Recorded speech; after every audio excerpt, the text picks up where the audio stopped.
Oh, what's going on, everybody? What's going on? I'm in very much in the late night, but I can't really sleep just yet. It's gonna get back to me. Watch, it really, really is. But my freaking tabs are looking crazy because I've been pulling some stuff from social media and I haven't actually taken a look at it yet. So that's what I'm gonna kind of go through tonight. I have no idea what's going on. I walked in the house about maybe close to an hour ago, so I really don't know what the hell is going on out there. Probably it's the weekend, so probably there are some panels or whatever else going on, but it is what it is. Um, I haven't even really taken a look at what was going on social media because let's be honest, it's mainly the same stuff.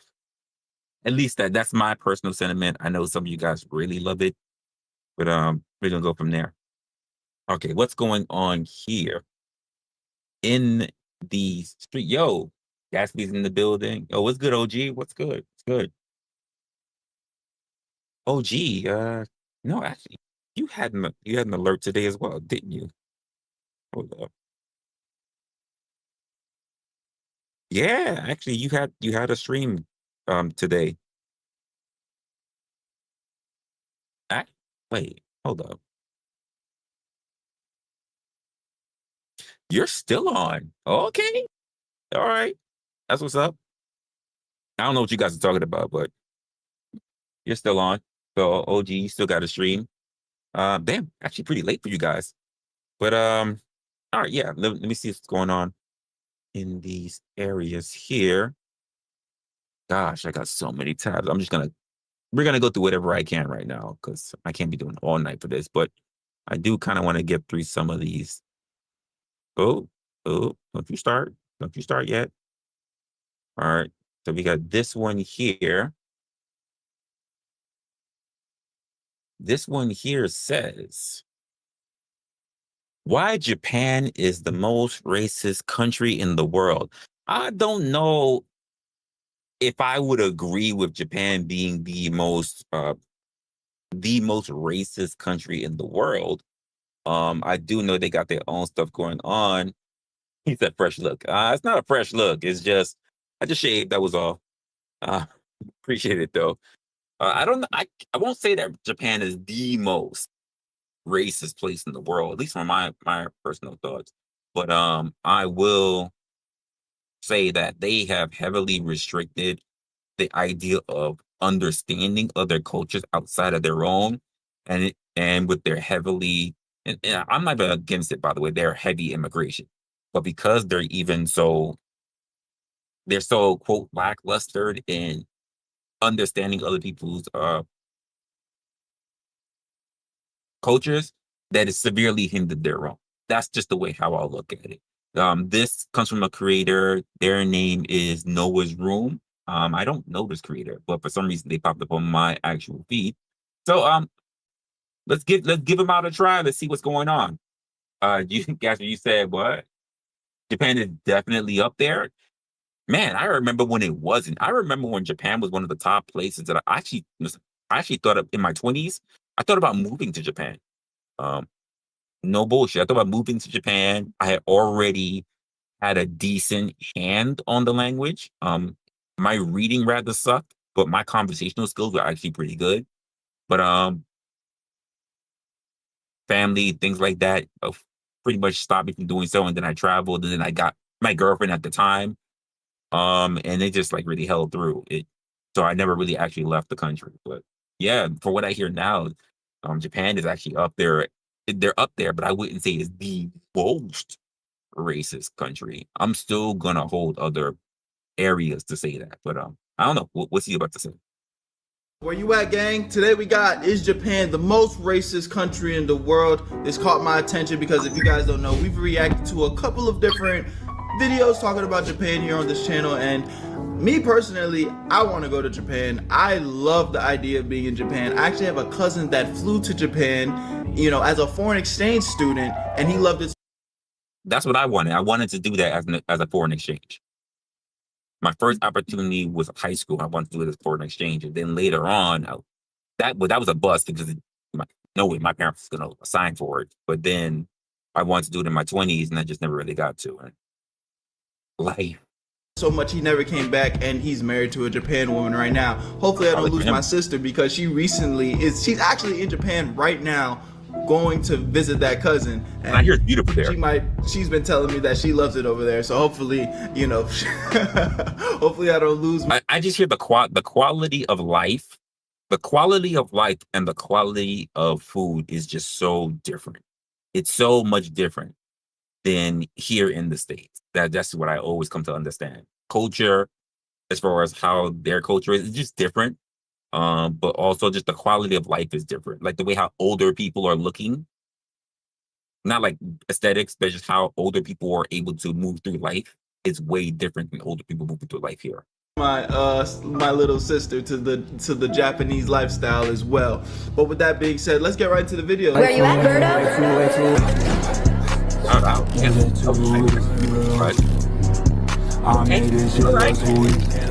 Living in Japan, I went to my local convenience store and I saw this gacha machine in broad daylight. Oh my god. I had to do a quick double take because if I'm not mistaken... What?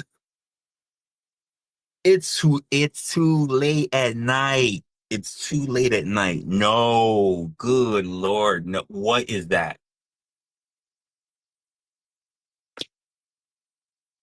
What is that?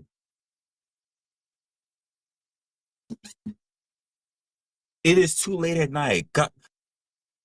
Okay, keep going. They were selling black babies. Crazy. Now I stared at that machine for about 15 minutes before I was like, oh, that's pretty cool. I'm gonna get one. And lo and behold, my beautiful son, black baby. Now to be 100% honest, the reason why I got...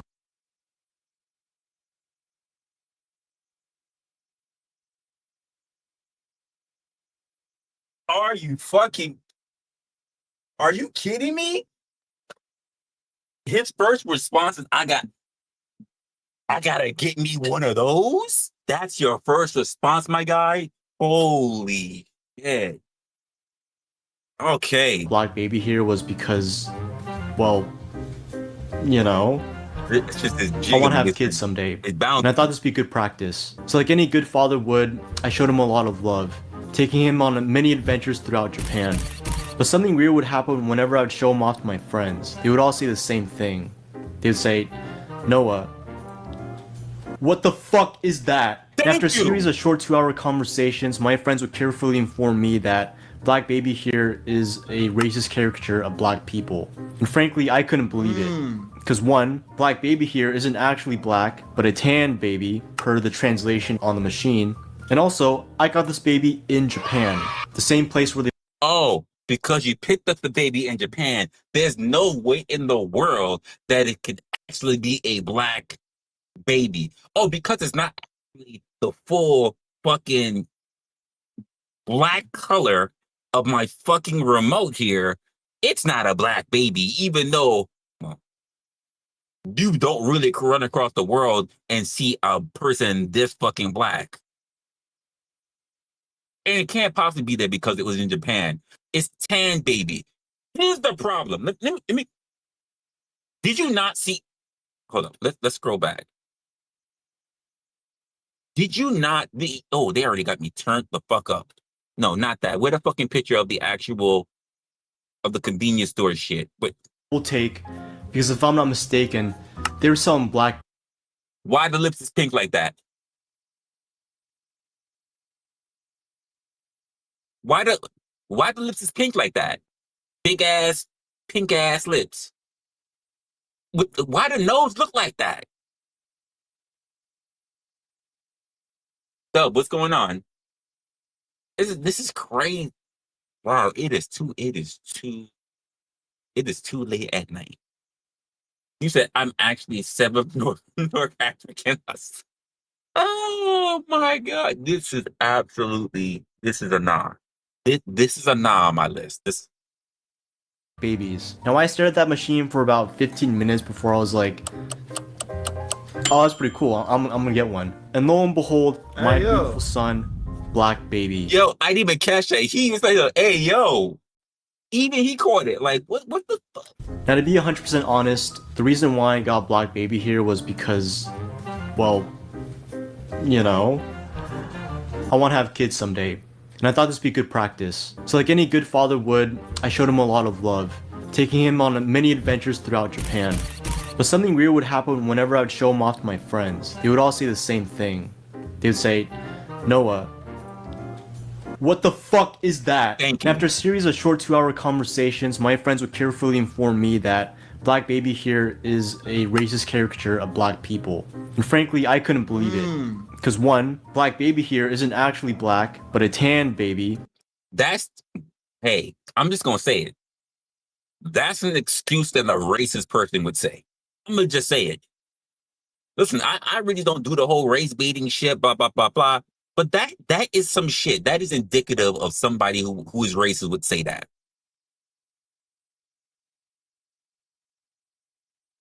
I'm just gonna call it out. There's no way. You said no pink links? No, there was pink lips on it. There were pink lips. This is crazy. Per the translation on the machine. And also, I got this baby in Japan, the same place where they made Demon Slayer. It's virtually impossible for them to be racist. But I Demons. Hey, to my anime people out there, how many black people are in Demon Slayer? You know what? No. We're not gonna do that. We're not good. Let's just go take a look. Hey, Demon Slayer cast. The Demon Slayer is a big anime. Most of you got to know. Now, let's go look at the character cast for Demon Slayer. Let's go take a look and see how many characters in Demon Slayer. We got 15 characters, folks. Here we're gonna go. Here we go right now. We're gonna go 15 characters. 15 for Demon Slayer. We're gonna do a quick look. Let me know which one of these characters are black. Which one? Which one? Let's go down the list. Look, which one? Which one of the Demon Slayer characters is black? So Japan can't be racist, right?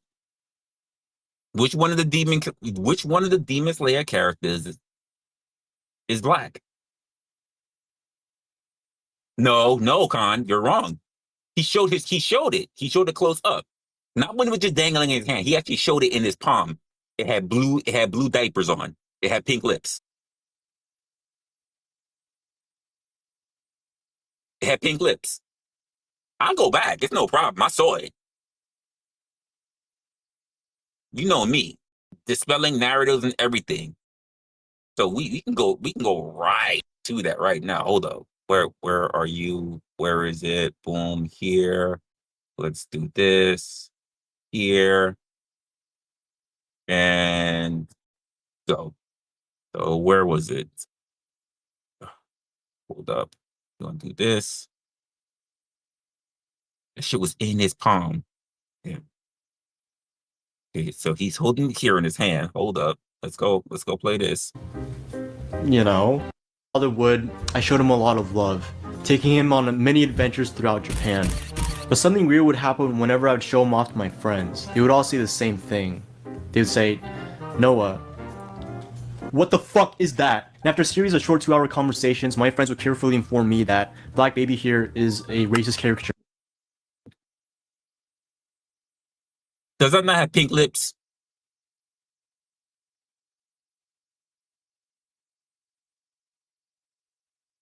That look like pink lips to me.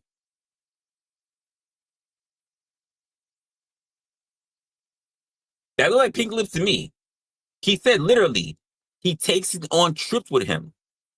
That's him on a trip with the baby in his hands. In his hand. That's him on a trip, holding the black baby in his hand. Are those not pink lips? Nah, he painted the lips. Okay, all right. He a styling artist now. Okay, I got it. You know what? You got it. He may have done that. Yeah, he may have customized the baby, which means it makes him more racist, by the way. It makes him more racist because instead of just accepting the fact that not all black people sitting there with the pink lips, he went out of his way to get pink paint to paint the lips. That's what you're saying. That makes it more racist. Think about that. What you just said makes it more racist. of black people. And frankly, I couldn't believe it. Because one, black baby here isn't actually black, but a tan baby, per the translation on the machine. And also, I got this baby in Japan, the same place where they made Demon Slayer. It's virtually impossible for them to be racist. But I soon came to find out that they can. And something like this isn't the only occurrence of this type of racism. Just last year, a popular Japanese pop band called Mrs. Green Apple released a controversial music video showing themselves as European colonizers while having an epic dance.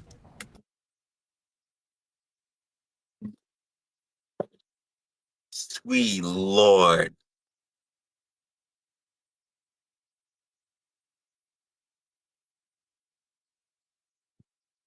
Ain't no fucking way tonight. No, it's too. Not tonight. What? Did I just see a bunch of pasty looking femboys? I said it.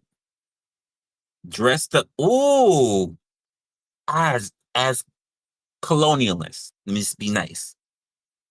And they walked in.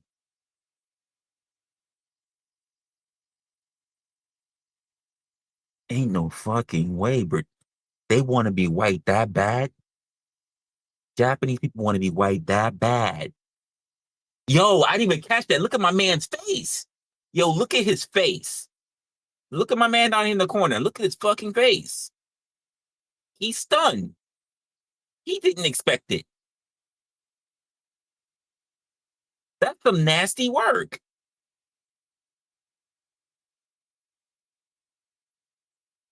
Even he didn't see it. He didn't see it. You say, isn't Japan the no, it's not homogenous. It's not. They are very big on not letting foreigners in. Japan is actually one of the countries that has the least amount of foreigners coming in. They are heavily restricted on bringing people in. Oh, this here is, and what's going on here is heavily discriminatory. Like, I see so many and this, I could tell why this video came to me, because I watched so many like street Japanese interview shit. Like, people are like, they look at the food, because I love food, because food is all over, like from all over the world. I got food all over my feed. But then you'll get like, my trip to Japan, people living in Japan, how it's like to live in Japan. I've lived in Japan all my life, been born and raised here, and people still don't think I'm Japanese because they're like half black or whatever. Like, I see a lot of different stuff like that. And it's just crazy, especially when I see bullshit like this. It's infuriating. Why are these people dressed like apes? Bananas. Oh my Jesus. No, the fuck they didn't. Thank you. Are those monkeys? Yes. Yes. Nah, that's racist. Yeah. That's right. There is no getting away way from that. of masking that anything other than R, bro. These are monkeys, and they're supposed to be colonizers. What the fuck are you niggas trying to say here? Thank you. Party with natives depicted as ape-like people. Or how about this example when train stations released this controversial campaign about not disturbing other people, seemingly in monkeys! And how many of you guys are going to turn around and say, well, the picture, even though, if anyone's ever been to New York, I don't know if they do this in like Chicago or any other subway, but it's Chicago or in California or whatever, but you get train performers. They come in, it's party time, people. They start doing their claps. They start doing a little subway dance bullshit. I don't know if they do it. Some of y'all who watch me are not really in urban areas. Some of y'all out in the country. No problem with that. But there are people who do this, and maybe out. You know what? For you guys who don't really know what I'm talking about, here we're gonna do subway.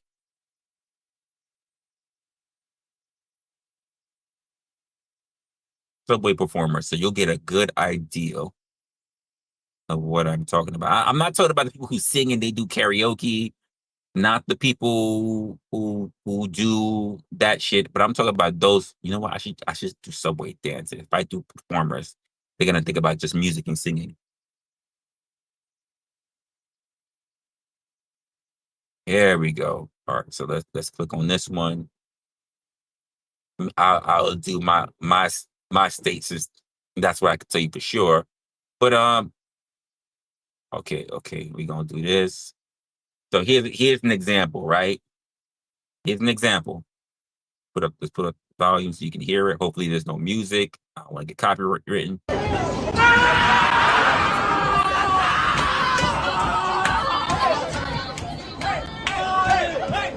Okay, yeah, I'm hearing music. I'm hearing music, so I don't want to get copyrighted.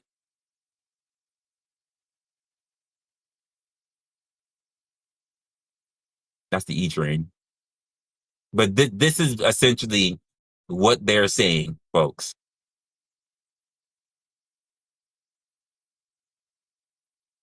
Some of them are entertaining. I don't really see them in my train area because I moved to a different area, so we really don't get that in my area. But if I go closer to the upper side of the city, I'm likely to see this. I am likely to see this as well as other things. So that's essentially what this is about. But let's just go to the racist fact of it, right? It's the fact that how did they display it? Monkey shit. Monkey shit. You said that's the rainbow train. We don't have rainbow trains. Oh shit. Even when I said that, the moment you said that, I realized there are trains because on the outside of trains, they wrap them. Some of the trains are regular, but there are some not special trains, but some trains are commercialized, so they wrap them. And I have seen a train that has rainbows on them. But no, there's no specific rainbow train. Obviously not. Oh, y'all saw on some Frieza shit. It's a Frieza. Y'all on some Frieza shit. Jeez. Nah. Hey, that's Frieza shit right there. Oh, no, I'm gonna have to talk to my cousin about this. I'm gonna have to fact check this. This is crazy. Wait. Why you couldn't use the... You don't have to fact check it. I can tell you, as someone who's had to sit around trying to actually learn to write katakana, I can tell you that is Japanese words right there. That is Japanese katakana. Before we move on to katakana, we have to learn romaji. That's katakana. Absolutely. It's Japanese. The polar bear as the destructive ones, and the monkeys as the ones that are calm and collective. What are y'all saying here, man? What's going on, bro? Response to videos of this TikToker disturbing people in public trains. To say that these incidents were direct attacks or not are pretty unclear, because the most common defense when it comes to these actions was essentially, oopsies, we didn't know. Which is a pretty smart excuse if you think about it, because, you know, what can you say when someone pleads ignorance? Nothing. It's like the checkmate of all excuses. But after claiming ignorance for what seems like the 100th time, I'm starting to suspect that maybe it's not really a matter of I didn't know, but I don't care. And that kind of leads into the broader topic of this video of, you know, is Japan the most racist country in the world? And spoiler warning, it's not. It's not. The title's clickbait. I lied. And you know what? I'm sorry guys. I didn't know that was deceitful. I swear to God, it won't ever happen again. Lies. It's gonna happen. And before I get into it, I just want to make some things clear. I'm going to be generalizing Japanese people as a whole just because it's easier for this video. Obviously, only some are racist. It's like any country in the world. You got your nice, regular people, and then you got your weird racist. I will say personally, from me knowing Japanese people, and most of the Japanese people who I've ever gotten to know are all foreigners, like they're all visitors. So I've either worked with people who are Japanese who come over here and they're working for a business, so they're on a visa, or people who have actually come over here and they're like going to school, or people who come over here just for the business. So I ran into those three type of Japanese. The younger people tend to be kind of like in awe spacious because they're just too busy trying to absorb everything. The middle-aged people are more of they understand, don't understand. So there's always a hint of confusion as to how they know things to be in their country versus like, why does this happen? Why does that happen? Hey, Resla, can you explain this to me? Hey, I don't understand. Hey, like, and then there's the older people. They shut down. They don't say shit. They are quiet. They are like, and if they don't have somebody next to them, they like, everything's gonna seem like kind of like, why are they gonna do that? They shouldn't do that. Why would they talk that way? And it's like, yo, chill the fuck out. You are. This is not Shinjuku. You are in Manhattan right now. Don't do that. But so I've seen those three. people. Despite a lot of comments that mistake me for being Filipino, I'm actually Japanese myself, and this is more so No a shit. criticism of a country that I love and respect. It's kind of like having a favorite character on a TV show, and you want to like show them off for everyone, but then they have that one episode where it's revealed that they're kind of like racist and maybe a little bit sexist and homophobic too. You know, not everyone is perfect. Now, after carefully researching the topic for about 5 minutes, I found that racism in Japan is not aggressive at all. No one's gonna harm you in any way, and That I will agree. They're built different. If they're racist, they're not likely to tell you this. And this is the problem with, not problem. So here's the thing. Here's something I've known. And I need more experience with Korean people, right? Korean people, for those who I've met, and I need more, because I either I run into the Chinese or I run into Japanese people. Chinese people, if they got a problem with you, and Chinese and blacks have been arguing with each other for longer than I can think. So if they got a problem with you, they think they low key, they gonna say it in their language. But if you know their language, or if you know people that's wanting to go rat them out, like they say some wild shit. Not always racist, but still disrespectful. I've seen too many Asian people get into fights on the train because when a fucking train does open, the first thing Asian people do, doesn't matter if they're young or old, they run for it. They run, they scan for a seat, and they try to hop in any seat that they find. They don't think about the person that's there that might be pregnant in front of them or trying to get out. Like, they'll stand in your way. Like, get the fuck out of my way so I can get out the train. Then you can go in. They'll try to force past you as you're trying to get out the train because they want to make sure they get a seat before everybody else. They don't care if you're pregnant. They don't care if you're injured. You can have a whole cast on your fucking leg. They don't fucking matter. And that's disrespectful. In fact, unless they're Americanized, I'm just gonna be straight up. I have never seen, and I can't believe it, I am 40 fucking 3. In all of my time, I have never seen a foreign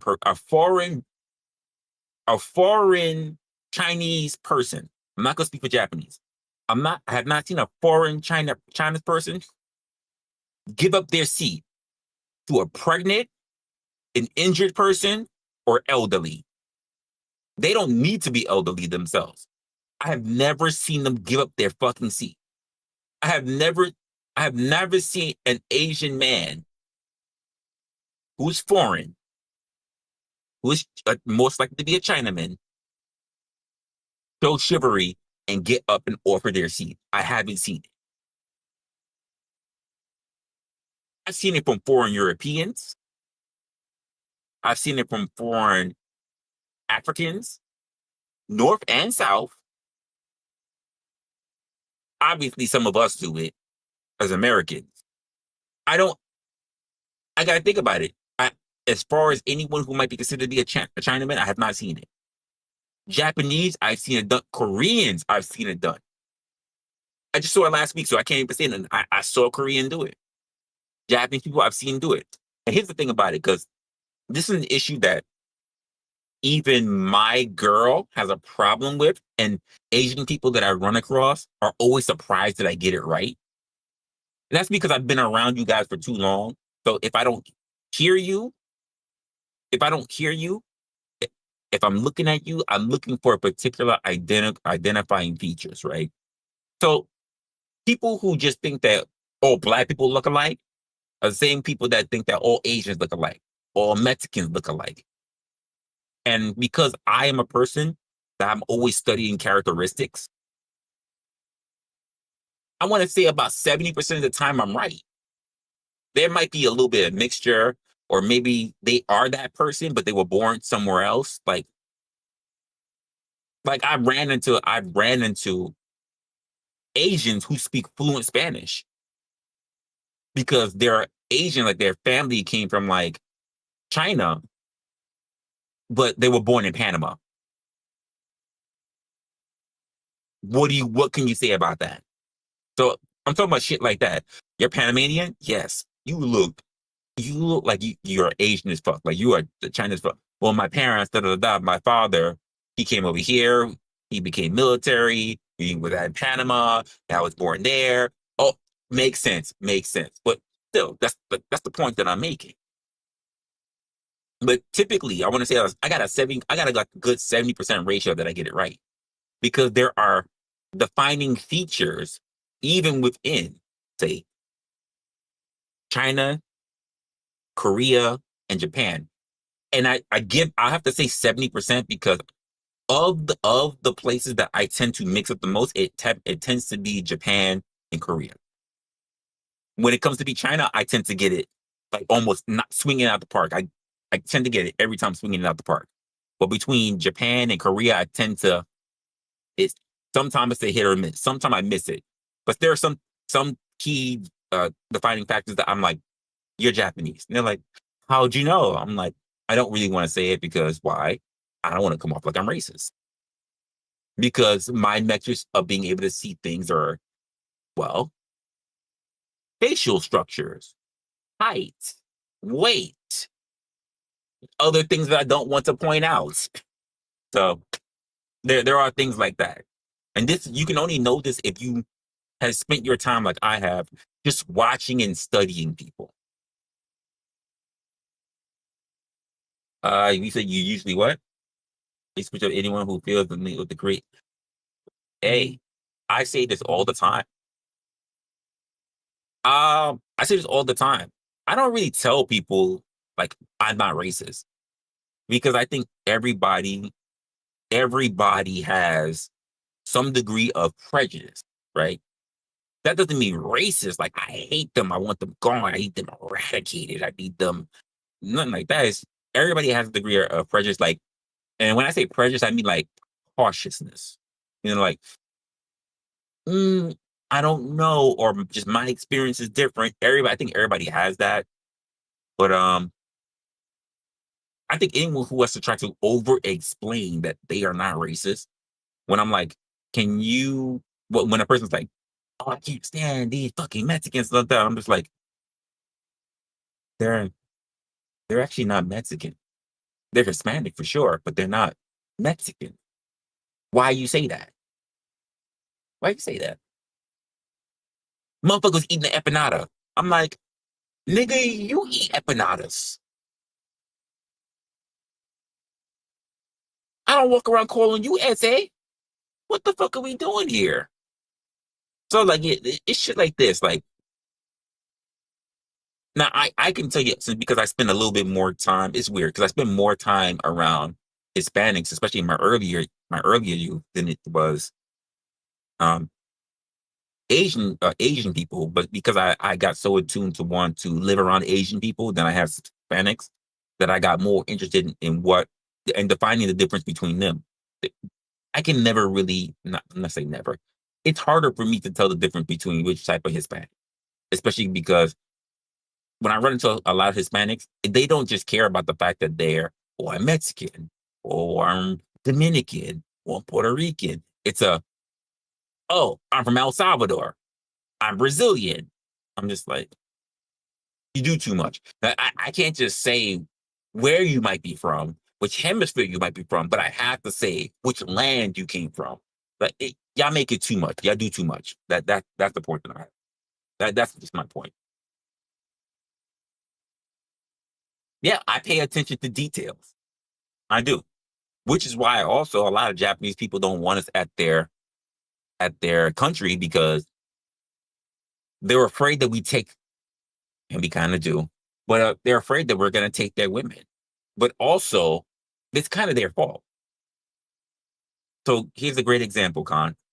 If I go to Japan, right, and I have a degree in law or medicine or tech, because I think those are pretty good ones to get it, I will be railroaded out the wazoo from getting a job. I am qualified. Like it has to be nepotism. It has to be someone who knows me at that company and has sung my fucking praises, serenaded me to get me there. Because getting a job, even within your own field, is damn near going to be slim to none, and Slim just died. Which is why a lot of foreigners, even though they are not trained to be teachers, whether you're black, whether you're Hispanic, whether you're white, you know what you wind up most of your jobs doing? being an English teacher. You wind up being a teacher for English, which also puts you,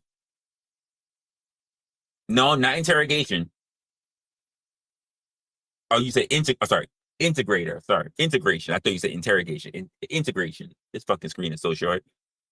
But yeah. So when you're there, most foreigners' jobs are English translation. And I say English because I haven't really heard of any other schools that they try to teach you anything else. Like maybe French. They might do French. But I've never heard in Japan they want to teach German. They want to teach Spanish. I always hear it's English, which means to that country, which means when Americans, when English speaking people, let's just say English speaking, let's not just say Americans, show up there, and the only thing that you're willing to give them is a job being a English translator or English teacher. And then you say, I want to send all of my men and women there. You can't be mad that those men and those women find us appealing because we're talking about proximity. The places that you spend so much time at, this is why even jobs. People who tend to find relationships, who tend to find their partner, tend to find them at work. Find somebody on the street, you get people who normally do that, but that's not everybody. Most people find people that's within their block, their neighborhood, their job. So if you're sending people to us, in your country, by the way, to get tutored, to get a one-on-one, to get close to us, why would we not eventually be? You send me your women. That's what you do. You send me. I didn't even want this job. It's the only job I could have. I wanted to be, I don't know, a Japanese baseball sports commentator.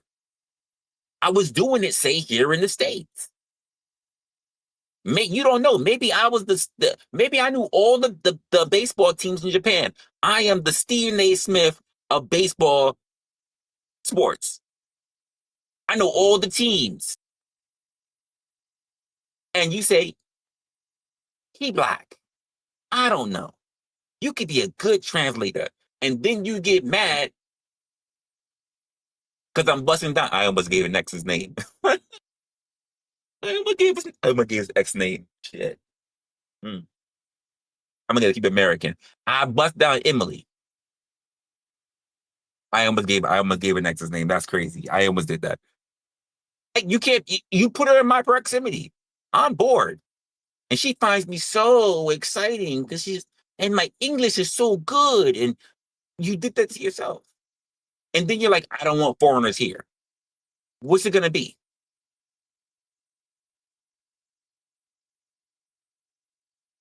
What's it going to be? I'm just saying. Mom, what's going on? It's weird because when I mention things like how I am able to decipher the difference between ethnicities, put it that way, within genres, people will look at that as if I'm being racist. So I'm like, yeah. Anyway, I was going on too long ago about it. And it's one of the safest countries in the world for a reason. The general public is too busy getting fucked by their job, so they don't really have time to care about race relations. That is something we learned in another video we watched. They work way too long. Life over there is absolutely insane. We're talking about some people are working on a regular. You think we work as slaves? Japan has slavery. Japan has slavery. The work culture is ridiculous. 12 to 14-hour work days. And that's like barely getting by type shit, I heard. So if you go visit Japan on vacation, chances are you'll probably experience nothing negative at all. You know, take as many photos as you want, knowing that mostly everyone in Japan will not give a single shit about you. But then I researched an extra minute on the topic and I found...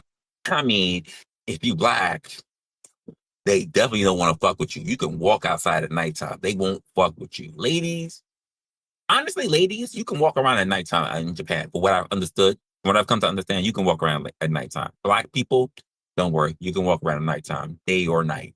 We are the day walkers, but we are also the night walkers. No one's going to fuck with us. They're dead. That happened. White people, watch yourselves. This very informative website called Wikipedia. And man, this shit runs pretty deep. Yo, my bad real quick, but I gotta put y'all on, man. Know y'all like money. Dude, I like money. Money's Oh, nice. And I'm about to give y'all the easiest hustle to make some side cheese while you doom scrolling, watching Birdo Hey. videos. I'm not gonna lie. I know a lot of y'all be only about I'm gonna Bro, this do whole- that. tell I me. know you getting your Just say, man, shit on, bro. But Bulls. don't know if I really Nigga. want to. I don't want No, to. I got you, bro. Let's get back to the video. Go get your money, dog. I'm talking 3 like full mouse scrolls. Nigga, wake up. Aside from the obvious stuff that Wikipedia. happened between the fun, silly years of 1939 to 45, I want to be talking more about the modern era, where casual racism is nothing new. If you're chronically online like me, I'm sure you've seen some of the more blatant cases of racism on the internet. Restaurants banning foreigners from entering, the police racially profiling Attention, we only accept Japanese. That's kind of crazy. foreigners on the streets, You're right. and foreigners in general just having a higher percentage of being denied renting opportunities. By the way, when Really? I say Which is crazy to me. It's crazy to me. Think about this. I've seen because I have so much different content that comes to me. I like one of the things that my girl she's hooked on. She likes rental content. So she likes seeing what houses look like all over the world, how much they pay for it, what it comes included with, and even she sent me stuff like, "Oh my gosh, babe, if we went to Japan, it's so cheap." Like, it's not. It's like here in New York to get a average looking okay-ish apartment, a condo. It might be like 3 to 4 mil. Not even gonna lie to you. Why? You get a good fucking place there, multiple rooms, new units, all kind of shit, and it might be only be like just over 100K. Beautiful lighting, quiet neighborhood, 100K versus over a mil. But being able to rent in Japan, never mind buy property in Japan, hell or high water. They do not want you to buy. foreigner here, I'm not talking about people that just speak English. I'm talking like literally anyone that is just not Japanese. Mexican, Korean, Russian, Bolivian, I wonder why Taiwanese, that is. all of them. These cases are by far the most popular examples, and they all have their own weird justifications for why it exists. Restaurant bans, Japanese owners don't want to deal with the Restaurant language ban. barrier, racial profiling. Here's my thing. I don't have a problem with that. If you have a restaurant, and you don't want to, you give a ban for people coming to your restaurant, I don't have a problem with that. Like when we had the whole thing and the guys were saying, "Oh, we don't want gay people in our bakery, right? Or we don't want to cater to gay." Like, it's your business.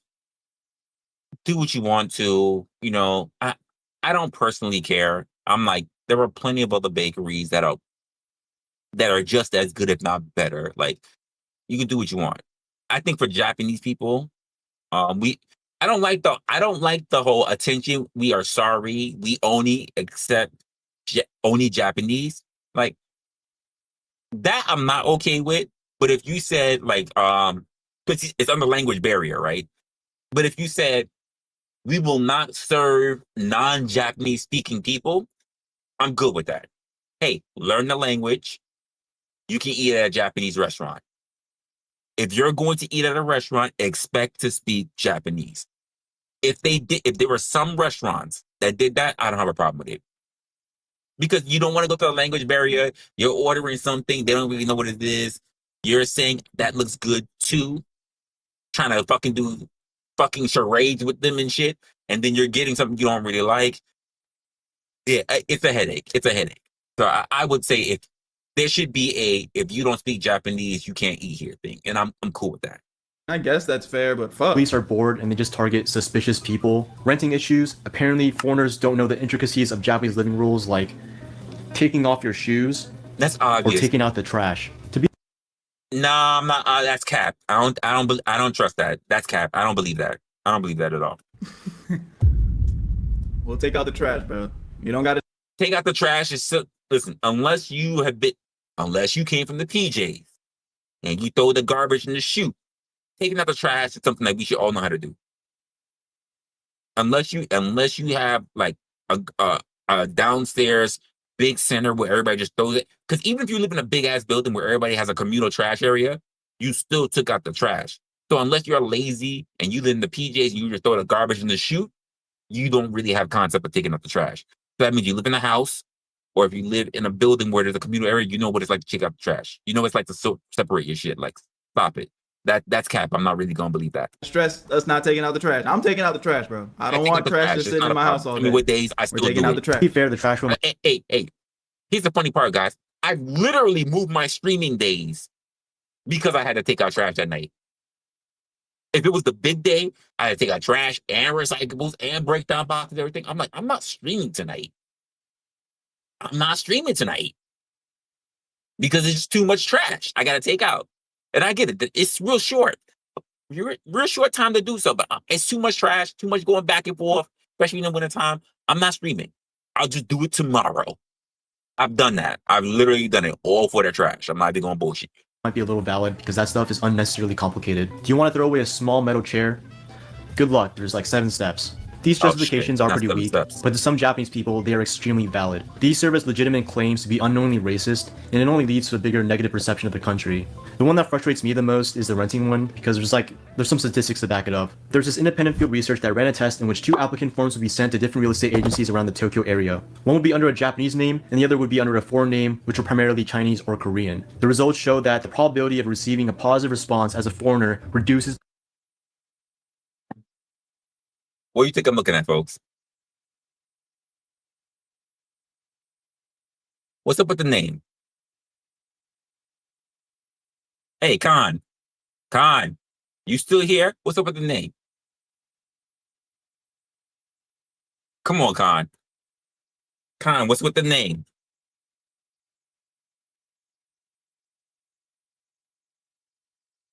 What that name be like? Come on now. Come on, my guy. I'm just saying. I'm not saying because it's there, because it's written out. Just what's up with the name?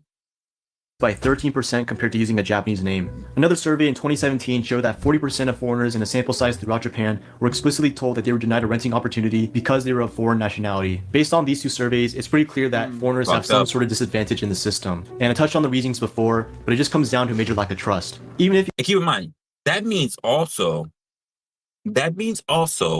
if you happen to work for a company, you're sponsored by their visa, you got a company like, that means you cannot get an apartment. You cannot get a place to stay without your company's backing. And even that might still be too much because they just don't want foreigners there. It's already tough to get into the country.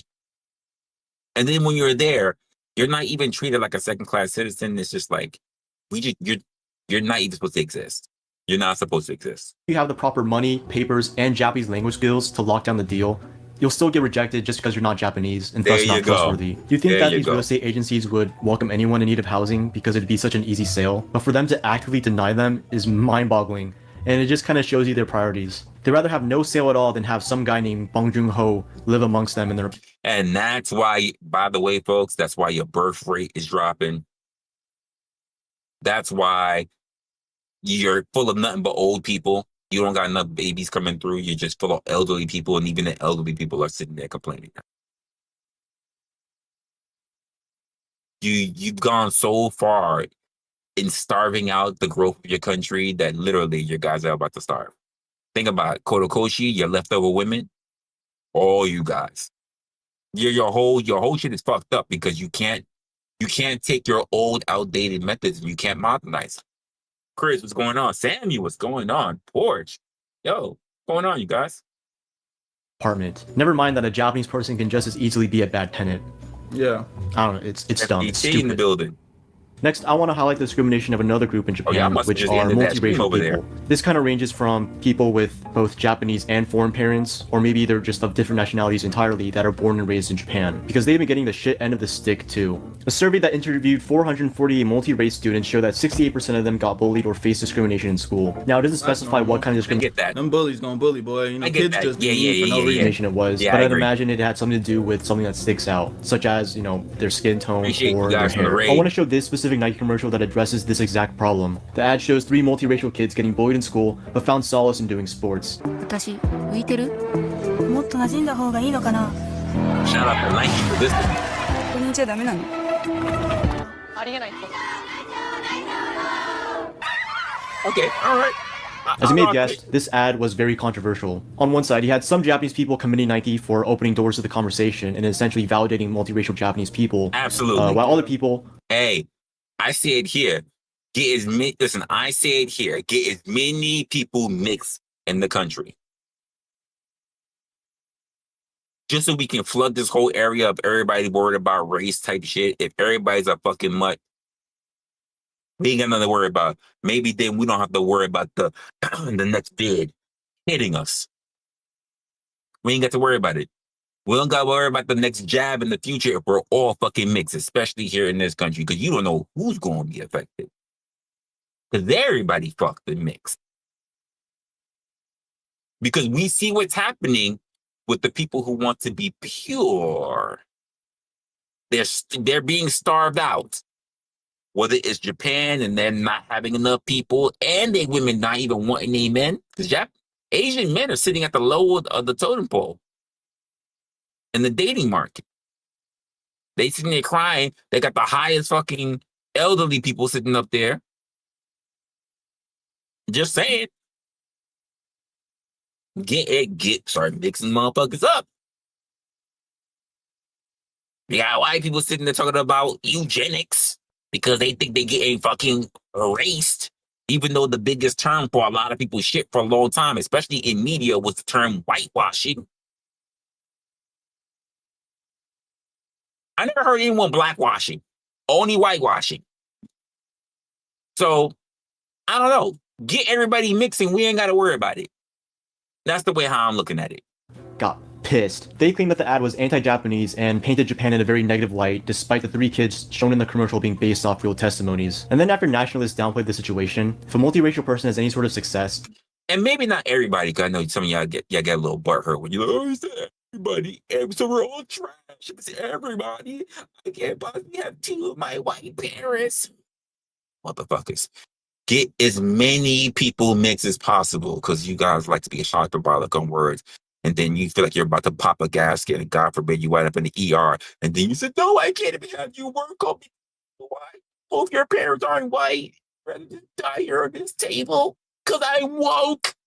they'll come back around and start revering them as Japanese pride. Take Naomi Osaka, for example, famous tennis athlete. Japan would take so much pride in her accomplishments and then immediately after pull some devious shit to her. The most notable being is the portrayal of her in Japanese media. Here's a commercial from her sponsor, Nissin, and we're just gonna watch it.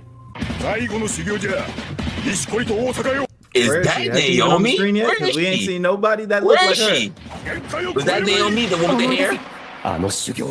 That's her? That's Naomi? That's disrespectful. She is pale as can be. That's supposed to be Naomi? That's wild. Why is her skin so light? もちろん Yeah, that's just fucked. That's So just fucking straight up- wild. That is wild. Why is her skin so light, bruh? Yo, that's crazy. Y'all couldn't turn the tone down at all? Y'all couldn't bring it to a nice caramel? No, that's crazy. Damn. That's fucked. I ain't gonna lie. Like, she's clearly a black woman, bro. She, you know, again, I know she's Damn. Japanese. I know she's Blasian. But damn. You couldn't give her a little bit of Not even a caramel little bit. on the Not a skin? drop. Not a fucking Y'all drop. just went straight paper on them, huh? Not her. Nishin heavily whitewashes her and essentially downplays her more ethnic attributes. You know, like heavily whitening the skin tone and straightening out her hair to make her seem more Japanese. I'm assuming they did this because they Japanese, thought it right. would appeal more to Japanese By the audience. way, Japanese. Did you see them eyes? Did you see anyone who's ever watched anime, right? These are Japanese eyes? No. They gave her like American eyes. The artist gave her American eyes and didn't even put no darkness to her. That is fucking insane. That's crazy. ethnic attributes, you know, like heavily whitening the skin tone and straightening out her hair to make her. Not true. There are some anime. Damn, I'm drawing blanks as I'm thinking. I can see the anime in my vision, but I can't.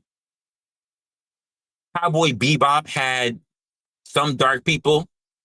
There's another one. There are a couple animes that have. There was, I can't remember if it was. I don't know if it was a movie or an episode or episodes in Ghost of the Shell, but they had dark skinned people. It's not a lot of them. There's one where they're like mercenaries. They had dark. In fact, the person who was black actually was the leader of the group. Like the rest of the people was like Japanese or white or whatever, but he was actually like the leader of the group, and he actually was dark. And he was the only one that spoke like he was speaking Japanese, and all of a sudden he would break out and speak like he would say English words, but he was black. So he would come through with the gun, kick in the door, you know, shoot the shit. He'd talk Japanese, talk some shit, and then he'd say, "Ladies and gentlemen," shit like that. Like, but he was the black guy, so I guess he didn't have all the language down, so he would just break out into English shit. But damn, I can't remember what it was. It was so long ago. But there's been a couple. There's not as much as we should see. As much as we should see. But yeah. Let's go. Yo, what's good, Nightish? What's good? Welcome everybody who started walking in here. Oh shit, I ain't even noticed it. Yo, what's up? 10. You got the 10 in here from Marathon Kev. We in here. Hey, OG Do Dirty sent y'all here. Shout out to the porch as well. What's going on, you guys? I saw you guys watching Financial Audit. I didn't even know y'all guys watch that show. That's one of my favorite shows. I mean, I'm a money guy. So yeah, I definitely, Caleb, sometimes I catch his live stream. It's actually pretty, well, the live stream is not as funny. His shows are actually pretty good. The live streams, it's just like kind of background noise, but he's reacting to other people's shit. But sometimes I catch the live streams as well. It's more of a daytime kind of thing. But yeah, I like Financial Audit. I'm surprised that you guys are watching it today. Seem more Japanese. I'm assuming they did this because they thought it would appeal more to Japanese audiences, but in the reality, it didn't really do that, and it just kind of cost them their reputation as Naomi Osaka's official sponsor. It's pretty disheartening to hear that it's not uncommon for multiracial people to get treated like this, especially for the ones that live in Japan their entire lives. They share the same food, same culture, and even pay the same taxes, and yet they still get treated like an outsider.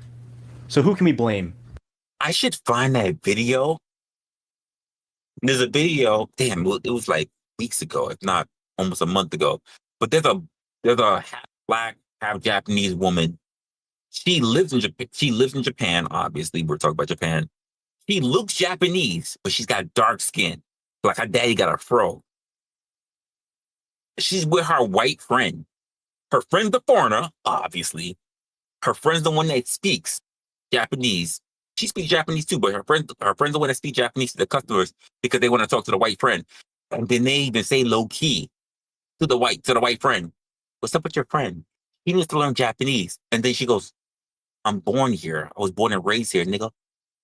Oh. And keep in mind, this is not surprising, y'all. I did a video before, guys, where all these people thought the woman was the teacher or the nanny, and she was the actual mother of the Japanese daughter. So we're not surprised by this. But that was Korea. We're talking about Japan today. This is what popped up on my feeds. The big question on my mind after seeing all this is who can we point our fat fucking fingers at? And I'm gonna kind of zero in and set my sights on the Japanese government. Because here's an awesome Japan fact. Apparently they lack any law which prohibits racial, ethnic, or religious discrimination. So what does that mean? Well, essentially means that everything in this video is 100% legal to do, and it extends to marginalized groups as well. The LGBTQ, the elderly, and the disabled have all faced the same kind of discrimination under the government, and the reason for why there's no laws is pretty laughable. The Ministry of Foreign Affairs officially gave this statement: "We do not recognize that the present situation of Japan is one in which discriminative acts cannot be effectively restrained by the existing legal system, and in which explicit racial discriminative acts which cannot be restrained by measures other than legislation are conducted. Therefore, penalization of these acts is not considered necessary." Please. That was English. He gave English. I don't know if you weren't listening. I know there were probably words that you didn't really want to hear, but he spoke English. That was pretty clear. Please explain that in English. TLDR means that racial discrimination doesn't exist here. That's exactly what he says. We're saying that there are many people here, that we accept many people under the legal system. There's nothing in the legal system that says that we are racist, even though people deal with all kind of different shit. which we are not restricting anyone, and we're not using any measures. There is no, as we like to say, there's no systemic racism. That's what they're basically saying. And therefore, no one is being penalized under any acts or any considerations of being here in Japan. Have a great time. That's what they're saying. It's very, very cleaned up corporate speech. Take everything they say, crumple that shit up, and throw it away. So we don't need any laws. Oh, well, sorry guys, guess I was just a dumb piece of shit. Anyway, video's over. Be sure to subscribe, like the video, comment. What? Oh, They unironically just I was about to be mad at you, bro. said there is no war in Ba Sing Se. That's crazy. It's unfortunately this kind of denial that's the main driving force as to why so many Japanese people can't comprehend themselves as being racist. There's just zero accountability. And if their own government doesn't recognize this, then of course a lot of citizens won't either. And it just plays into the idea that Japan isn't a country that's trying not to be racist, but it's a country that just doesn't care. Wait. He mentioned that all the stuff he's talking about, he says Japan's not trying to be racist, just a country that just doesn't care. Which one is it? They'll see a problem and just dismiss it as something that can't be fixed. Sorry, that sucks. Oh well. There's no real action to try to be better because the system doesn't care in the first place. So it's very likely that there's gonna be another racism blunder in the near future, and they'll just say the same shitty excuse. Oopsies, we didn't know. But you know what? I still have hope. Call it coping or whatever, but I still have faith that Japan will be a country more accepting of foreigners in the future. Maybe it's not exactly faith in the system or the businesses. One thing that I feel like is just happening across the world, everywhere, is a lot of more interracial couples. And I think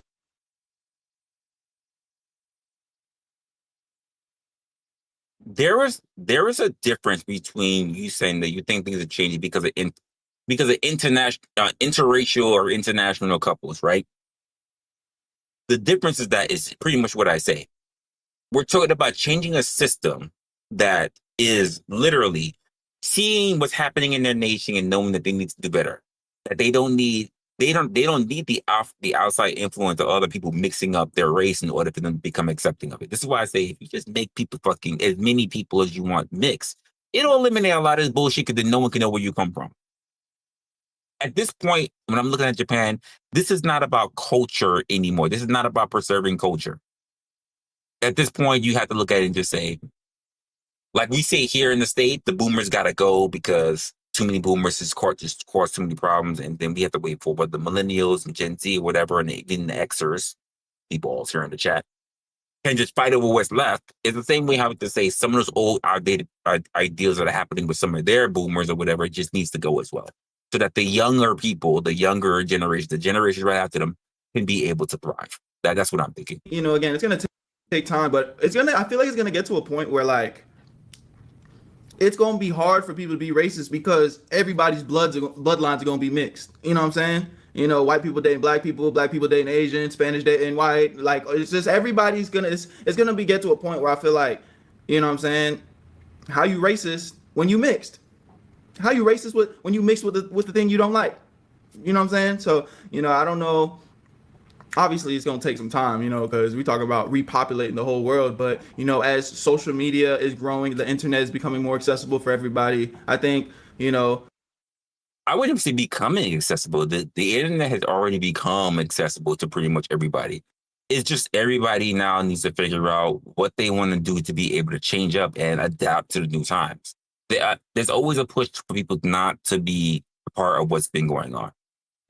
Me personally, I've seen a decline as far as like just racism in general. But, you know, y'all let me know what y'all think in the comment section, man. I think I'm gonna end it here. But, you know, it's definitely a weird thing. I'm definitely gonna talk to my cousin about this because, again, like I said, he loves it over there in Japan, and he's a black, you know, not only is he black, like he's a darker individual. Like, if you look at my skin complexion, like he is way darker than me.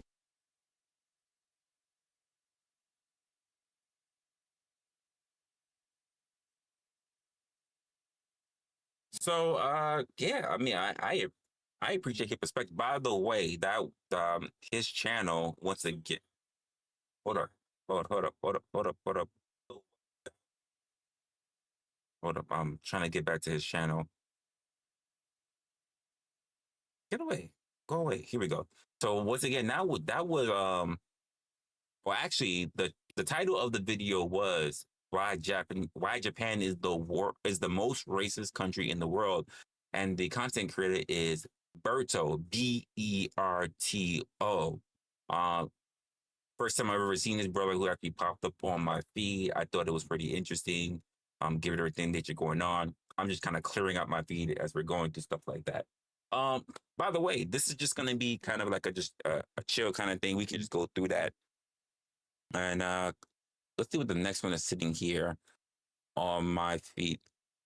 So this is something that actually hit my TikTok first, but then I saw that it actually popped up on my social media. So on my YouTube feed. So I just say I'll just click it here on my YouTube feed because it looks like it's a little longer, and it is from a content creator that I've actually showcased one time before, who was actually given to me by one of you guys. It was actually Alexandria that told me that, who told me about her, and then I saw her content and I subbed to it. This is River TV, and why does this keep showing up? River TV, and the actual title is Black Woman Says That Her Son Will Never Date Black Girls. Apparently it's a video that's gone viral. I'm sorry, but my son will not be dating a black girl. He will not. The pure level of disgust that I saw in these black girls that you independent queens are raising is purely disgusting and disturbing. River TV. What's up, guys? It's your girl River, and I'm back again with another video. So this woman has actually gone viral on several different platforms, TikTok, Instagram, all over social media, for the statement that she made as a black woman, saying that her son will not be dating any black girls. So I'm going to go ahead and press play, pause, plays, and give you guys my thoughts, my feelings, and my opinion on this entire situation. I'm sorry, but my son will not be dating a black girl. He will not. Because yesterday we went to Six Flags, and when I tell you the pure level of disgust that I saw in these black girls that you independent queens are raising is this is just me. And again, it's not a big thing or because of that. I'm paying attention to shit because when she's talking about Six Flags, that she mentioned her kids, I'm watching her drive and everything, and I'm just like, damn. I don't know if it's filters or anything, but she's kind of cute. She's rather cute. I'm not very nice with I have a thing that I don't really like, paw print tats, but she's looking kind of cute with this. I don't know if it's like just the makeup or the filter or whatever. But also, I'm realizing that when she's driving, she doesn't have a ring on. You just gotta pay attention. Purely disgusting and disturbing. Hold on now. Hold on now. We don't even have to move this any further. I could see why this is going viral. I could see why the people in her comment section are outraged because she's calling them independent queens, and you know how disgusted she is. I can already see why this has gone downhill so fast. I literally left early because my kids was looking like, what the hell is going on? And this is in the Bay Area, California. These girls, all of them, unsupervised, in packs, unsupervised. No supervision, just running amok in the theme park. Multiple fights break out, multiple. And I'm just like, okay, the police had to start patrolling the park because these little couldn't keep their hands to themselves. One little about 12 years old talking about Jeremy, his small anyway, don't want to meet me. What do you mean it's small anyway? Did you hear that right? Did you hear that right? Jeremy, your shit is small anyway. I don't know if we talk about the same Jeremy, but apparently she was at Six Flags. And even the black girl said, Jeremy, your shit is small. I don't know what that means. The little girl said it. River didn't say it. She said, the black girl said, Jeremy, shit is small anyway. Just putting it out there for you. Girl, you are 12 to 13 years old. And then these other girls like, ooh, boo, boo, boo. And these dudes are like, y'all are hella chopped. Y'all are hella, it wasn't even the black boys. It was the girls. The girls was fighting multiple fights. Parking lot shut down and them little motherfuckers fighting. And then this white lady asked her not to talk like that. Her and her friends trying to fight the white lady. I'm like, just no self-respect, no home training. And I see why, and I've seen a lot of When I seen the black boys that was with the white girls coupled up, looking cute, I seen the Mexican kids, I seen the Asian, only ones outside acting a.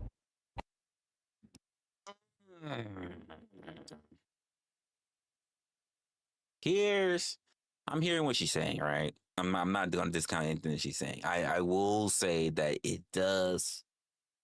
Here's my thing. There are things that within our culture that we need to call out when we need to call things out.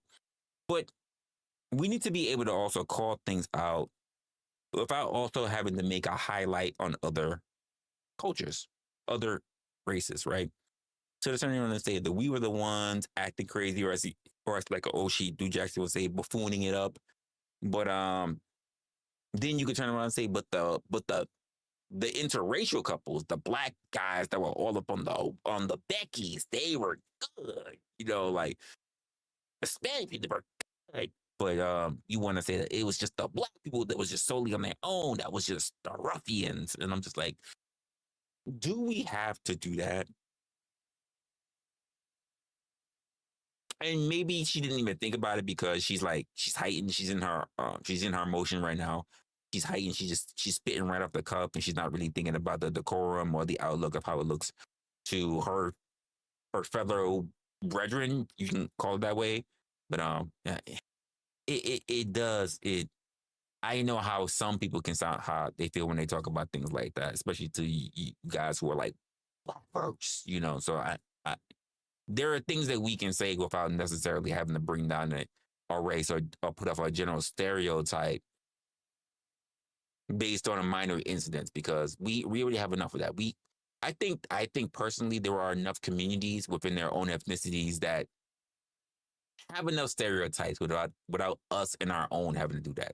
So I'm not saying that protect all bad behavior at all costs. I'm not saying that, but I'm just saying that we should just be a little bit more mindful of what we're doing. Ass was the black girls, and I'm specifically saying black girls. There was no black boys acting the ass.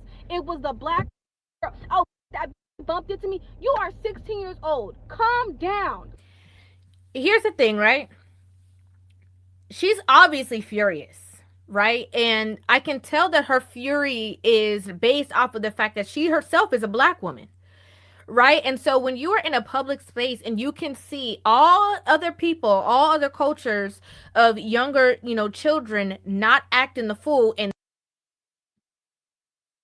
I'm not going to discount what she says, but at the same time, this mother, she says she's coming back from Six Flags or whatever. I don't know if this is right after Six Flags, like they just left the theme park or whatever, and she mad. I just need to get this out, or this was after she dropped the kids off, whatever.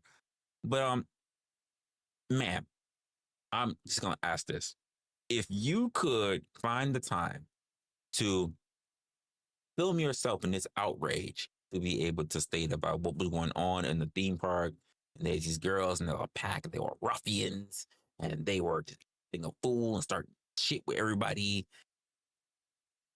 Could you not find the time that take your phone and do one of these? Capture it so that we can see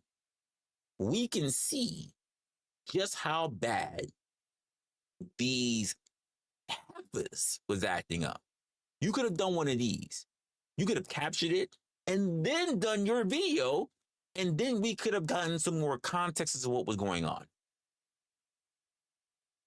So we don't just have to just hear you say it and we really don't know anything.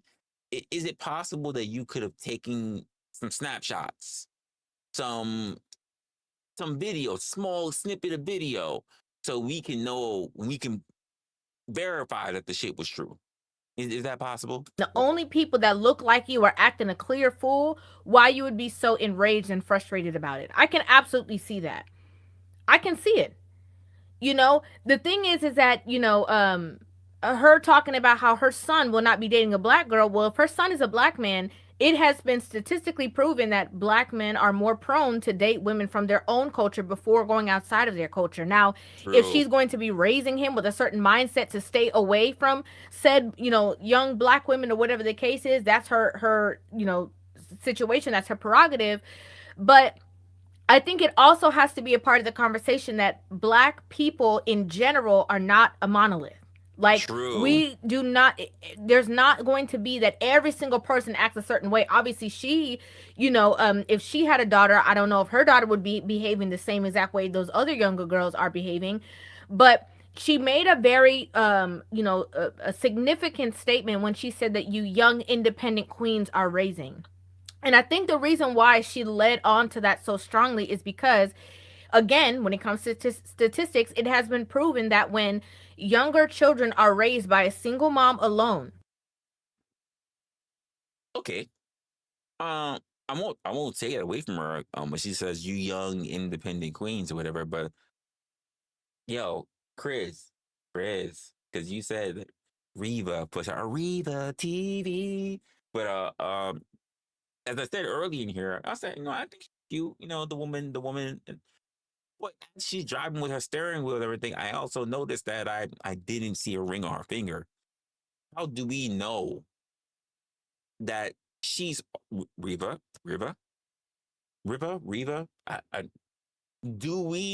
How do we know that this woman that you're talking about, that seems like you're kind of in favor on the side of what she's talking about? How do we know she's also not a single mother? The same people that she's talking about. Again, I don't know. We're gonna get a little bit more into it. I'm just learning at the same time you guys are. They are more prone to be incarcerated. They are more prone to have, certain issues and certain behavioral issues, compared to when a child is raised by just their father. They are more similar to children who are raised in two-parent households. So, she's clearly and specifically, although she's making a broad statement of, black girls, she is clearly talking about a certain type of demographic. And how does she know that they are from a certain demographic? Again, by their behavior. I don't really want to rock with that. Are we saying that when bullshit like that happens, I'm not gonna put it in your words. I'm gonna say we, not you, Reba. But we.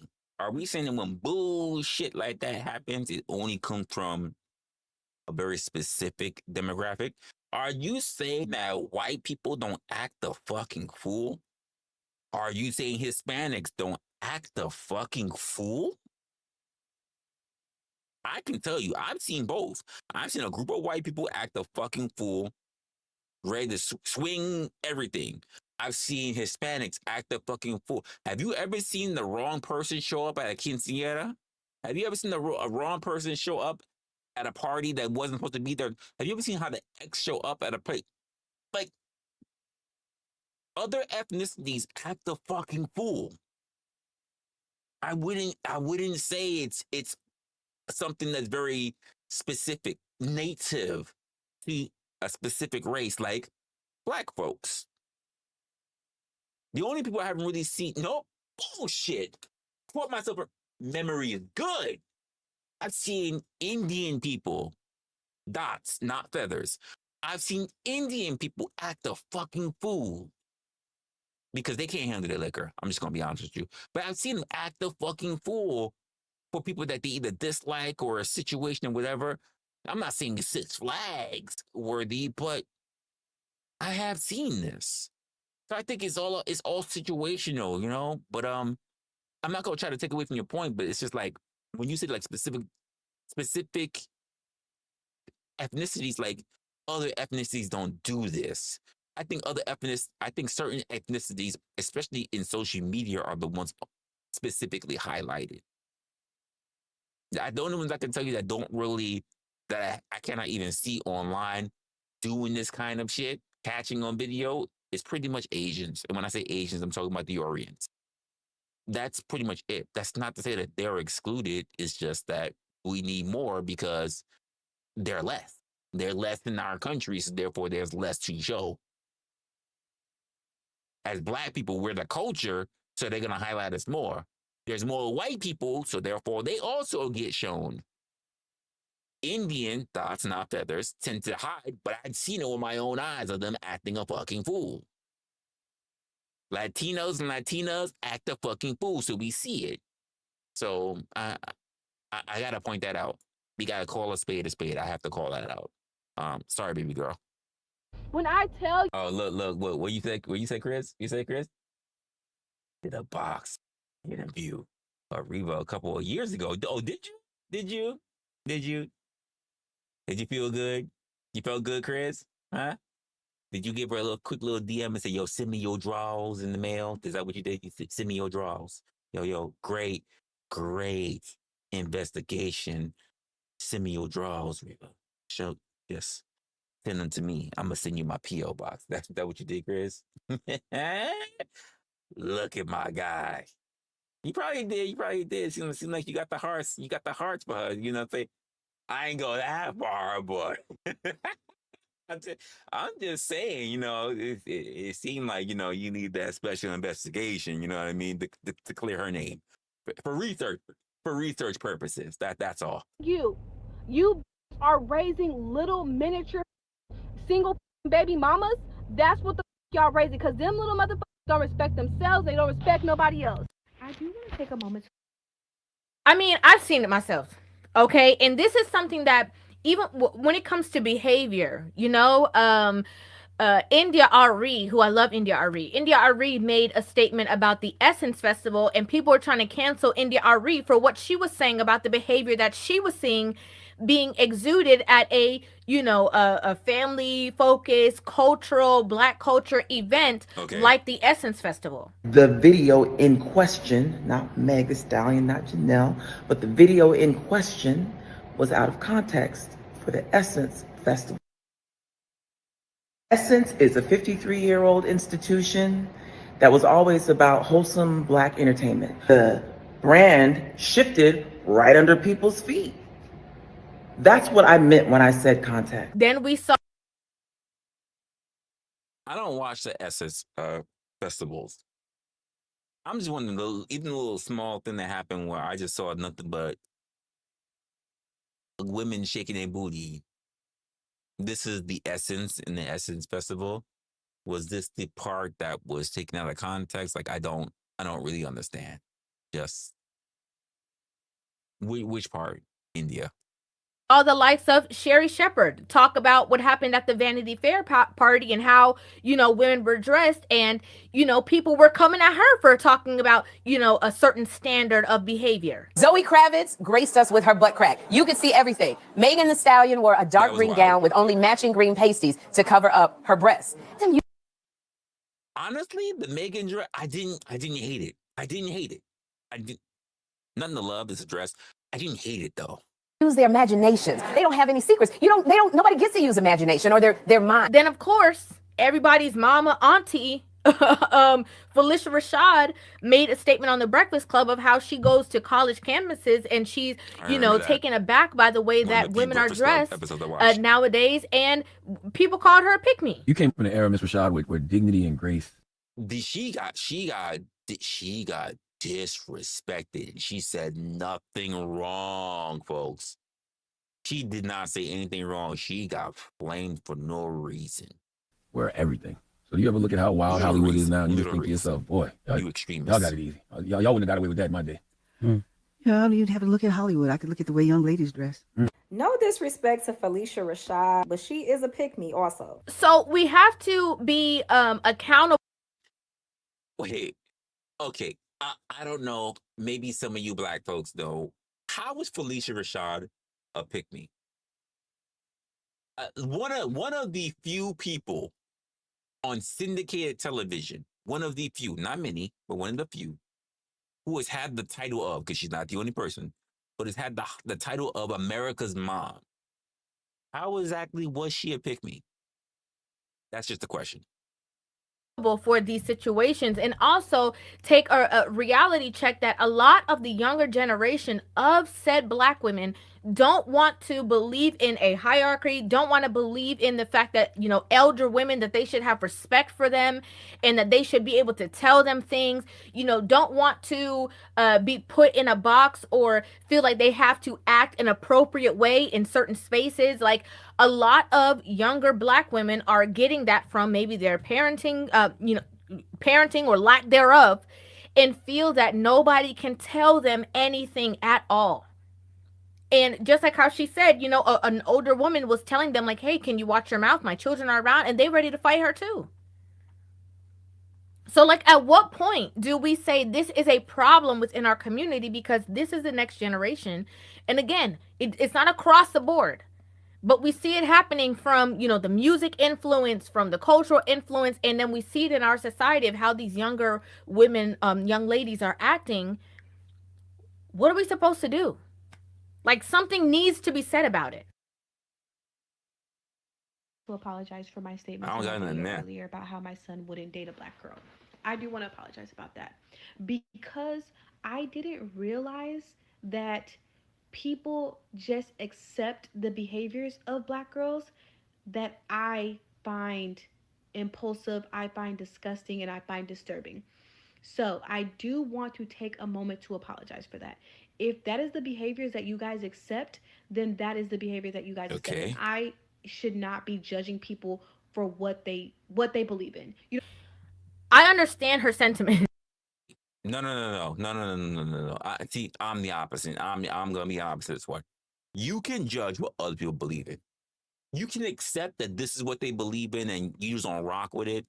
You can even respect the fact that simply this is what they believe in. I personally am not with it, but you can say that I personally not with it, but I will respect that this is what you believe in. But you shouldn't apologize for it. Don't apologize for it. If you're not truly someone, I saw it, I get it, I'm sorry. Don't do that. If you say, this is what my stance is, this is the way I feel, but I understand this is how some other people feel. If you took what I said out of context and this is what I'm here to tell you, that I understand how you feel, so I don't want to negate that. But this is what I was going through. And that's all you got to do. Don't apologize. So come on, you knew what you know how you felt, and how you felt is how you felt. Like, it is what it is. I understand her sentiments of this because it's like, okay, if y'all are all trying to band against me and make it seem like I'm wrong for what I viewed in the wrong or ill behavior that these young women exuded, so I must be the one with the problem. Okay, that's basically what she's trying to say. It must be me. Because if all of you guys are telling me that my thought process is wrong, that means that this is behavior that you guys all deem to be okay. And that nobody should talk about it, nobody should comment on it, it shouldn't be fixed because they're not doing anything wrong. So let me go ahead and apologize and say, you know, my bad, my mistake, because I thought we all were trying to hold, you know, younger women. But that's my point, though. Like, we shouldn't apologize. Listen, I think this goes for any particular ethnicity. We should not apologize. This is just across the board for any ethnicity. We should not apologize for saying that I thought there was a standard for our people to be more, to be better than what's being showcased. Now, I akin this thought process right now to it needs a village. It requires a village, which means that if you was acting the fuck up, your neighbors handled you, held you accountable, basically, and then also informed your parents, who also held you accountable. But if what the new standard is, it's okay for anyone to act the fuck up because it shouldn't require a village. There should not be a public standard. I'm not really with that. Personally speaking. Y'all feel free to tell me otherwise. To me, I'm just thinking there should just be a standard of decorum across the board. Before we even get into ethnicity, there should just be a standard of decorum across the board. That doesn't have to be a law. Some of you guys just think that if it's not in the law, like you're all Judge fucking Dredd. Especially black women to a certain standard. My fault for even thinking that. That's where she's coming from. So if you believe that they were okay in that behavior, then that is okay, and that's what you accept. I mean, me personally, when I saw 4 girls trying to jump a white woman for her asking them not to say PUSSY and DICK in front of her kid, and you know they're like 5 and 7-year-old girls, I personally feel like that was wrong. But again, you guys said that that's kids being kids, and that is fine. I've gotten a lot of backlash, and you know what? At the end of the day, if that's the way y'all are raising y'all kids and y'all feel like y'all kids can act that way, I am not one to judge. And again, my words, You when can I was judge. saying it, I was very upset because of what I saw. You know what I mean? Like, it's not that. And the important part also, folks, is that you can judge. It doesn't mean that you need to do anything. It doesn't mean that you need to say anything out loud. But you can judge. You don't have to take away your own agency. Maybe, and you just have to do the whole,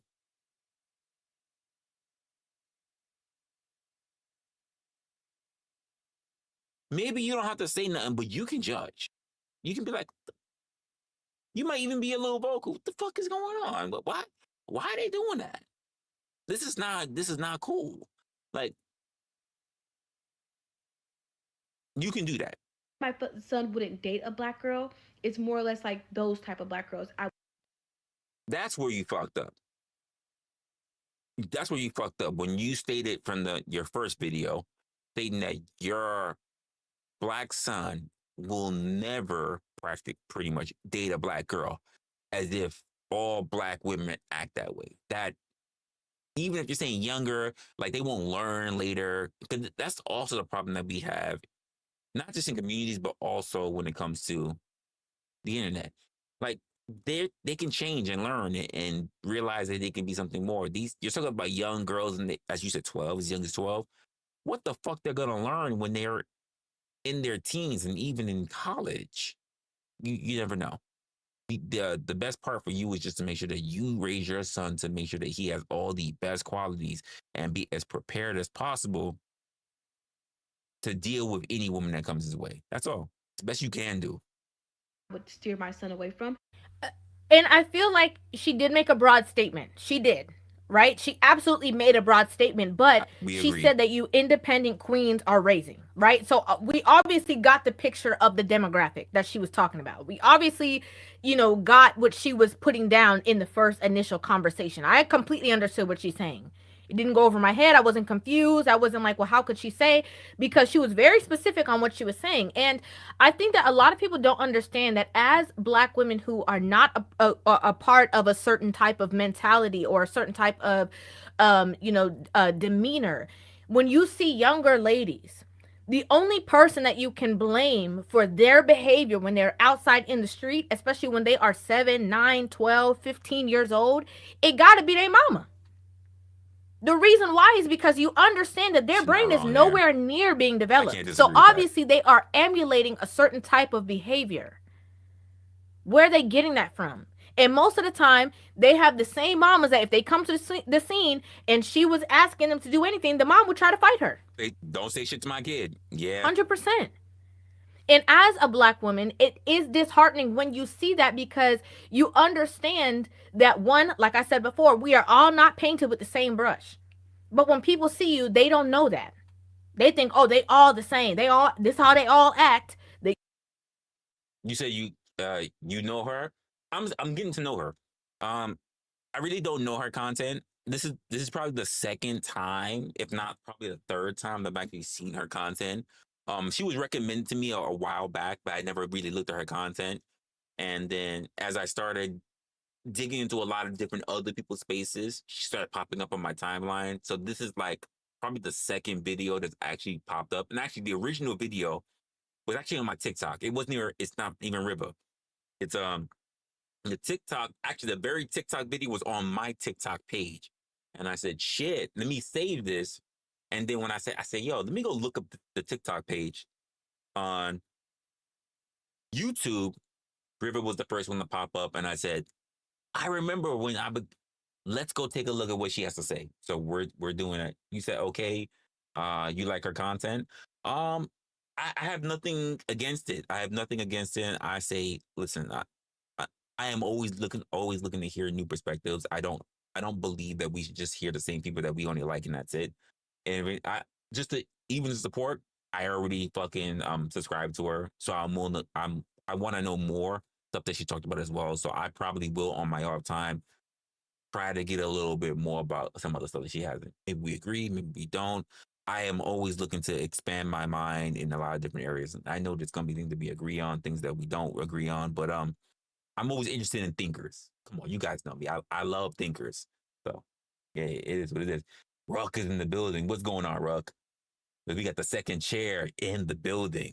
What's going on, Crab? You know, the same offenders. It's terrible. It's terrible. And I'm sure the mom will rise up in you because you like, what is going on? And yes, I do give him guidance, and his dad does give him guidance to not put up with disrespect. You know what I mean? If a girl is going to be loud and disrespectful and fighting and a hooligan and all this other stuff, you don't deal with those type of girls like at all.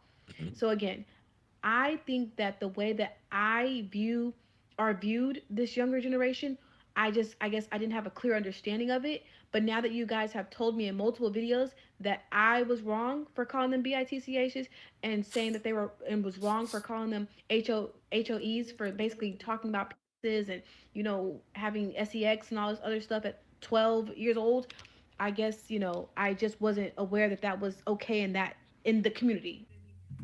Now Sorry, Eva. It's not okay. I just want to say this, right? It's not okay. It should not be okay that we're out there calling other people, on a regular basis, calling people hoes, pussies, I'll just say, and bitches. Because when a word gets used way too much, we end up diminishing not the value, but the strength, the power behind the word. The only people who feel offended by the words are the ones who are receiving it. But the power of the word you should feel the weight of the word regardless of whether it is the receiver or even the speaker. We water down words and even the most inflammatory of words because when we're saying it, when we say these words, we're supposed to sound like we mean business. That's what communication is. That's why we have particular words that we use to hit different. And when we water down words, they lose their potency. If you keep getting hit with the same vaccination, it's not as strong as it used to be. When you get hit with the same, you get hit with the same words, it don't hit the same way. It's just like, there's a joke that I heard about fathers, right? Fathers in general. You got to discipline your kid. You got to make your kid fear you. You got to make your kid want to make sure that they do what they're supposed to do for you. And they say, you can yell at your kid. You could probably hit your kid and everything. And you say, you're supposed to do this. You're supposed to do that. You're trying to become a man. A man does this and a man does that. But when you turn around and say, hey, Junior, I'm disappointed in you.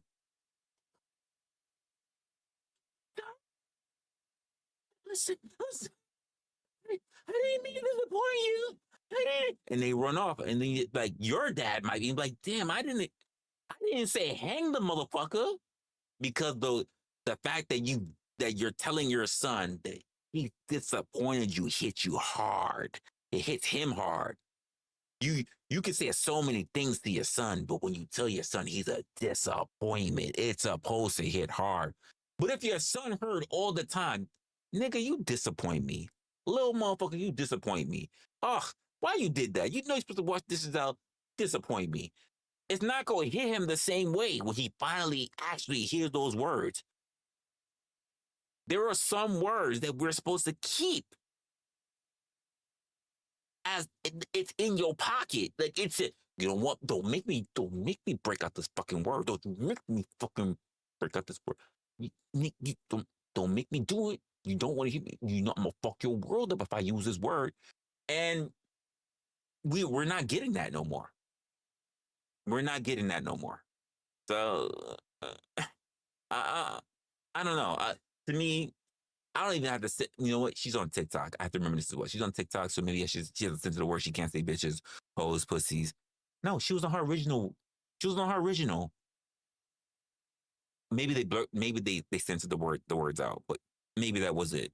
But I remember like she was free flowing the first stream.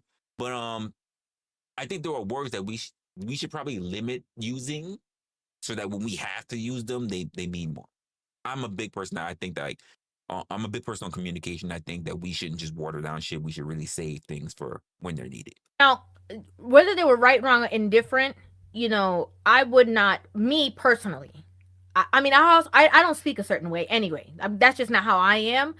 But I wouldn't call younger women certain names because I understand that they know not what they do. They're doing something that they replicate. So when it comes to if there's anything to say about her being wrong about something, you know, right, wrong, or indifferent, that is somebody else's child, and you are talking about children in a certain manner. They're not grown women, just like you said, and just like you acknowledged. There are small caveat: they're not grown women.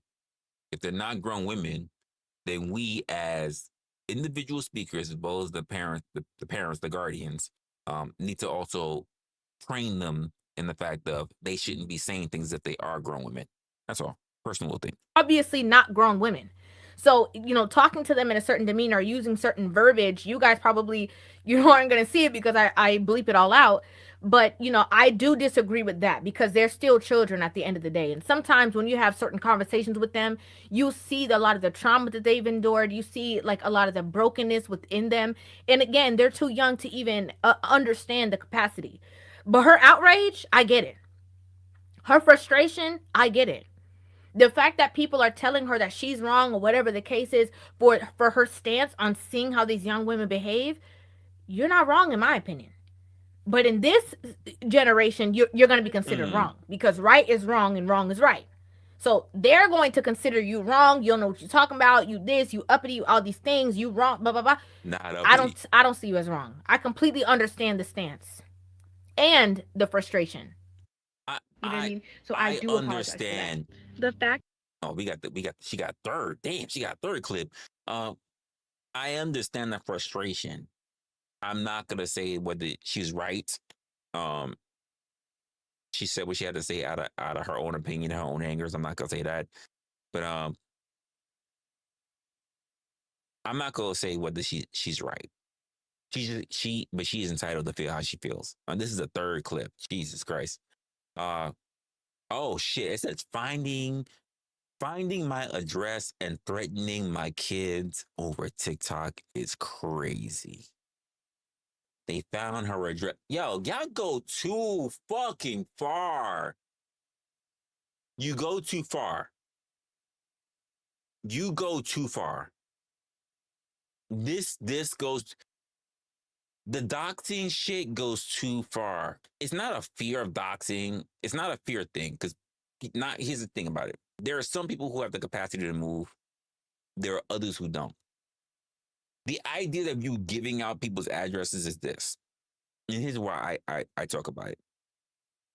And I've said this before.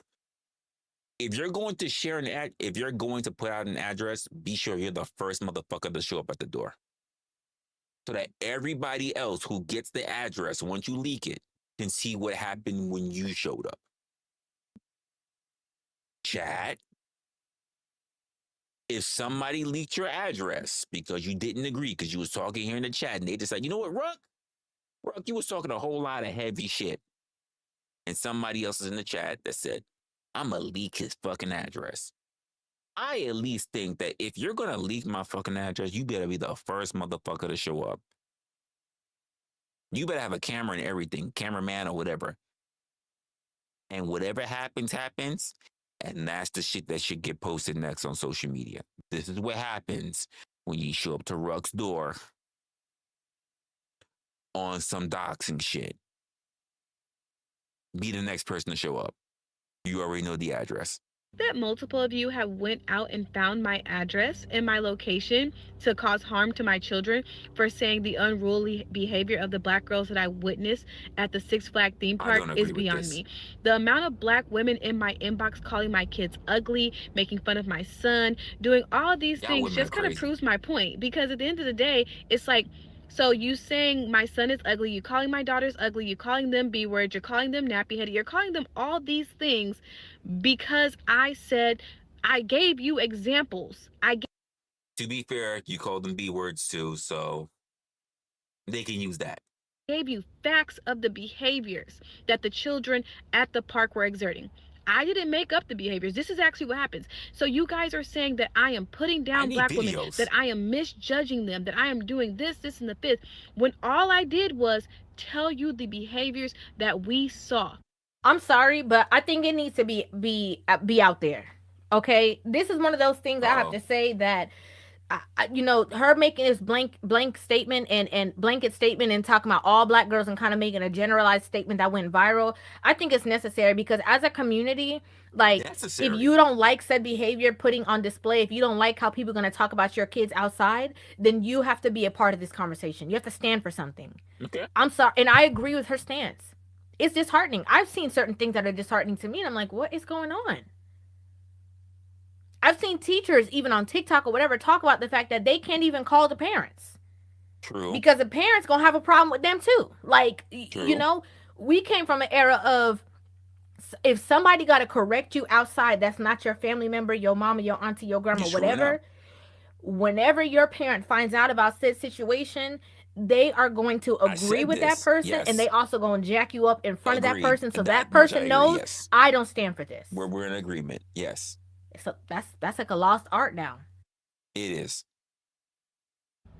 The police had to pat my children down. The police had to look in my purse because they snuck weapons in. They were fighting each other. Wait, hold up. This is new information. You said that there were 12-year-olds, but you said 12-year-olds in Six Flags, a theme park. Folks, hold up. Hold up. It's been a while. It's been a while. It's been a while. I am in New York City, folks. Six Flags is in Jersey. Or at least it was been. I never heard the theme park coming down or whatever. So it's in Jersey. I've never heard of Six Flags. And the last time I was, let me just say this. When I was in Six Flags had metal detectors. They had the little carousel page shit too, but they also did have metal detectors. They did screen shit. You had to put your bag down and everything. Like, how would you say these 12-year-olds? I'm not even gonna say like it didn't happen. I'm asking a question though. How did these 12-year-olds, you said 12, about 12, you don't really know the age, maybe 13, maybe 14, maybe even 11 or 10, walked in with contraband.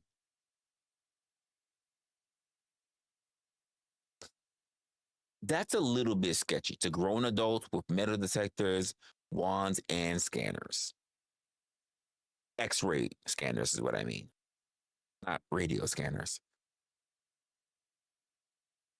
There's something a little bit wrong. They still walked in. Are you going to tell me they walked in with toothbrushes? That's the only way. They walked in with toothbrushes and then they made shivs while they were already inside the theme park? That's what weapon? Can you tell me what weapons? Maybe she will, folks. Maybe she will. Can you tell me what kind of weapons did they have? That's important. If you tell me they had knives, I might have to call Cap. There's a good chance I'm going to call Cap. Because they could have had it at the ankles. First didn't scan the ankles properly. So it's way too late at night for me to be firing on all cylinders like this, asking a lot of questions. I'm just saying. And so, yes, I was very upset. Because we drove 2 hours out. You guys say, oh, I'm sorry you live in the hood. No, we drove 2 hours out because my kids wanted to go to Fright Fest. So it was a big culture shock. But for you guys to inbox me and to inbox other people my address and things like that all over a video that had nothing to do with your own children or nothing to do with you in general, because I'm saying as a whole, we all need to do better. I agree. Y'all gotta stop with this. Y'all gotta stop with those actions. You don't like somebody, that's cool. But let me just say this. If you don't want no one at your door, and I can hear some of you guys, you tough people. You tough ass motherfuckers. I don't care. Show it to my door. See what happened. See what happened. Okay, I got something for you. I got something that you gonna show to my door. Yeah, you tough motherfuckers. It's disrespectful to do that. If you don't want to be harassed, if you don't want unnecessary emails, if you don't want unnecessary packages showing up at your door, because you're not the only one who opens your packages. It could be your kids, your spouse, a friend. What about the delivery people? They also have to carry the weird stuff. Just don't do it. It's not cool. Is ridiculous. And another thing, it is a typical black woman to say that my son will be gay. Every time a man doesn't agree with a woman, oh, he's gay. He's gay. Oh, her son's going to be with a man. He's gay. He's gay. So all the he's gay comments, because he's 11, will definitely be, you know, you'll be blocked for sure. And on top of that, it's kind of like, I tell you guys that a 12-year-old girl was talking about size. That's fine. Kids will be kids. But then you sit here and call my son gay. How does that make sense? A grown woman condemning me for saying these things about another child, and then you come on my page and call my child gay.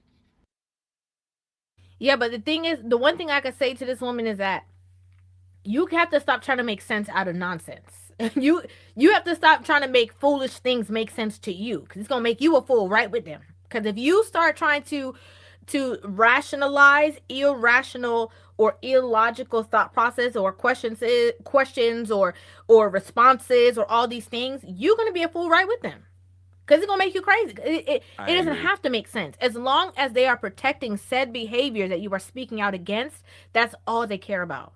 That's all they care about.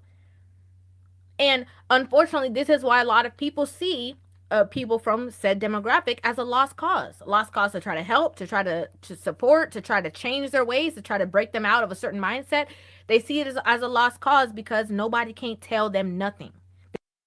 I hear you. I hear River. Actually, I kind of enjoyed that one. That's probably the second, that's probably the second, if not third video that I've seen from River TV. But yo, shout outs. I think that was a really good one. She has a really, really good head on her shoulders, but I imagine she's been doing this for a little bit now. And once again, that particular episode is a black woman says that her son will never date a black girl or date black girls. And apparently it went very viral. I first saw it when it was on TikTok. At least the very first video. I didn't know there was a second and a third to that. So thank you, River, for doing the hard work and actually providing me with the second and third to it. I appreciate that. Great commentary as well. You have your own stances. We see a lot of the same stuff that actually take place when it comes to that. Unfortunately, like, there's so much more that we should be doing, not just as community, but just as human beings, just in the situation, in the scenario at the moment when it actually takes place. And if we're going to even say because here's my thing, I think she got bombarded. Not creator, but the original person who did the post, she got bombarded with a whole lot of different stuff. I think she would have had more credibility, to be honest with you. Not that I'm not saying she's a liar, that it didn't happen or anything, but I think she would have had way more credibility if she had actually filmed some of the actual escapades that were going off to solidify what she was talking about. Because there's going to be people like yours truly that believes in having evidence. You know, one of the things that that became very big in my mind, because it was stated, even if it was like boondocks kind of thing, but it was still true, is the whole reason why we went to Iraq in the first place, right? When we talk about weapons of mass destruction, the absence of evidence is not necessarily the evidence of absence kind of thing. That's a boondocks episode as well. And not for nothing, we need evidence. If you want to be proven innocent, then we also need evidence. But we also need to say that if we want people to be proven guilty of something, we also need to provide evidence of that. we know these things based on things. If you can look on World Star, but if we're gonna be making a point on something, especially if we're gonna make it as the highlight as to what we're talking about, we should probably have evidence. If she was just talking shit in the theme park and even filming it, that was cool. But even if not, and she went to later on talk about it, she should have evidence. I think a lot of people would not have been coming for her neck if she had provided evidence along with the video, her first video, as to what was happening in this theme park. That's just my personal opinion. A lot of people will say shit and do shit and act out because they feel like there's not enough coverage to prevent them from doing so. Trolls will do things and even take you out of context and everything else unless you provide enough evidence that they can't fight back. That's just the way it is when it comes to social media. I don't like it. I'm pretty sure you've seen it. You don't like it. But that is the way how a lot of people move. So that's just my particular thing. River TV. I really got to check out some more stuff going on there to see what's going on. Let's see. I got another video that says how to learn anything fast, so fast that it feels like it's illegal. I'm not gonna watch that. What's this? This says he fucked around and found out it's a black screen. Shit. I don't know what it is. I don't know. I've never subscribed to this creators. Oh shit. So we gonna see it the first time. Who is this creator? She fucked around and she found out. As you can see, I don't know who this creator is. Never subscribed to them. He's got 1.38 mil. Jamari is the name of the creator. I have no idea what this is. Let's find out. So over the last week, this has been kind of like the video and the situation kind of heard around the internet. A man named Austin orders DoorDash, selects the option to have order left at door, sees his DoorDasher me has a female name, falls asleep on the couch with his pants and underwear to his ankles and his front door wide open in 59 degrees Fahrenheit. So No this way. is what I see when I have to leave the order. No Looks like our guy got way. some Wendy's. And our good friend... Wait, hold on. I gotta see that again. Hold on. Wait. A man named Austin ordered DoorDash. He selects the option to have his order left at the door, sees his door open, the dasher, me, that's what she says. As a female, he's fallen asleep on the couch, his pants and underwear to his ankles. And his front door is wide open. It is 59 degrees Fahrenheit. So this is what I see when I have to leave the order. That shit is wild. You never know when you're going to catch the DoorDasher. This is what I see when I have to leave the order. Looks like our guy got some Wendy's. And our good friend here does censor the Fucking body. Wendy's. But yes, the guy is... I'm not going to lie. That redhead got a good chicken sandwich. I like redheads. You know what I also like, folks? A good chicken sandwich. Let's go. laying there, presumably drunk out of his mind. And I've seen the original video, and though it is kind of grainy, I was trying to make out the pixels. But it did appear that this man was on soft. Pause. Okay, And I feel like this is where really, like, all hell broke loose. Soft. Pause.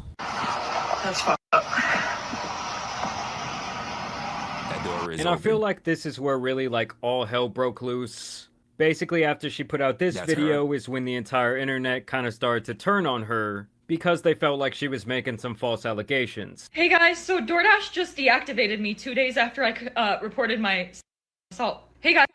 Okay. First thoughts right at the gate. Y'all not gonna like it. First off the gate, she's staring really hard. Like, I don't know how bright this light is, but she's staring really hard at the camera. All right.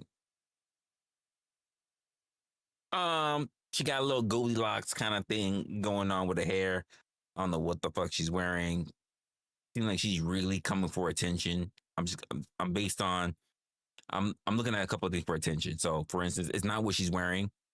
I say that because of the shoes that are sitting in the background, the very ostentatious fucking leopard print coat, jacket, robe that was going on back there, the pink bag. But again, she's a white woman. Okay. Like I said, the hair, I'm kind of liking the hair, digging the hair, but it seems like she's trying really hard in this. I'm trying to pick up what I'm looking on before we figure out what to put down. Outside of that, do I want to talk about that, folks? Do I want to talk about her looks?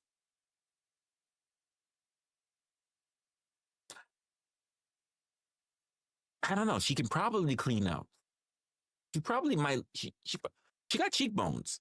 She probably cleans up. She probably cleans up when she puts the makeup on. I just lost my job, and they won't tell me why. They're supposed to send an email immediately after deactivation, providing you the reason why and a link to appeal, and they didn't. So Is it me or she? Is it me when she's saying she's got deactivated from DoorDash? Is it me that she looks kind of like ecstatic? Is it me? Is it me or she looks a little happy that like this is her? Like, I got fired from DoorDash. You know, won't tell me why. Like, this is what happened. Why are you smiling? Why are you smiling over getting fired from DoorDash? I'm lost. I'm a little bit lost. Contacted support, and they made me sit on the phone with them for 50 minutes just to tell me that they can't tell me the reason why, and I have to just go ahead and appeal without knowing why. Well, yeah, let's be honest. The support she was talking to was probably some dude over in India picking his ass. And the only reason I know that is because I'm like a DoorDash aficionado. You know, a couple years back, your boy was deep in the DoorDash trenches. For me, it was like DoorDash is love, DoorDash is life. I was looking like the guy from the commercial.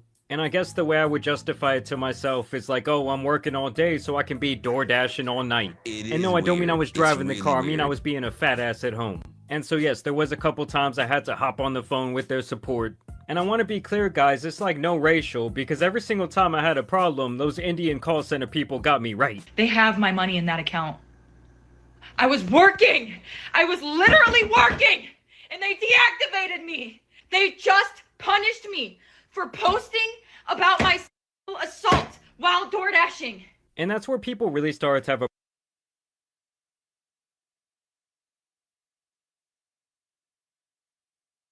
What the actual fuck did I just see? Same chick, same little background, but she was even more animated than the first time. It threw me off how hysterical looking she was. It was crazy. Because every single time I had a problem, those Indian call center people got me right. They have my money in that account. I was working! Why are you I smiling? was literally working! Why are you smiling? And they deactivated me! You're supposed to be mad. They just punished me for posting about my sexual assault. Hey guys, I'm not gonna lie. This is my male brain, my lizard brain kicking in. I've been drinking for a bit. She can clean up. I think she can clean up. She might be really smashable. I'm not gonna lie. She might be a good pack. But given what we're looking at right now, she's high. She can get really emotional really quick. She might be the type of person that she don't do the ha funny. Like she might do the stab kind of funny. Like you gotta be careful. Shit might be, not gonna lie though, shit might be fire. The shit might be fire. Like she's already shown me that she's upset. She could be upset, but she's smiling the whole time while she's upset. It's I don't know. It's giving trouble. It's giving a lot of trauma. While DoorDashing. And that's where people really Why are start you to have a problem smiling? with her call out. Because a lot of people felt like while the situation may have represented like indecent exposure, I don't think that you could technically Yeah, I call wouldn't it say SA. Yeah, And there I was a wouldn't call great it deal SA. of other people who were like The of the fuck is opinion going on that the there? guy did technically say to leave the food at the door. So it's kind of like, oh, put the fries in the bag, bro. Or in this case, oh, leave the food at the door, sis. They just fired me! And the police are doing nothing! I lost my job! And that was my only way to make money to pay. She is wild. Oh, okay. It's official. It's official, guys. Pussy got to be fire. Pussy's got to be fire. She is wild. This is crazy. My bills! I mean, guys, I'm not trying to be insensitive here, but goddamn, girl, if you don't just go sign up for Grubhub right now, maybe favor. So, yep, I really lost my job. 24 hours. Wait, that's the same chick. Look how mellow she is right there. That's the same chick? Look at... That's the same chick. Oh, that is the same chick. Nothing! I lost my job! That was my only way to make money to pay my bills! I mean, guys, I'm not trying to be insensitive here, but goddamn, girl, if you don't just go sign up for Grubhub right now, maybe favor. So, yep, I really lost my job. 24 hours after me submitting my appeal, they denied. Yo, she done lost the color in her face and everything. She went from pink to pale.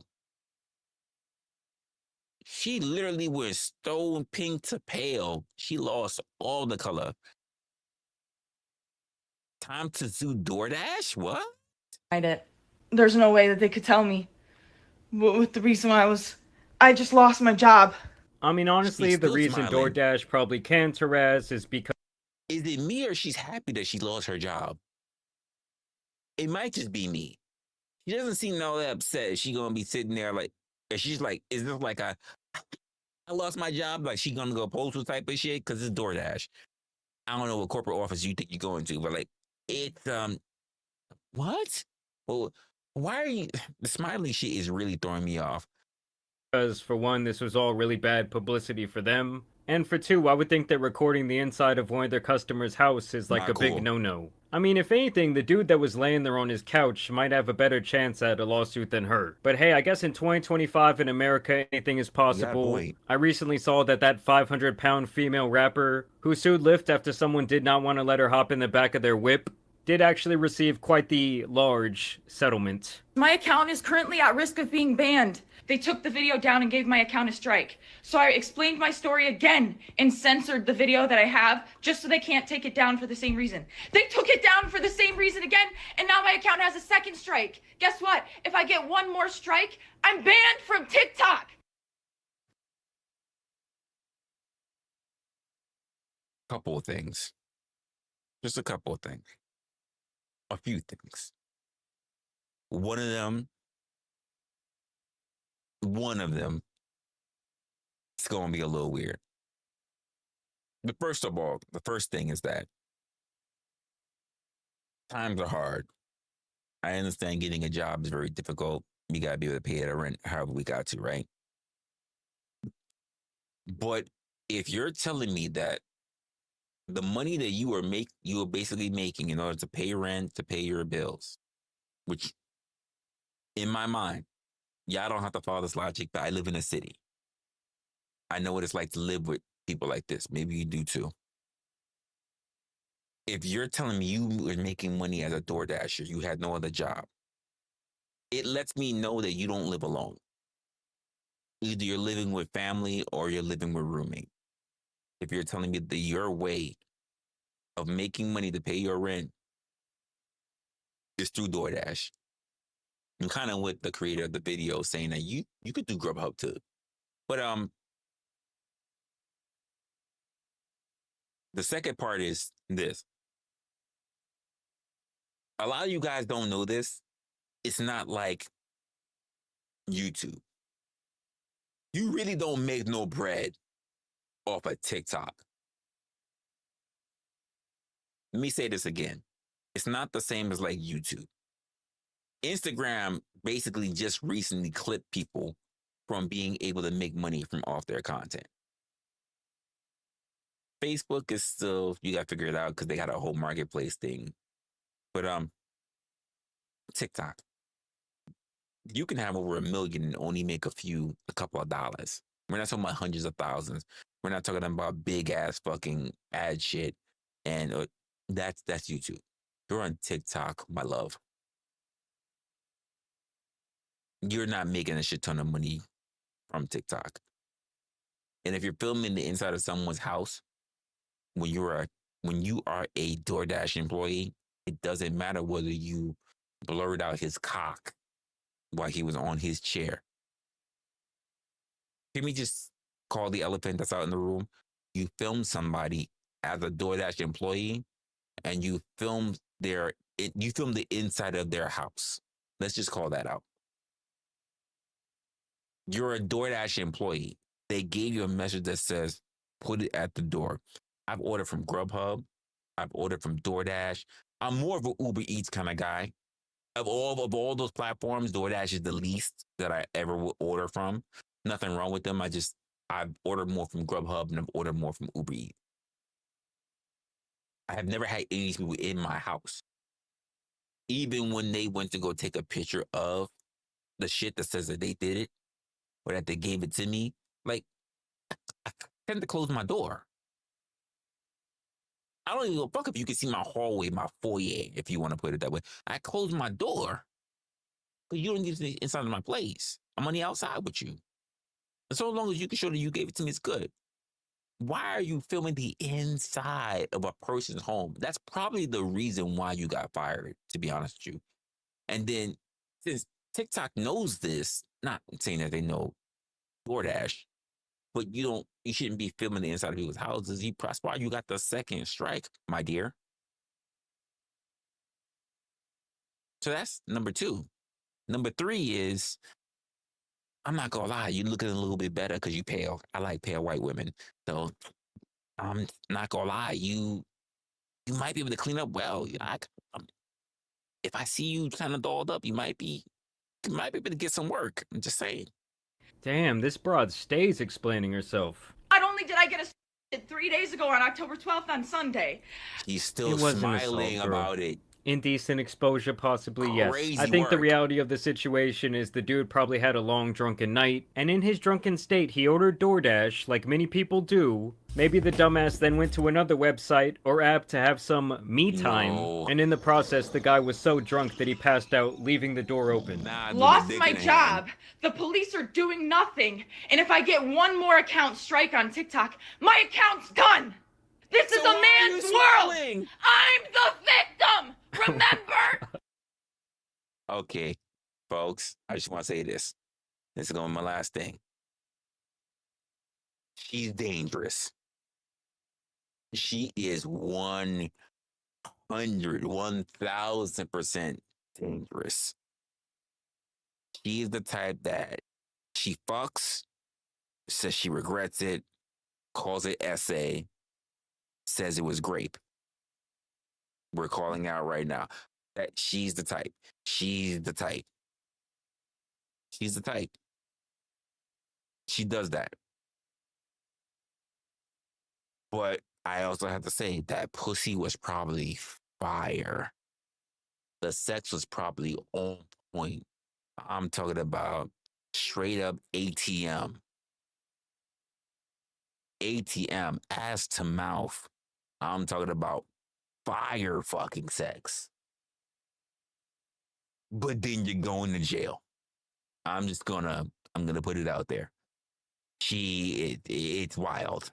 It's wild. I'm the Once again, I'm not trying to be insensitive, but to like chalk this up to, oh, it's a man's world now, just shows me where her like victim mindset is really at. I'm the victim. Remember? I'm the victim. Yeah, I just gotta say, I will never understand the idea of someone holding up their phone and A, crying, or B, crashing out like this. Like, is no part of you recording yourself doing this embarrassing at all? Like, if anything, she should really just shut the fuck up and file the lawsuit if she really feels that strongly about it. And they took down my video. They were gonna have to pay me for my second story time because that was over a minute long. They were gonna have to pay me for all those views I got. Over so no, a minute? they took that right down. They took that right down. Absolutely not. They're not paying me for that. Yeah, welcome to TikTok. Like, here, I think I'm sorry, I lost it. Her screaming that I'm the victim shit, I lost it. Oh my God, it was crazy. And the camera shake, oh my gosh, I lost it. Woo, that was good. got some change in my pocket. That's all that couple million views were gonna get you anyways. I mean, honestly, I think that she TikTok does cares not more pay about you the like attention and maybe Folks, if you're going to be a content creator, do not think that because you got millions or hundreds of thousands of views that TikTok is paying you shit ton of money. It is not the same as YouTube. It is not. And that's not even saying you're going to get fucking thousands of fucking dollars from YouTube. Like, but no, I'm sorry. If you, listen, if you, personally speaking, if you want fame, go to TikTok. TikTok will make you famous for views. If you want money, you need to be on the other platforms, especially YouTube. TikTok won't give you that money. They won't. Don't think that she's sitting there talking about TikTok. Not for nothing. Not for nothing. I'm not gonna lie to you. She sound like she begging really hard. She begging really hard for some money. She sound like she really need it. She work hard for the money. So hard for the money. She sound like she needs some help, y'all. And I'm just saying, I can give if you really need the money that bad, you really you need the money. I got. Oh no, I turned the other card in. So I got at least a good solid 5 cards for you. I ain't gonna really try to show them, but I got a good 5 cards for you if you really need that money, sweetheart. But you a little ape shit. I ain't gonna lie. You a little crazy. You're a little too crazy. You're a little too deranged. Shit's probably fire. Probably gotta have a little contract or whatever. But what's gonna happen? But you're not gonna make nothing off that TikTok, my dear. Nothing on TikTok. Maybe garnering up some money than she does about receiving her perceived justice. Like, I really think if she would've just shut up and played it right, she really could have come off like the victim here. But now this all really just calls into question what her true motives are. And while I was editing this video, it actually has come to my attention that some other TikToks of this girl have resurfaced from her past, where she makes it pretty clear that she is okay with and has broken and entered into places in the past. I was kicked out of this apartment. Wait, whoa, hold the fuck up. She broke into, wait, hold up. She broke into places? She is a known cat burglar? A DoorDash burglar, you can say? And by the way, I'm not gonna lie. What did I just say earlier? She can clean up. She can clean up. Hey, chaos. What I said. And she wait. Hold up, wait. And we gotta ask her a quick question, Chaos. How'd she get that chaos on her wrist? That's her right hand. That's her right hand. How'd she get that cast on her wrist? How'd she got cast on the wrist? She cleaned up. Look at the twist in them hairs. Look at the twist. Look at the twisty twist. Hey. She cleans up. That's a nice picture. She touching the lips. That's a nice little picture there. Nice little her phone is trash. It looks scratched up. It's fucked up in the back. She cleaning up in that picture there. Of this girl have resurfaced from her past, where she makes it pretty. Oh, look at that. Okay, she cleaned it up there. Look at her face. Oh, okay, pretty clear that she is okay with and has broken and entered into places in the past. She broke into places. I was kicked out of this apartment. There, she looking like a whole streetwalker. Look. There, she a whole streetwalker. She a whole lady tonight in this one. Whole streetwalker. But she's trying to clean up, folks. 6 months ago, Nobody is currently living in it. Oh, she walking up in abandoned spots? Hmm. How did I get in? How'd you get in? That's a secret I'll never tell. She's clean. Oh my God, she another wig wearing hoe. Holy shit. What is that bullshit on her face? She looking like a whole streetwalker, but what I said, she wants to clean up. Have I not called up? Didn't I not say she might look decent if she cleans up? She looked crazy in this one.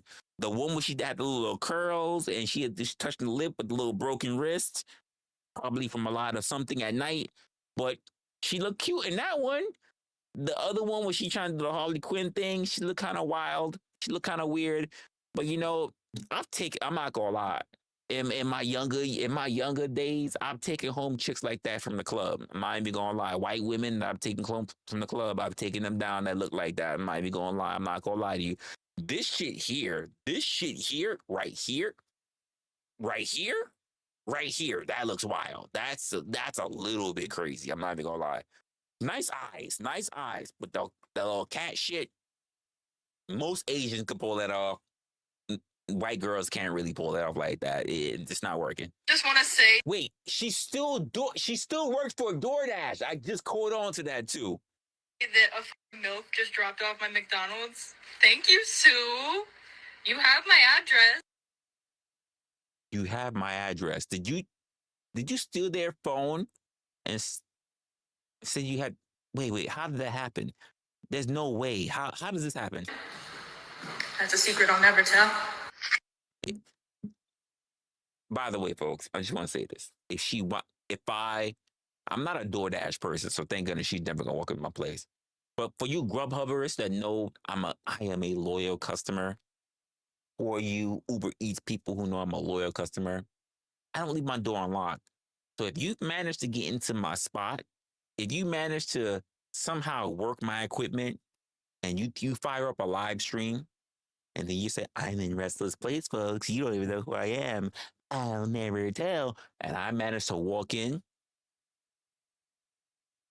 you're in trouble. You're in a lot of trouble. Just want to let you know that. Because I know where all of the sharp, pointy stuff is. You don't. You're in trouble. Just want to let you know. What did you say about this guy, though? I just want to say that a milk just dropped off my McDonald's. Thank you, Sue. You have my address.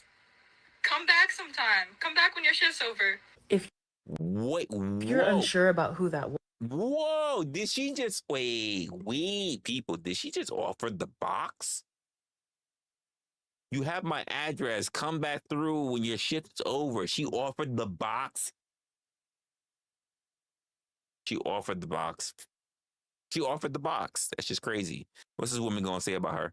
Because at this point, she's taking a picture of people. She says she got SA. Questionably, I don't think it's SA because the motherfucker said leave it at the door. So I can't call it SA. I'm not gonna call it SA. It's not like you walk. He said, "Oh, the shit's inside. I got my money inside, or I got the whatever inside." You don't got the money inside because the fucking app. You can say, "Oh yeah. I got a tip for you." Hey, I got a tip for you. Hey. And he says, like, yeah, you just got to come inside real quick because the tip is physical tip. It's not physical tip. Hey, physical tip. But I got some monetary tip for you. Monetary tip. Hey. And just say you bring him inside and then all of a sudden he dropped jaw. He dropped drawers and then I see. Like that, then you can say, oh my God. I didn't want to see essay. You can do that. You can do that, girl. That's not what happened. You went to go drop it off outside. You said that his door's open. Was his door open though? I don't know. Was his door open? You said his door's open, but then you video recorded him, which you shouldn't be doing. And then afterwards, you're now caught on your own social media claiming that you done B&Es. and even said to other people who DoorDash to you, hey, you were cute. Thank you, McDonald's guy who dropped my fucking Big Mac off. I wish I ordered Burger King so you could give me that Whopper. When you're off the shift, come back. I agree. I wouldn't call it essay. I agree. She's kind of ruined her credibility right now. There was a black woman that was just going to show up. What's she going to say? Come back sometime. Come back when your shift's over. If you're unsure about who that was the DoorDash girl, openly admitting to the fact that she's okay with breaking and entering into a place. I want you guys to take this as a lesson. Thank you. That when you are about to post something, please think about it first. And then the second video of her hitting on her DoorDash driver, which I find completely ironic. All I am saying is that if they were to play those videos in court, it might just hurt her case. It's gonna hurt her. Just a tinge. I agree. Because let's say there is no Ring doorbell camera footage, right? Then it's his word against hers. He could say, oh no, but I had the door closed. It was definitely closed. Like, I didn't open that door. 24 hours later. When I arrived at their front door was wide open. Hey, chaos. I hate that fact that I'm going outside that last one where she was looking crazy with the cat swoop shit going on, the weird eyebrow with cat. Hey, chaos. I'm not gonna lie, she growing on me. She can get the work. She cleans up. I'm not saying she a keeper. This chaos. Let's put it clean. Let's put it straight up. She's not a keeper. She a sweeper. She did to clean out the pipes. She a sweeper. She get it done. Get the work done. She a fixer. I know, chaos. I know she batshit fucking crazy. She probably gonna call Ace SA and Grape. I know, but she cleans up well. She got the lips. She a little crazy. She a lot of crazy. I'm not even gonna say she got the hair though. She got the hair. She got the lips. She got the green eyes. Oh man, she cleans up decent. I know.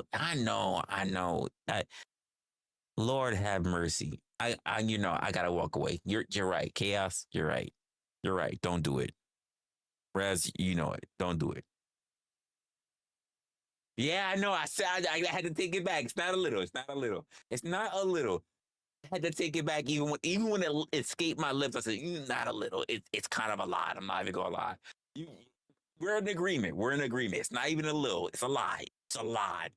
I'm just saying she cleans up well, and I know it's gonna be fire. But you're right. I need to walk away. We know it's fire, but I gotta walk away. Like, ugh. Because if she be like, hey, Resla, well, you don't want this DoorDash? I'm like, no, I don't want the DoorDash. I don't want it. Yeah, I know. I gotta go. I have another engagement. I had to go do something. I gotta go. You know what? I gotta, whatever this is, right? I don't even know. This could be telemarketing. Telemarketer just said that shit's important. I gotta go. You clean up well though. But I gotta go. I can't stay. I was at your door. Now I gotta dash. I gotta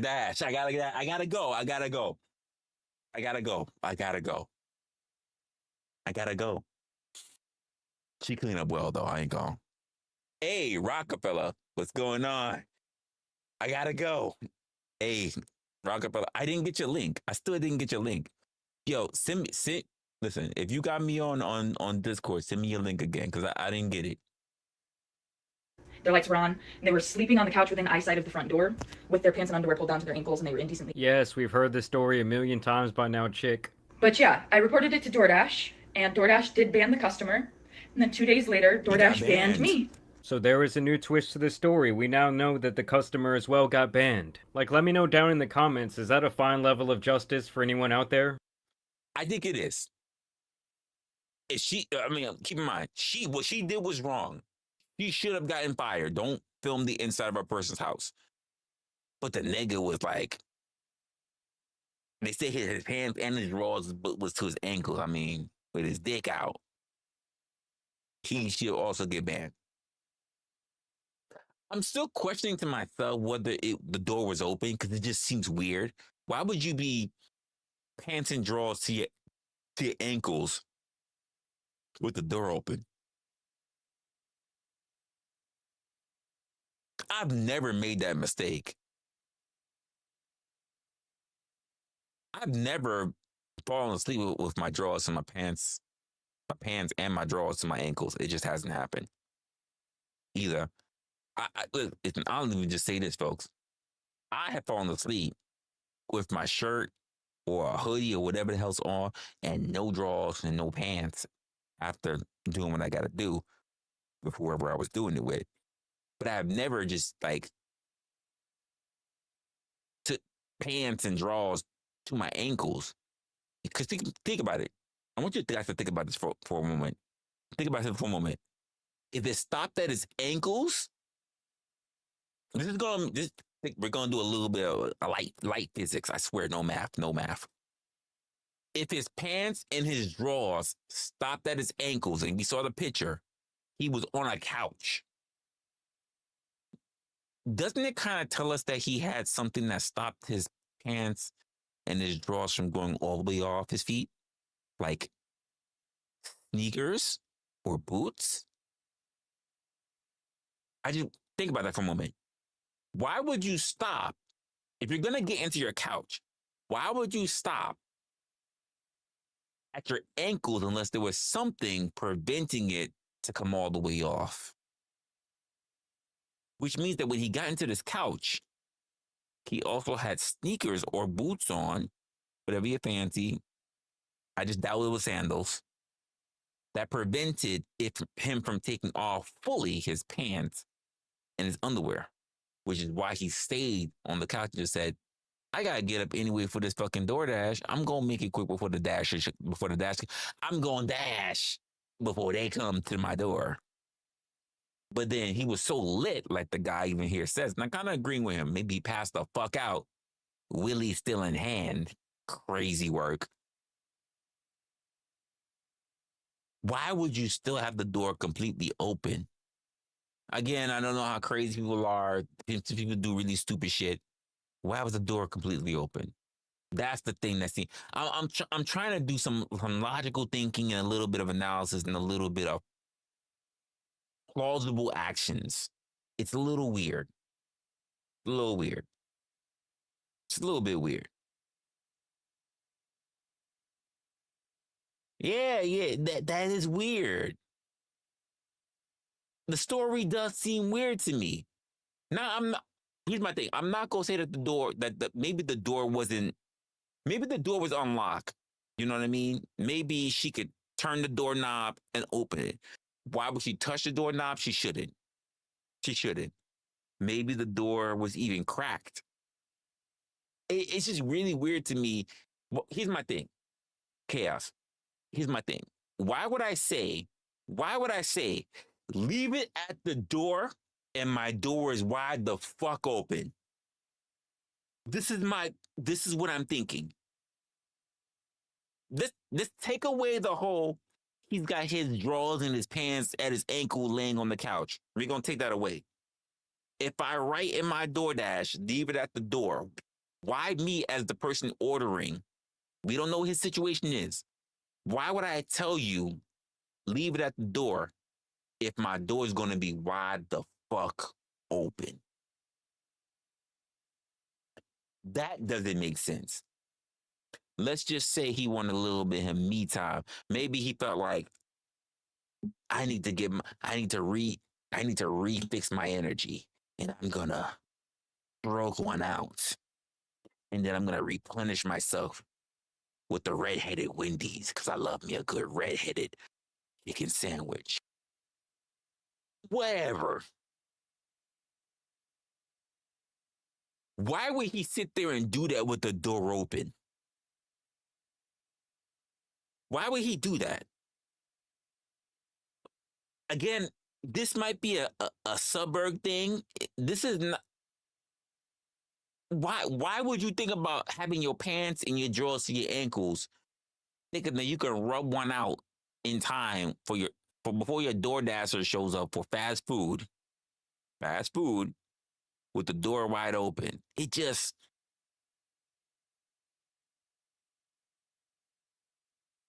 It doesn't make sense. And the worst part is this. Because low key, what she did also, she doxed him. I didn't hear anything about his name being leaked or anything, but guess what?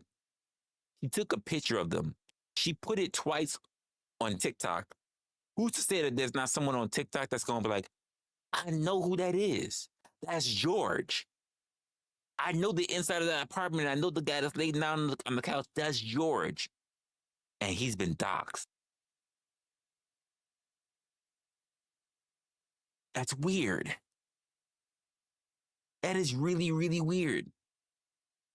I wouldn't have opened the door either. I don't care if the house that I'm going to is a trap house. I'm not opening the door. If it's a drug den, listen. The only way, and I'm taking my life into risk. The only way I'm going to open the door of my own free will, being a DoorDasher, not that I am, is if the very house that I'm going to open the door to, I know is a drug house, and I know all the women are in there. They shoveling and they packing all the dope, and they just wear nothing but bra and panties, and they just packing all the dope into the dime bags, and they just doing work. That's the only way I might sneak a peek in that drug house. And normally I'm not gonna do it, but I'm just like, you know what? I just want to know if there's some baddies in there. For research purposes, I might want to be a snitch for the cops in the future. I might want to be a snitch for narcotics. I just need to know if there's some baddies in there with a fat ass. I might got a little bit like a coke print on their ass. I just need to know. I just need to know if I saw Rodrigo in the corner sniffing some coke off a fat booty Latina's ass, just straight through. Like, I feel like I need to be a character witness. Hey, somebody order DoorDash and just see the nigga. I just like, this is yours. I don't even care about what you did. I just want to let you know this is yours. Your Wendy's. Yeah. Nah, you ain't gotta worry about no tip. You gonna handle yours right there. We good. I just need to see that if there was any big booty Latinas in here. That I got my tip. We're good. This was the door. I'm a dash now, okay? I'm a dash. Feel free to hit it up later. I'm gonna remember that address so that the next time I get a DoorDash order, and I'm going, that's the one that was that house. Yeah, I'm gonna cancel this order. I'm canceling that one. I ain't going back. What's good, peace? I'm not going back. I ain't gonna go back. I'm gonna keep the fond memory of the first time of him snorting coke, probably got some nice big booty Brazilian. But I'm not going back. You're not gonna make me a crackhead too. Like, oh, yeah, you go. Thanks for that. Thanks for the DoorDash, man. Thanks for the DoorDash. I've been screaming for a fucking chicken sandwich. Yo, Yo, I think I got some money for you. It's over here. It's over here. So, you know what? You know what? Here's what we gonna do. Here's your tip. Here's your tip, yo. Here's your tip. Like, yo, pause, nigga, pause. What you mean with the tip, nigga? Pause, nigga, pause. I ain't with that. He says, nah, I got you. I got you. I got you. I got. Hey, yo, hey, yo. Hey, yo. Hey, yo. Come over here. Come over here. Come over here. Smacks her ass, bends her over and says, hey, yo, I got you. Yo, what's your name? What's your name? Your name, Resla? I got you, Resla. And he'll pour in the Coke in a nice little line, the big booty Latina. I'm just like, nah, we good. We good. He's like, nah, yo, you gotta look how the crystals, you know, nah, you ain't gonna turn this down. Look how the crystals on her ass. You know what? Yo, this shit, I even tell you how to do it. You should quick sleep. You know what? You gotta do it. Yo, yo, wrestler. You gave me the 3 chicken sandwiches I wanted. I need to make sure you good with this big booty Latina I got up. You know what I'm saying? You know what I'm saying? Shit, it's kind of spilling. I got you though, wrestler. I got you though. I'm gonna make the lines nice and good for you. This is your tip. Hey, yo, chica, don't move. You gonna make that line nice and steady for wrestler. You know what I mean? And I'm like, nigga, I'm good. I'm trying to get the fuck out of here. I seen her ass. I'm good. I'm good. We good. I'm good. He said, yeah, I got you. Yeah, I'm good. I'm going. We good. It's all gravy. It's all Gucci. Enjoy the chicken sandwiches. This was a great call. Block. Never showing up again. That's my personal thinking. I'ma just have memories of just watching that nice little booty shake, but I'm not gonna go back to the house. And I just dodged becoming a future crackhead, becoming a future customer. It was nice though. It was nice. It was fat. It was juicy. Wasn't a BBL, but I'm not gonna come back. So I'm really never getting my DoorDash account back.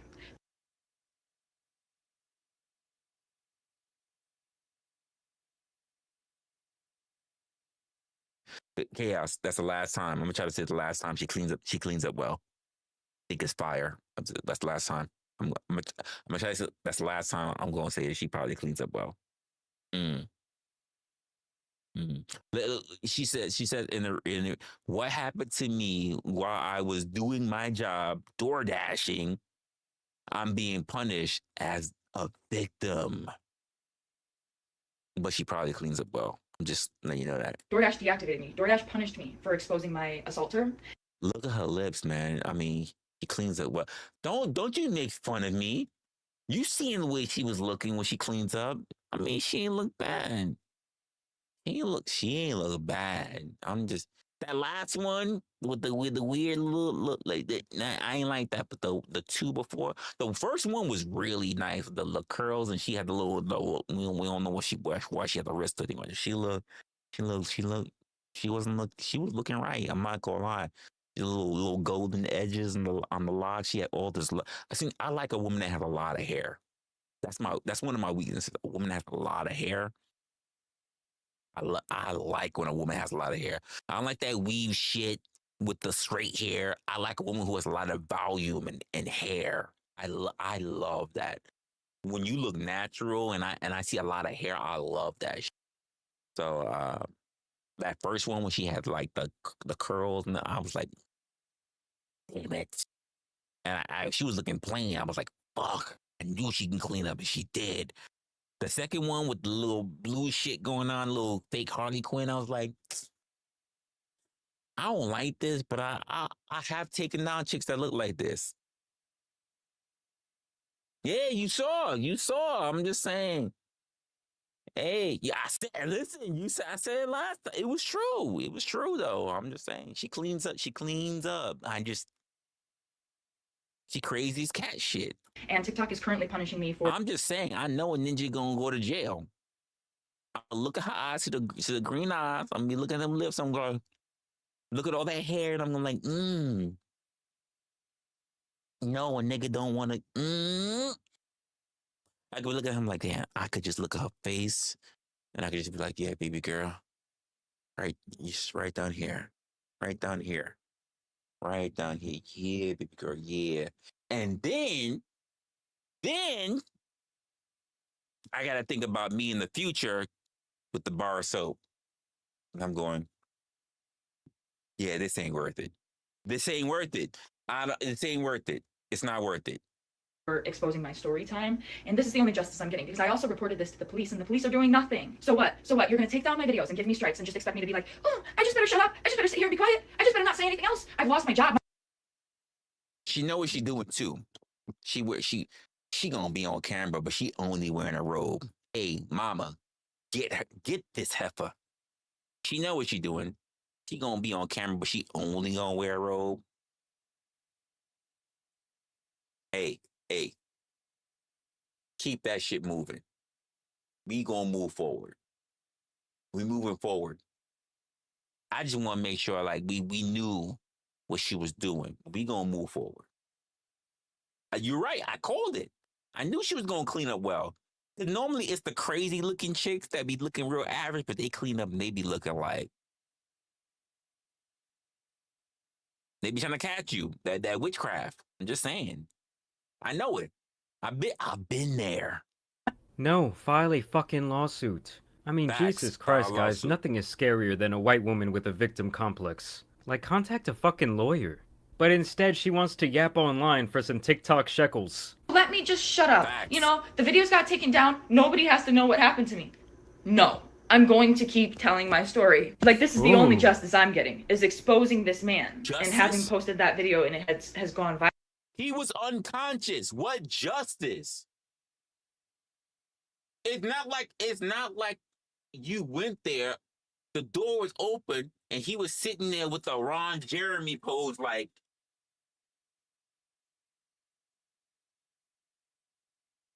how you doing?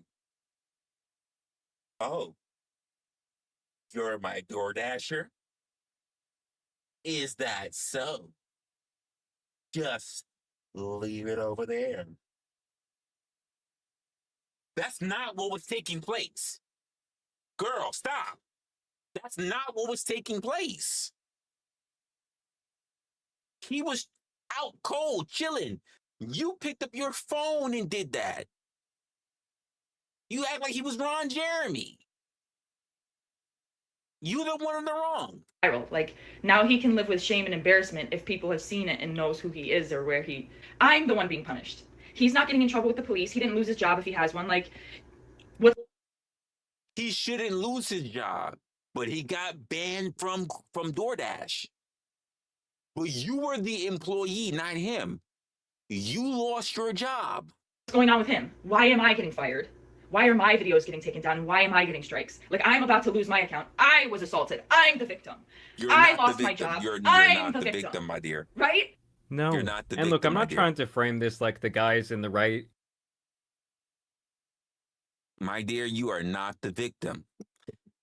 But since you are begging for the TikTok shekels and everything, I just want to let you know that if a ninja is single, chaos, pray for me. Chaos, pray for me. If you really need some extra money, you might get a part-time job. Just reach out to Resla. You might get a part-time job just to help you get by. It's not going to pay you as much as DoorDash because you were gone. So you may have to subscribe to Grubhub. But I may have a couple of orders for you for the right price. in any capacity, but to me, I just think that her true agenda here is really fucked. I also wanted to show you guys the public statement that DoorDash did release in this situation. We've seen some tough and sensitive posts over the past few days, and we want to clear the air. No one should ever have to experience SA, harassment, or abuse, and DoorDash never deactivates someone for reporting it, full stop. We take these reports incredibly seriously and work closely with law enforcement to investigate and support those affected. In this case, the Dasher let us know about an experience that made them feel unsafe, and that's exactly what we always want Dashers to do. Our team immediately began investigating and has been in direct contact with law enforcement and is prepared to fully. Hey Hornet, I might need you and Crab to co-represent me, because we definitely got a bad shit chick that's gonna definitely call SA, call Grape, and I might need the co-chairs. I might need you guys to take my case, only because she cleans up well. But we know from the start that she's bad shit, so we gotta collect all the fucking evidence, all of it, especially from this DoorDash case. We know that she's a prior B&E. We know that she tried to do a whole bunch of shit. We know that she's all about the money and about clout and about status. So we got all that locked down, you know. But I'm not gonna lie. We gotta be able to feign from the judge, from the court, that I knew she was crazy, and that I knew she cleaned up well, and that I still did it anyway. We got to convince the jury that, hey, Resla was there. Resla even did a video. Resla knew she was batshit crazy. He knew she plays the victim mentality, but we got to spin it in a way that she said, I know this is what happened. I know I did, but because I took such a backlash on social media, and since I know that you're a content creator too, I would never go for clout again because I don't want to look bad. So I just want to be with you, daddy. And we got to be able to spin that narrative. We need as much clout as possible. We need as much evidence as possible. We need it so badly that we're going to ruin her if she ever thinks about trying to do anything stupid in terms of us. We need to make sure the CRH is on the case. Because I'm not gonna lie, yo, Hornet, she cleans up well. And I know the box is fire. I know she is an ATM specialist. If you don't know what the ATM is, I mean, go look it up. Support any of their efforts. However, posting a video of a customer in their home and disclosing their personal details publicly, which is doxing, is a clear violation of our policies. That is the sole reason that this Dasher's account was deactivated, along with the customers. We've also ensured that the Dasher has full access to their earnings. Hey, I agree. Listen, Hornet's already he's already on it. He's already building the dossier. Listen, hearsay, Your Honor. My client was just entertaining the crowd. He has never provided anything in his content that he has been deceitful, but we've already seen through her records, Your Honor, through all her TikToks, he has been absolutely deceitful. She got fired from her previous job because she was deceitful. She was freaking pretty much almost gotten rid of from TikTok because she's deceitful. She got 2 strikes, Your Honor, as a content creator.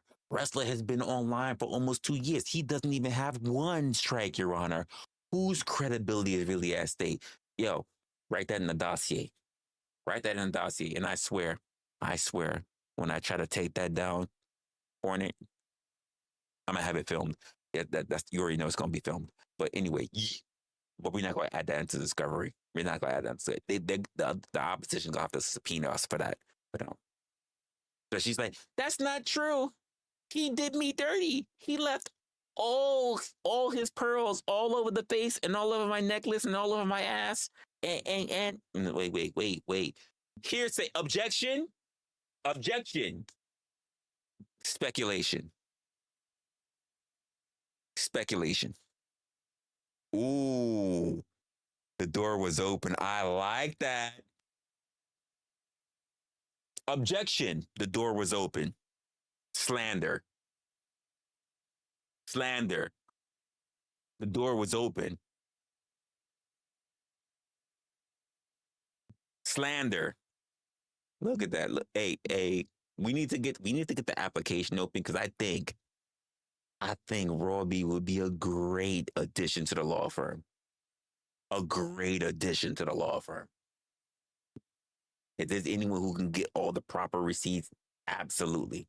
By the way, Robbie, we got a law firm. We got a law firm that we're starting. So yeah, we're gonna be looking for the right candidates. Absolutely. So just saying. So they did pay her out. And yeah, basically that was their only statement. They've kept it pushing at this point. But first and foremost, I just want to thank everybody for the overwhelming support and allyship that you've shown me. I and the entire rest of the world. What did she say? The what ship?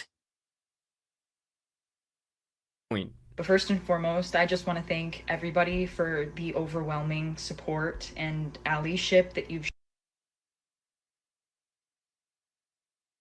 Maybe it's me.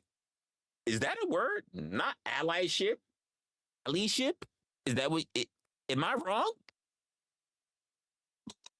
Is it allyship or allyship? What? Am I wrong? Am I off? That was weird. That was really weird. Am I off? Is that how y'all say it? Allyship?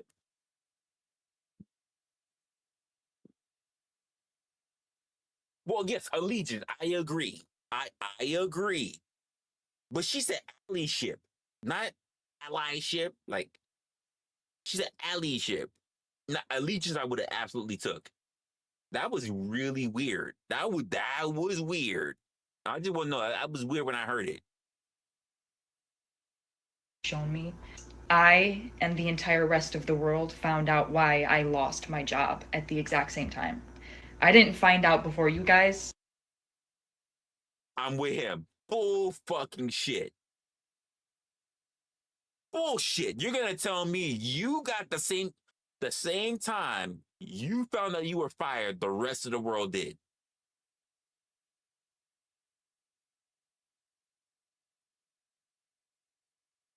That's bullshit. I'm not following that. I'm no. Hey, Hornet.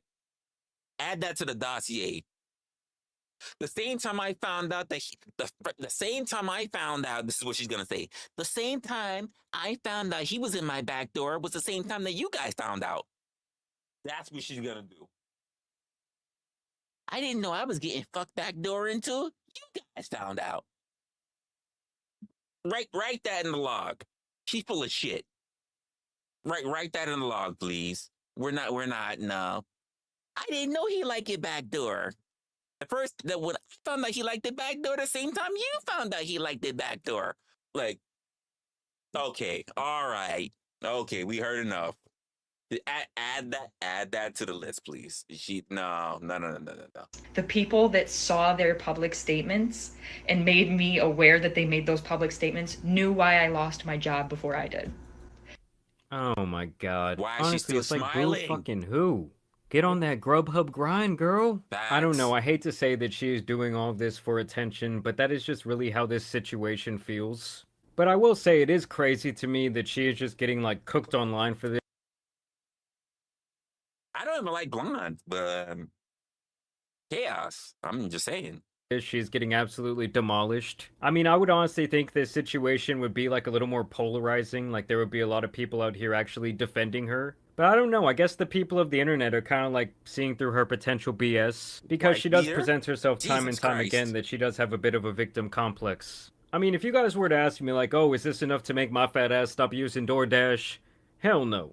As a matter of fact, I think I still have some time to call in a Chick-fil-A order. And if I tell them leave it at the door, they better leave that shit at the door. I'm out there. Yo, here's my thing. If I tell you to leave a fucking order at the door, leave the order at the fucking door. Don't ring my doorbell. I just need to see on my fucking app that the shit came through. I need to see a notification. Don't be at my fucking door. In fact, I don't want you calling me, telling me that my order's at the door. In fucking fact, I don't want you not only not calling me, I don't want you ringing my fucking doorbell. You know what I also don't want? I also don't want you at your fucking car across the fucking street, chilling in your car waiting for me to come pick it up at my fucking front door. I don't want you babysitting my meals, nigga.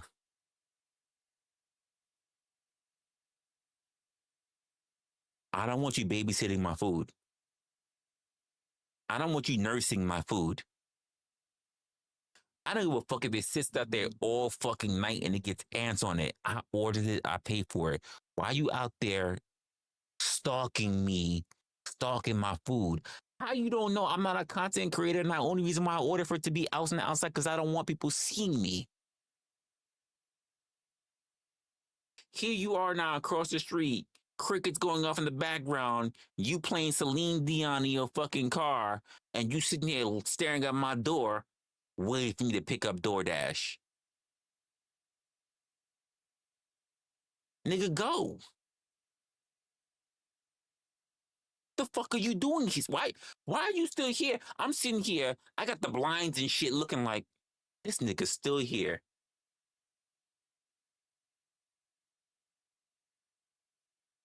Saeed is still there. Why is Saeed still outside?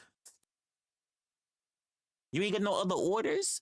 I get that I ordered something at 4 o'clock in the morning. You ain't got no other orders? You ain't getting ready for breakfast or something? Why is Saeed still out there watching my fucking door?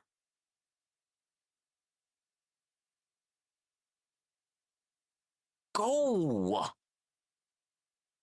You don't know how little or more important or how paranoid I am. Why are you there? Why are you still watching my door? I left you instructions. You followed the instructions. Good job. Why are you still there?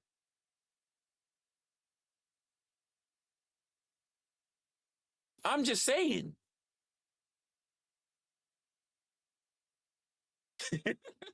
Blasted from my car. Yeah, that's just crazy. Why are you here? Why are you still here? Not like, what do I gotta do now? Do I gotta be like, yo, hello? 911? Yeah, there's a weird gentleman. He pulled up outside my car, and I think he's playing gangster music. And I'm not feeling safe. I've never seen this car in this neighborhood before. Just so you can leave, so my food could be fucking stone cold by the time the cops show up and get you to fucking move? Just so I can feel comfortable enough to go outside to pick up my fucking food? Is that what I gotta do? Are we serious? Keep it pushing. Why are you still doing this? That's how I feel about the DoorDash shit. Hey. But shout outs to the creator. Shout outs to this creator. Once again, his channel recovered. I didn't even know anything about this DoorDash shit. But she fucked up and she found out creator is Jamari. Interesting. I've never seen his other content. I'm actually gonna keep him. I'm gonna keep him on my list so I can figure out who he is. Maybe he's got some other content that might be fire. This is the first time he's ever come across from me on my platform. Oh my gosh. This is gonna be for some of y'all political heads, right? This is gonna be for some of y'all political heads. Hey, Raw. You never know. Will might want to take a look at this one. So we got another one that's sitting on my list. I pulled all this stuff from my feed. So I pulled tab because this stuff was popping up from my feed. This one here says, MAGA loves to hate Black people. Let me say it again. MAGA loves to hate Black people. This is from a content creator by the name of Jew Almighty. 53.6K subs. Okay, not bad. Definitely better than what the fuck I'll ever get to, because my ass is struggling just to get to 1,000. So, Let's see what he's gonna be talking about here on this particular thing. I'm wondering, but it says once again, MAGA loves to hate black people. Let's find out. The institution of slavery is not inherently evil. White people are obsessed with black people. If I see a black pilot, I'm going to be like, boy, I hope he's qualified. Which is why racists exist, because in order to be racist, you need to wake up every day and just continuously think about why you don't like a person or a group of people based on the color of their skin. It is not inherently evil to own another human being. Black people want to be left alone. They don't want revenge. He said, wow. One more again. Like a person or a group of people based on the color of their skin. It is not inherently evil to own another human being. Black people want to be left alone. They don't want revenge. They don't want to replace us, as some extremist groups have said. They just want to live life in peace. Between the racist text messages that keep leaking from MAGA and the Republican Party. One of the messages referred to black people as monkeys and watermelon people. To right-wing podcasters trying to justify slavery and being touted as national heroes, even though their content purposely demeaned and demonized the black community. It shows they were actually better in the 1940s. It was bad, it was evil, but what happened? Something changed. They committed less crimes. Maybe they were afraid. I mean, 4,000 black men, women, and children were killed in violent lynch mobs. If that's your explanation. It's very clear at this point that conservatives have a weird obsession, not only with the black community, but with trying to find some way to rewind the clock to make us subservient to them. There's no doubt about it. That's what they mean when they say make America great again. But I'm Ooh. Is that what it means, folks?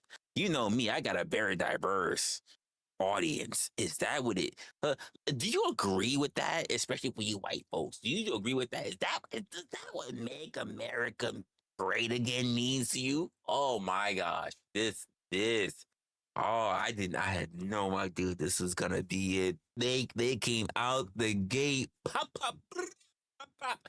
Oh my god, they came right out the gate with this one. It is wild. They came out the gate shooting. This is gonna be one. Oh my goodness. You said interns disregard that last comment. This is gonna be a big one. Okay. Let me grab a quick beer. This is gonna be a big one. I have a feeling they gonna cut in. Oh, you said this is me. You said this is me. Oh wait, give me a minute. Give me a minute. I'll be here.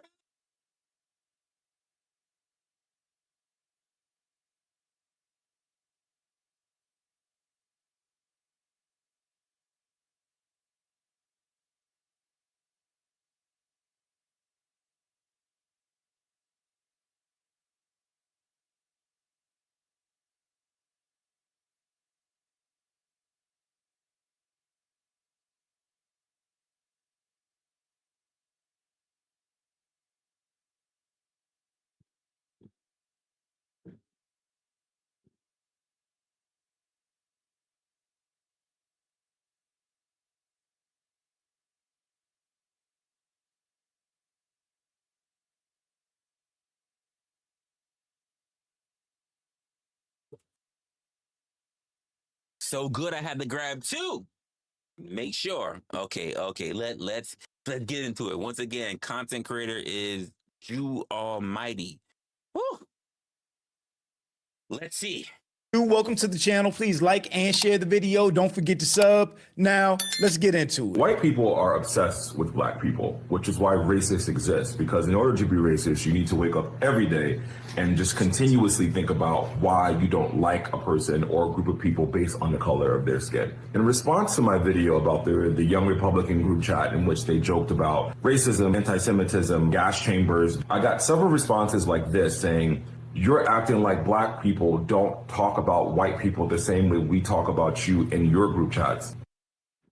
Oh, okay. So we're right off to the races. Literally the races, folks. Do we believe? Oh, I got questions already in my head because I really want to make. Oh man, listen, y'all better be lucky. This is what I do when this is not like opinionated. Oh man, hey, Here's where we go. First off, for everybody else, yeah, we messy. Yeah.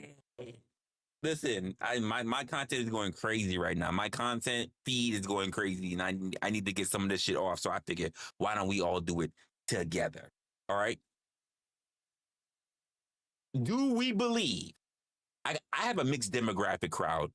Some people are black, some people are Hispanic, some are women, some are men. And normally I'm not up this late, so I don't know who's here, right? So normally like I got a good mix. Sometimes the people are white, some people are black. Your own personal thoughts doesn't really affect anything. This is your own personal thing for thinking. Do you believe, if you're a black person here, do you believe that black people talk more about white people? Hit a 1. If you're a white person, do you believe that white people talk more about black people? That's a 2. And if you're anything outside of that, since apparently this is between black and white, I don't know why it only gets stuck on black and white. So if you're outside of that, do you believe that they don't talk enough about each other? How about that? If you're outside of both black and white for this conversation, do you believe that both black and white people don't do enough talking about each other? Ooh, so B Baller says that black people talk a lot about white people. Hey, white people, hit a 2 if you believe that white people talk a lot about black people. I'm making questions that are centric to the people who need to give out that information. Now, okay, so apparently we only got black people that's up. We got about 10 people watching. There's about 17. We dropped down to about 10. But apparently only black people are watching right now. Oh, shit. Damn. Well, never mind that.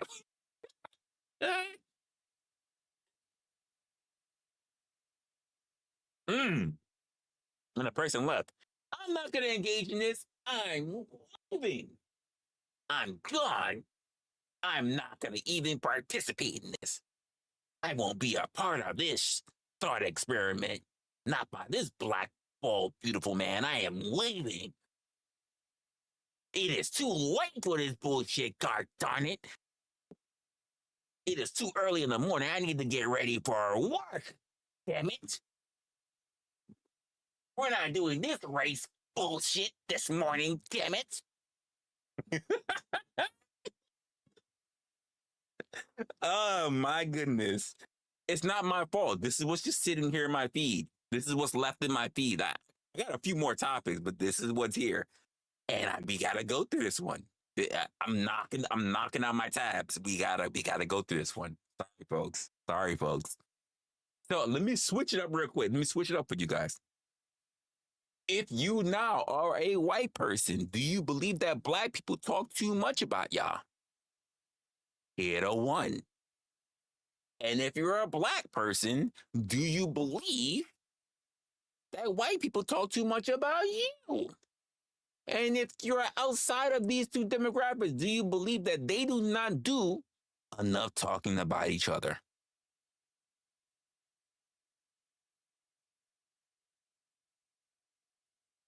Very interesting right now. Very, very interesting. Ooh. We're still kidding though. We got a 1 in here. So the winch already said white people like to talk about black people. Okay. Well, black people like to talk about white people. You got that. But this is crazy. Only the winch spot. That's crazy. He said, as a brown person, white people can't shut up about us. Ooh. Stand up. Don't stand back. Damn. Really? That's wild. We do, all the shots. That's crazy. That is horrible. Because I know a couple of dudes when Black Lives Matter was taking off, and they specifically, at least for a good solid 2 months, specifically only targeted white, pale women to take them down and have them recorded while doing them dirty, just so they can scream out Black Lives Matter. That is nasty, D-baller. That is nasty. Yeah, you tell them. Listen, I ain't got time to worry about these. Hey, listen, you tell them. You tell them. Tell them. You tell them. Wild work. All right, let's see what they say. Black people do not think about white people at all. Like, and I know that's at all. He said probably hard for you guys to comprehend because you think about us so much. Our lives do not revolve around what white people are doing, what white people are saying. We do not talk about you guys when you're not in the room. We don't talk about you even when you are in the room unless you do something. Half of the commentary you see from Black people, including myself, that is online, comes in response to you guys doing or saying some crazy shit. You say he a liar? He a liar. Really interesting. Listen, I'm not going to say yay or nay right now. I want to get what he's saying because I haven't caught the full picture. I will give anybody the benefit of the B-baller even went out his way to correct the entire sentence. He's a liar. He went out of his way to complete the entire sentence. I'm we'll see what he had. We'll see what he has to say. Shit. And in reality, the only thing that Black people want is to be left alone by white people. But you guys won't leave us alone because you think about us all the time. And if you don't believe me, maybe you'll believe someone who looks like you. Black people want to be left alone. They don't want revenge. They don't want to replace us, as some extremist groups have said. They just want to live life in peace, the way they want to live. They want family, they want love, and they want to live in a society where they know they belong here. They want society to also know that they belong here. That's not culturally. Hey, B-baller, my nigga. He got a white person to agree. You gonna discount that white man? The white man said, Blacks just want to be left alone. We just want to be in peace. You gonna discount that white man? He got results. He got receipts. Where's your receipts, sir? Where's your receipts? Where is your receipt, sir? He got it. A thing that we do, but apparently it's something you do, so you think that we're sitting around pondering about what you're doing. This goes back to why white women think that they're the managers of the world, so they can come question Black people and what they're doing. You can stalk us outside. You can have all these thinks and thought pieces about how we exist, and it's like that ain't no real white man. How you gonna say that? He had the skin. He had the vocals. He had the vocal cords. He had the skin. What do you mean that ain't no real white man? What do you mean? He had everything. He had the vocals. He had the cadence. He had everything.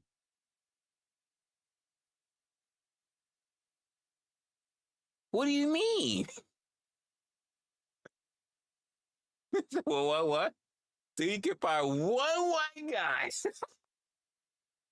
One white guy. He's credible. Oh my God. Stop the gaslighting. It's not me. I didn't do it. He got his own. I want to say, nah, that's not me. He got his proof.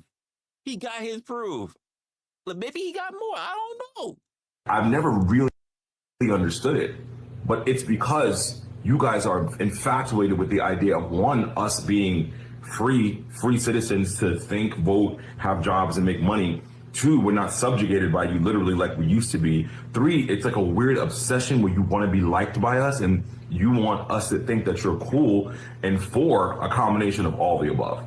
But sorry to Hey, Is he wrong about this? Wait, B baller, mama. I'm gonna have to call you out. I'm gonna bring we gonna do this. We gonna do this. We gonna come to the front of the congregation. Come to the front. Come to the front of the congregation. You two, you're loud. Come to the front. Come to the front of the congregation. We need you here. We need you here. Is he lying? Is he lying? No. Is he lying that he's saying that white people want to be black so bad, they just don't want to basically be treated like blacks? Did you not hear what he had to say? He said, we are the culture that they want to be like us. Well, what do you have to say about that? And you called him a token. What's good, Grump? What is going on? He said that Kendrick said they not like us. He says that the whites want to be like us. Hey. And Denison, I'm just saying, this is what, hey, you're just calling it out. He all of it, he a token, but he say that they want to be like us, that they like the culture, they like what we do, that we put it together, that we do everything good, that they find gracious because they find it popular. Let me say that again, Brother B-Baller. They said they find it popular, and therefore they want to be like the Negro over here.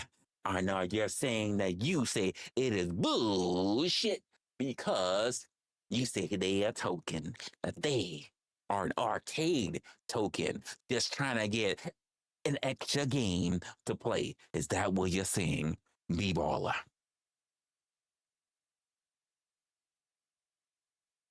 Is that what you're saying, B-Baller?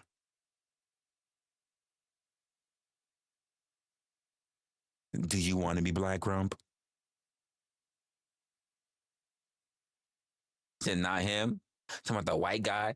Oh no, you said the white guy. Ooh.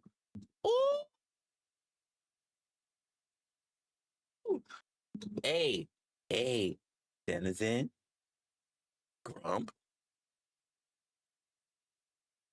We've been covering a lot of stuff for the last few months in social media.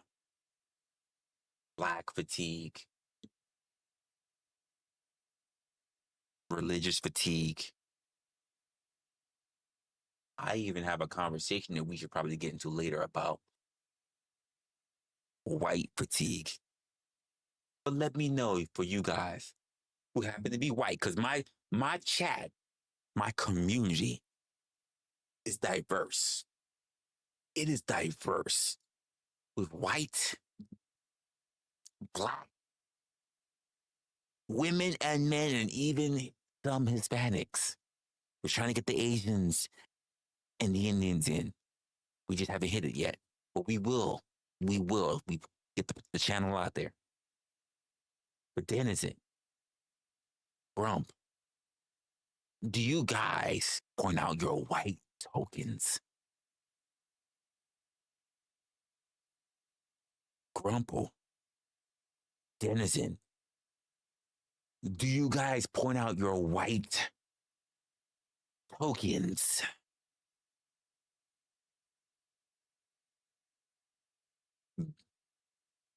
I have never really heard of white tokens. B-Baller has called it out, and I just need to know, do you point out your white tokens? Here's your chance. Tell them on the mountain. Tell them. Bring them to the front of the congregation. Is this a thing? Ooh, is this a thing? Tell them about your white tokens. Tell us about your white tokens. Damn. He said, Denizen is my white token. Oh, my days. My days, the white token. Oh, my days.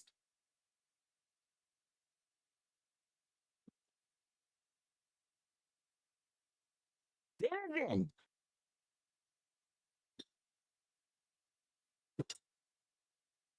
Are you the white token denizen? Are you the white token denizen? Is that you?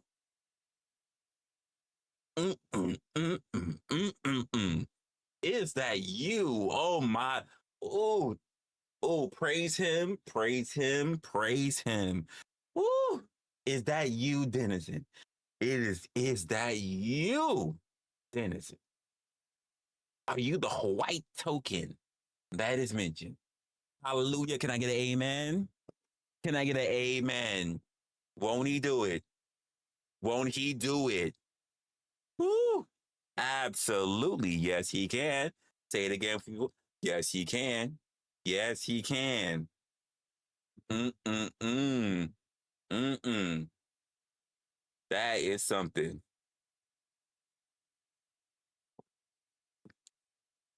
That wait, hey, mama. That's my rain dance to get the Indians in here. I need the Indians in here as well. That's my rain dance. I'm trying to get them in here. Maybe we all speak to the ancestors together and they can get their ass in here. That's what it is. If they can pray for water, I can pray for them to get in here. So just saying. Just saying. Mm-mm-mm. No. See, yeah, see. Hey. I almost did. I had to instinctually not twerk. All right. Instinctually, I had to hold it not to twerk. I had to not have to go that far. See, I'm American first, by the way. I don't feel the ancestral roots to gyrate my ass. All right. So I felt the compulsion to say, this is not me. I'm not going to do that. But since we need to know what the tokens are. No, you ain't seen it. You didn't see it. You ain't seen it. You can see it. I compelled the spirit to just say, that's not you. That we not them. We don't do that. I resisted the primal urge to twerk. Yeah, exactly. Because I'm not with it. I don't feel that. I've lost that. And you know why I've lost that? Because I've only been here in America. America! So, you didn't see it. You want to see it. There's a difference. You want to see it. You have not seen it, but you want to see it. See, I am reaching into my Indian ancestral heritage. See, my people go back to Blackfoot. We have Blackfoots mainly, but there are some Cherokees, but we're mainly Blackfoots in my family. So when I dive back, I am diving back to what Mama said about rain dancing to get my natives in here. We are part of the land.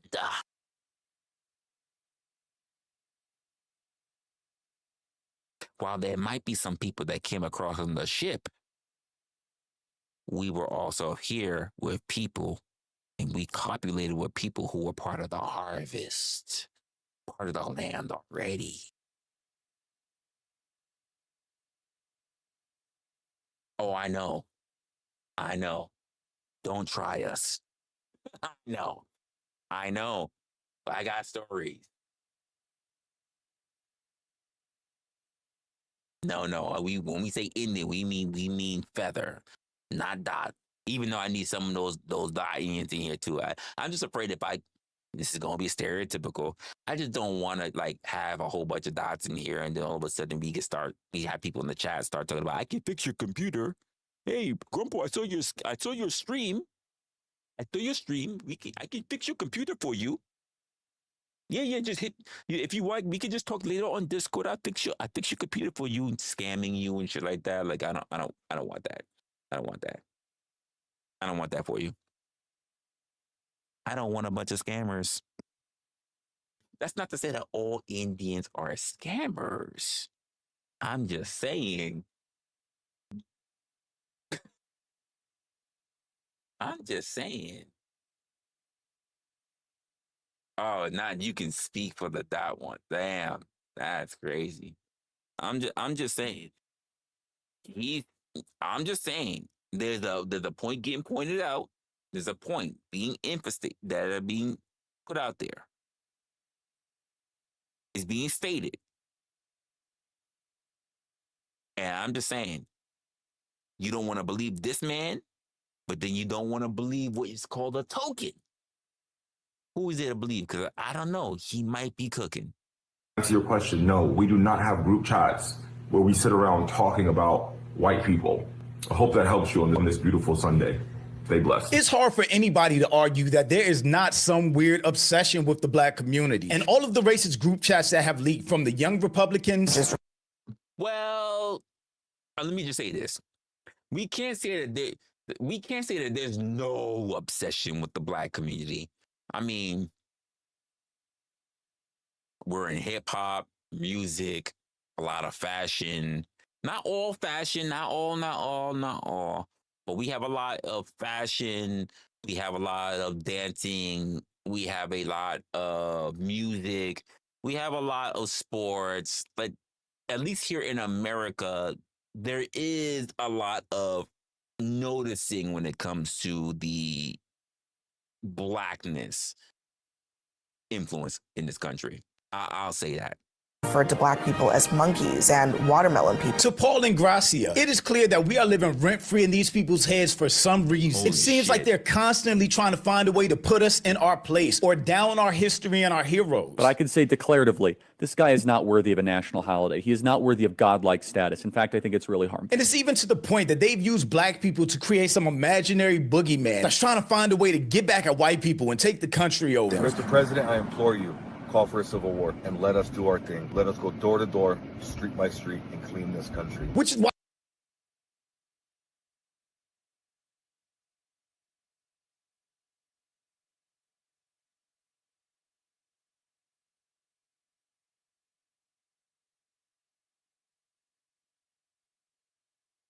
It is mm. Mm. Mm.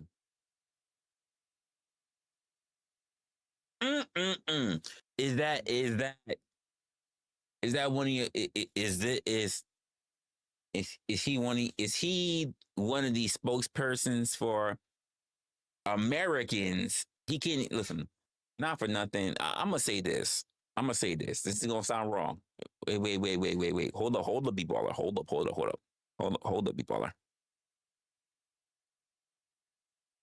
Let's just say of the whites in my chats.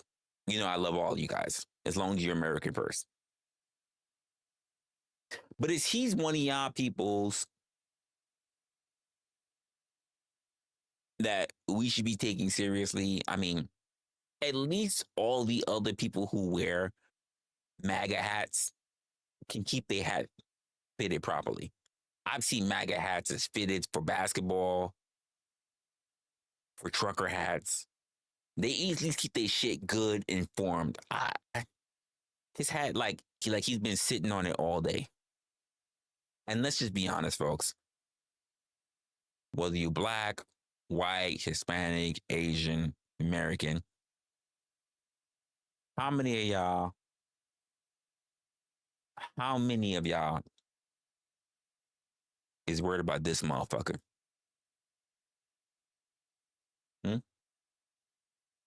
How many of y'all are worried about this person on the battlefield?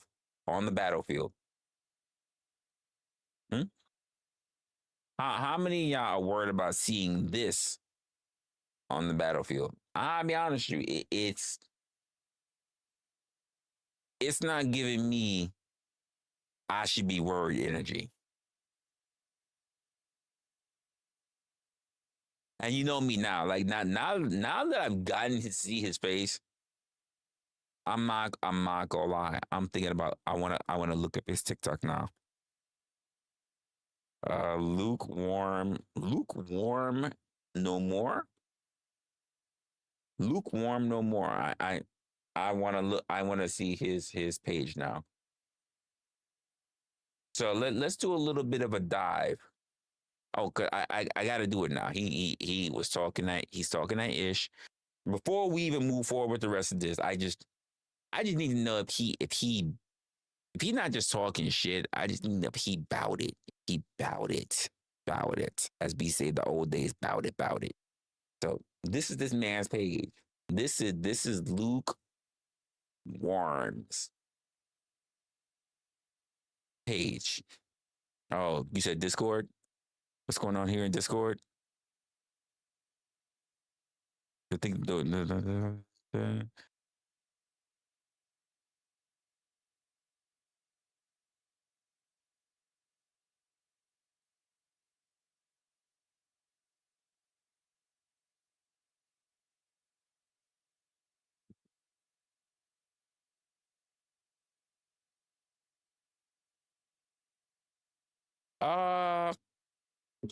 I'm kind of just doing my own little thing right now. I hear you, Grump. I'm just kind of doing my own little thing right now because I'm just building my own thing right now. That's all. So it's nothing very particular. But this is this guy's page, lukewarm, and well, he got this. But what else he's got going on this page? Is this? Yeah, this is the same guy. This is the same guy going on. So let's see what else he's got to say. No. Okay, we've seen this one. Let's see what else he's got to say. Let's see if he's a great representation. Hey, personally, he said you can't laugh at him. Oh, you can laugh at him. Okay. Everyone. So he went from covering his head with the MAGA hat to now looking like a freaking ginger cancer patient. I can't talk shit because if I can get called a cancer patient, he can get called a cancer patient. I deleted all the videos of me showing my face. No shit. I was worried about AI, taking my face, taking my voice, everything else. Obviously, he's not worried about AI. Now he's gotten over his affliction for AI, folks. Let's give him a round of applause. Now, after recent events, I am no longer fearful. It's clear that that's the devil trying to put fear in. Mr. President. Everyone. By the way, you guys can't see this, right? So this says FYP, that means for your page, be ready, no more lukewarm Christianity. And in case you think I'm a liar, because you know one of the things we get from the porch that's been synonymous is you're a liar and a what?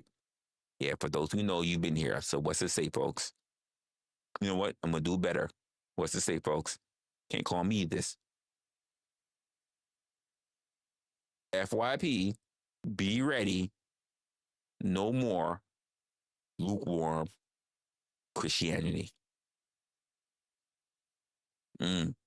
I probably have something I want to say. I can probably say about this, but I don't think I'm going to right now. I don't think it's important right now. But I can probably have something to really say about this. He was saying something about something. Sorry. Something about him not being on and he's back on and blah, blah, blah, blah, blah. Everyone. I deleted all the videos of me showing my face. I was worried about AI, taking my face, taking my voice, everything else. Now, after recent events, I am no longer fearful. It's clear that that's the devil trying to put fear into me to prevent me from sharing the gospel. Are you saying that AI is the devil? Did you say that AI is the devil that's stopping you, sir?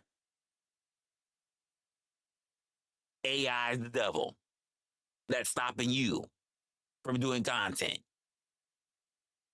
In a verse, I came across another creator talked about Luke chapter 12, verse 35 through 40. And it got me thinking. Lukewarm. Got it. I got it now. So if you open your Bibles, this is where Jesus is talking to his disciples about you must be ready for when Jesus comes back. And so verse 35 says, stay dressed for action and keep your lamps burning. And be like men who are waiting for their master to come home from the wedding feast so that they may open the door to him at once when he comes and knocks. And it got me thinking in even deeper layers. This is basically saying, if he comes the second watch or the third and finds them awake, blessed are those servants. But know this, that if the master of the house had not known what hour the thief was coming, he would not have left his house to be broken into. You also must be ready, for the Son of Man is coming at an hour you do not expect. And my biggest fear is not having the proper discernment. And then it kind of registered that. Do you think he has the proper discernment now?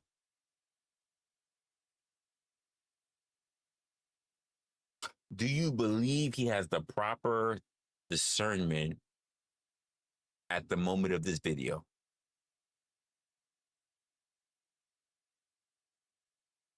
You said head down, attending to daily tasks.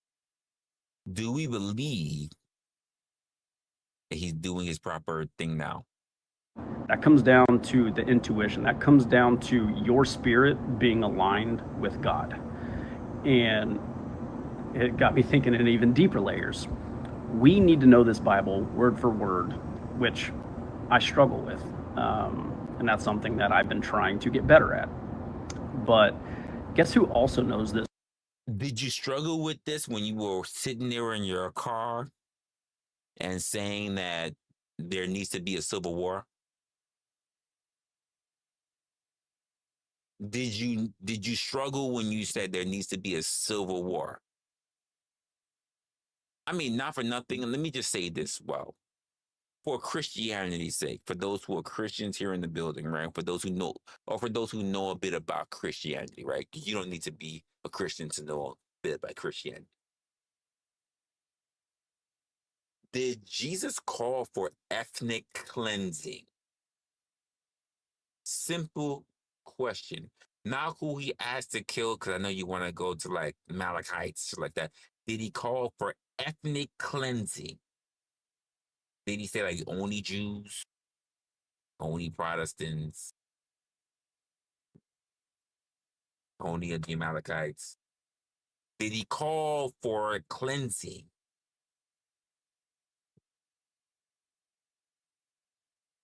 Mama, you say no?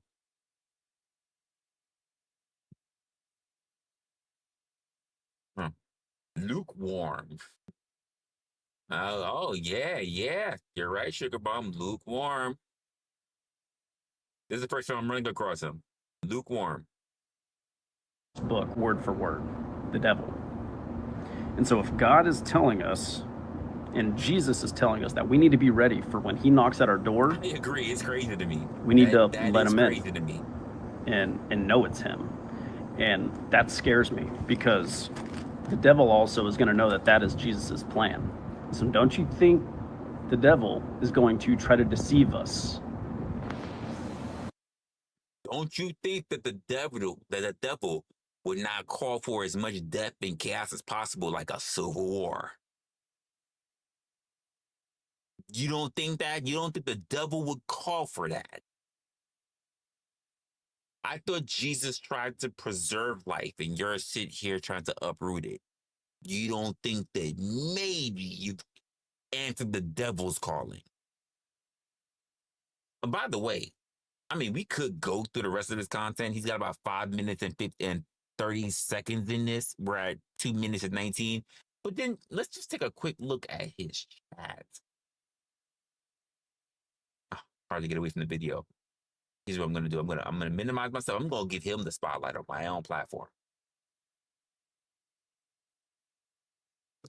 You are absolutely correct. See that? Absolutely correct. So, hatred is what you spread. And what they say, bring it. I'm here.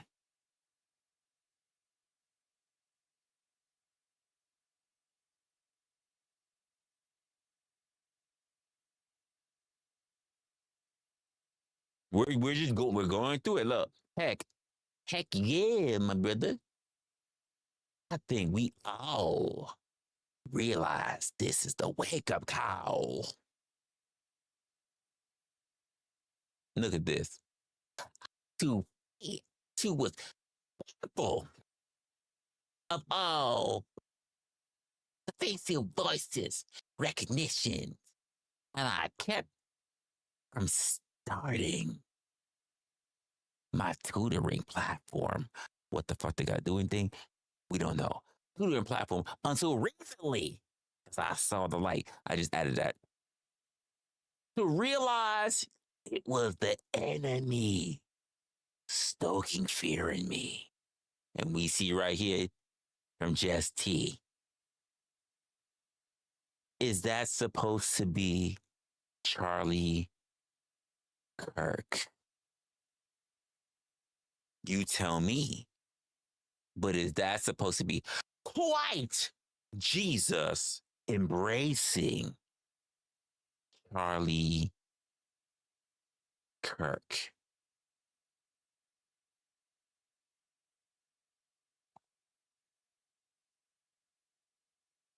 I don't know. It's AI. You tell me. What do you think? Doesn't look exactly like Charlie Kirk's face, but what would I know? But I also have to say this. This doesn't look exactly like Charlie Kirk's face, but I also have a second thing. Does this look like Jesus' face to you? What exactly does Jesus' face look like? That's to you Christians. Is this Jesus' face? Is this Charlie Kirk's face? Is this any of this our faces? Do we all have a face?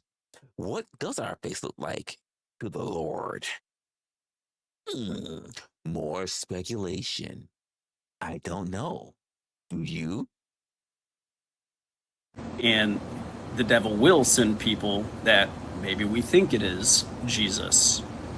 And if we let it in the wrong person into our house because we do not have discernment, because we are not close to God, it's going to be a big problem. No, was it sugar bomb? But if you pick up your Bible and every single day you try to get just a little bit closer to God, understand just a little bit more of the Bible, then your discernment should be in line with Jesus, to where when you open that door, your gut and your intuition and your spirit will know, okay, is this Jesus or is this the devil trying to deceive? As a holy man that you are, since you're looking at scripture, and you're only looking at scripture as you claim word for word, right? Being the fact that you've called for death for other people. By the way, you've called for a civil war. Not understanding that when you call for civil war, how do you know that some of your compatriots that you are going in opposition of, Mr. Red face hair and blue eyes, how do you know that the people that you're not going to go against are also fellow Christians? And those fellow Christians are not black, brown, and Asian people. How do you know this, Mr. Get Ready? How do you know Ginger? Hey, Ruck, you gonna take this? Keep fighting for your title of Ginger Prince. You gonna take this, Ruck? Keep fighting for the title of Ginger Prince.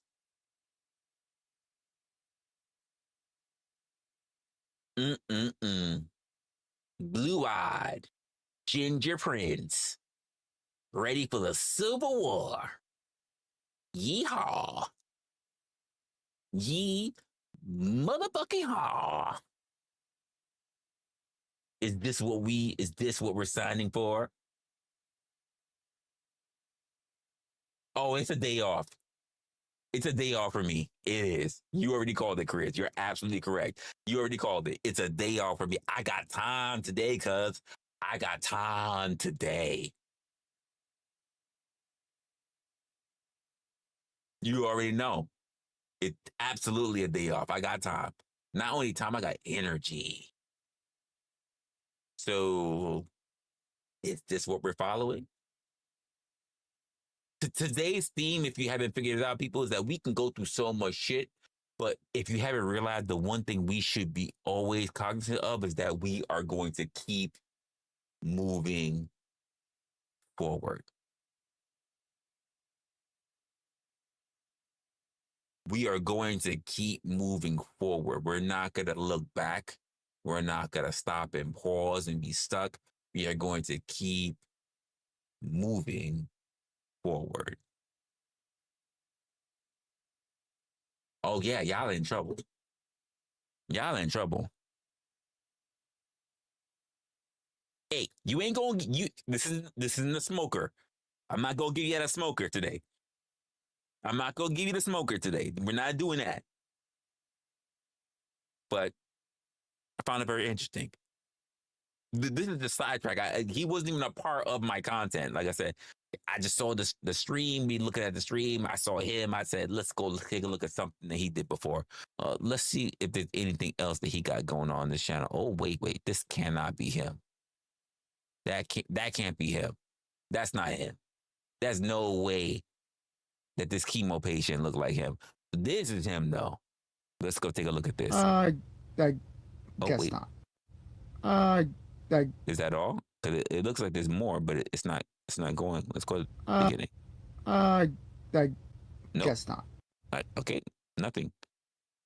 Oh, who is this? No more lukewarm Christian. Who is this white woman with the same beat up MAGA hat as him? Did you think that sharing the gospel was... Damn. Chaos, where you at, Chaos? Chaos, where you at, Chaos? I'm not gonna lie. These are one of those women that if I'm drinking too much in the club, she might be able to pull me home. Hey, by the way, I don't even have a thing for blondes. I really don't even like blondes at all. I prefer brunettes. I don't like blondes. I prefer brunettes. If you're brown hair but you have like highlights, I might do that.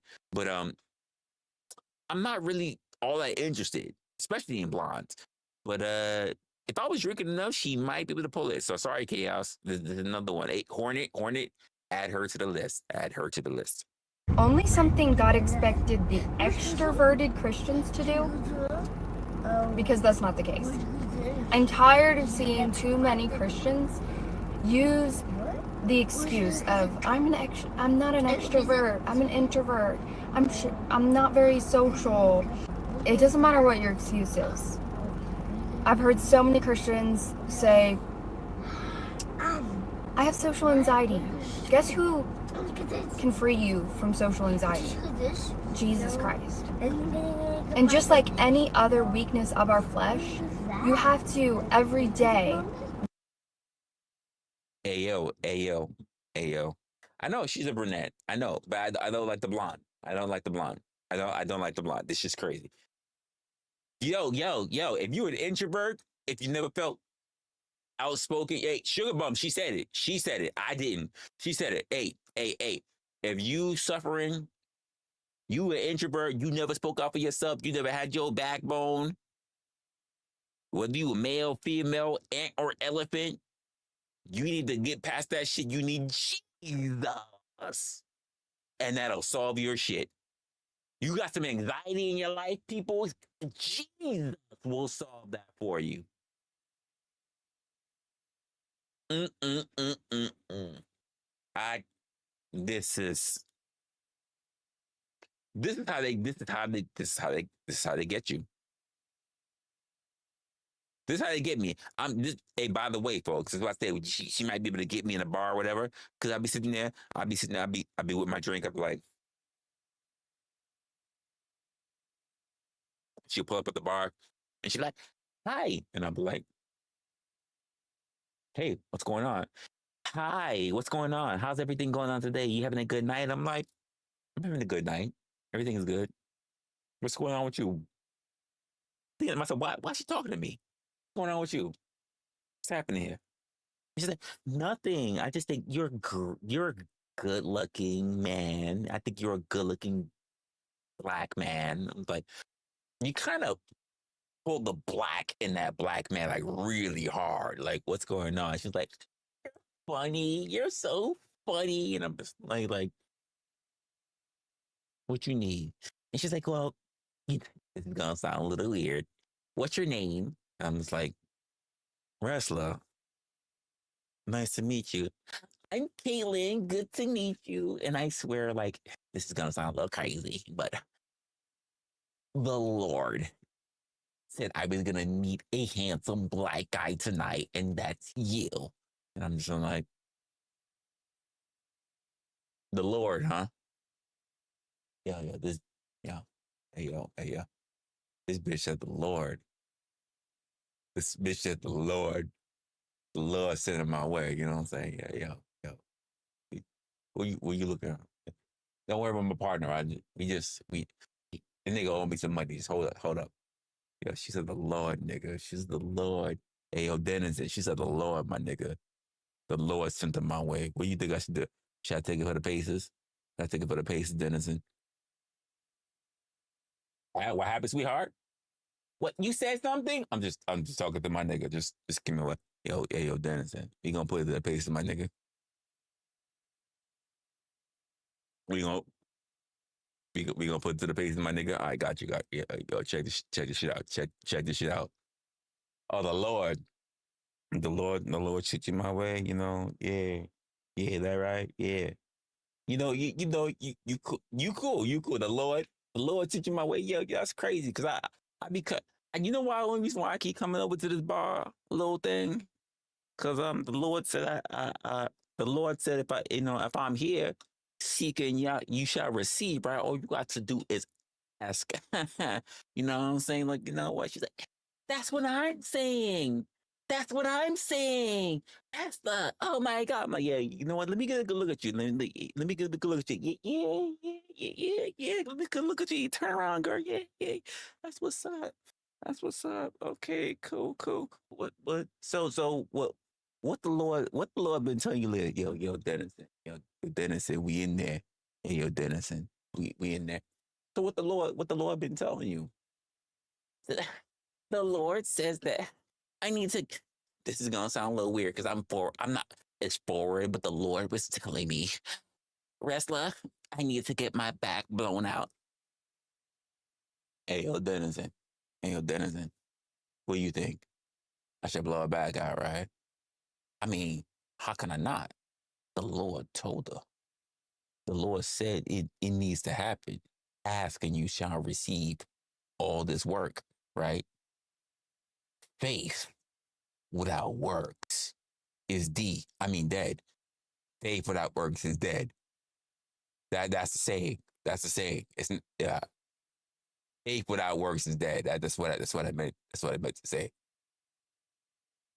Yeah. I'm gonna give you this work. So yeah. Faith without works is dead. That is what I'm saying. Nice to meet you. And I'm gonna make sure that we put this work in. All right, cool. And that's how it works, folks. Someone said faith without works is dead. So we just making sure we providing good work in his name, in his honor. And she said it. If you're an introvert, hey, you don't normally do this, right? I don't normally do this. You're an introvert? Like, yeah, I'm an introvert too. Why don't we both extrovert our way out of this? Very cheesy. Very fucking cheesy. But it's gonna work. And my God, who's your friend? Yeah, she tight too. Denizen. Hey, yo, Denizen. That cross she's wearing, that crucifix look really good between that cleavage, but you know what it get really good? On her backside when you get in the back shots, my nigga. I'm just saying, we ain't we not gonna say that. Hey, yeah, so you met my guy Denizen? Yeah. Cool guy. He believes too. He's good. he believes in the good. He believes in the good Holy Ghost, a good spiritual awakening. Yeah, he really good. Yeah, he definitely had been putting his paces with a few Hail Marys. What I'm saying, my nigga Denizen, you know what I'm saying, Denizen, yeah. He definitely be putting forth the paces and the Hail Marys. Just he what she don't know is that he's not like the Catholic priest, the Catholic Church Hail Marys. He with that Tupac Hail Mary. That's what you good girls. All right, cool. That's what we gonna do. That's it. And they look like her. Fucked up MAGA hat talking about introverts. Die to self. You have to every day take up your cross and follow him. Do you think that it's always easy for me or that I want to speak about the gospel? No. Just today, I had a situation where I felt so nervous, even though I've been consistent. She felt nervous. We'll never want to discount the gospel. We want to make sure that when we're doing our thing, especially from the back shots, that we like, come on the mountain. Come on the mountain. We parting the sea. Absolutely. Absolutely. It's all yours. It's all for him. All for you. Just saying. Preaching the gospel and singing the gospel and showing up with a hat like this that causes people to react. And still, there is the flesh to be killed. Still, there is fear to be triumphed over. Sometimes my throat gets tight and it's hard to speak. Hey, Denizen, we know why her throat gets tight and she can't speak. It's called that go. We know exactly why. Hey, my guy, we know exactly why, Denizen. We know why. We know why. We know why that throat gets tight, my guy. Hey. Just saying. And I know I should speak up and speak out. Sometimes I feel so nervous my body starts to shake. Sometimes my chest gets all red and my face gets all flesh, but I choose in those moments, Jesus, strengthen me, and I pray. And That's called the deeper the better. It's called the deeper the better. Do it anyways, because I will not be a slave to my flesh. I will kill what is holding me back. You either choose every day to die to self, to die to your flesh, and to live for Christ, or you're choosing to live in bondage. She loves the bondage. She loves all the bondage. She's got the entire swing and everything. And true freedom in Christ is choosing to die to self every day, to pick up your cross and follow him. It is not easy, and it is not only for the extroverted Christians. Can I get an amen? Can I get an amen? Can I get an amen, folks? In the glory of it, can he do it? Yes, he can. This is apparently this was part of her page. This is part of his page. His page. She was on his page. Lukewarm. She was on his page. This man's page. And I think me and Denizen definitely, we can call out some shit that if we wanted to get it done, it will be done. It will be done. As on earth, as it is in her bedroom, it will be done. My guy, we gonna get this done. We gonna put in that work. I'm just saying. war and let us do our thing. Let us go door to door, street by street, and clean this country. Which is why you have marches like this. White man, fight back! White man, fight back! I started looking into the topic a little bit more. For many, it's not genuine fixation on black people as individuals, but rather a set of harmful behaviors and beliefs, including cultural appropriation, fetishization of black bodies, and the desire to control or exploit culture. Whitewashing culture. In music genres like rock and roll, hip hop, white artists have often borrowed heavily from black artists and received more recognition and profit. You can especially say that with rock and roll. Gonna tell Aunt Mary Barnacle John. He says he has the blues, but he has a lot of fun, oh baby. In the 1950s, a white record producer named Sam Phillips was working on rock and roll music from black musicians across Memphis. He realized that if he could get a white person to sing this style of music, he'd be a billionaire. He tested this theory with a singer named Elvis Presley, who was an instant success. It's 1956, and Elvis Presley. We already know that Elvis was already with the blacks. We know this already. We know that rock and roll was heavily in with the blacks. Come on, come on, folks. Come on. Presley just made over $1 million from a song called Hound Dog. The world is calling him the king of rock and roll. But a black woman named Willie Mae Big Mama Thornton wrote and first recorded that song. Dominated the R&B charts for 14 straight weeks. Her payment? $500 total. She never saw another dime, while Elvis built an empire on her work. Soon, more and more white musicians were promoted, and the black musicians who pioneered the music were left behind. Teams of scouts monitored black radio stations around the clock, armed with recording equipment and direct phone lines to AM. I mean, let's keep it a buck. Outside of Elvis, who did you really ever have being a pioneer in the quote rock and roll era in that time frame that was killing it? Here's what I normally hear. You hear Elvis, and then right after that, you hear Sinatra, which was not the same kind of music.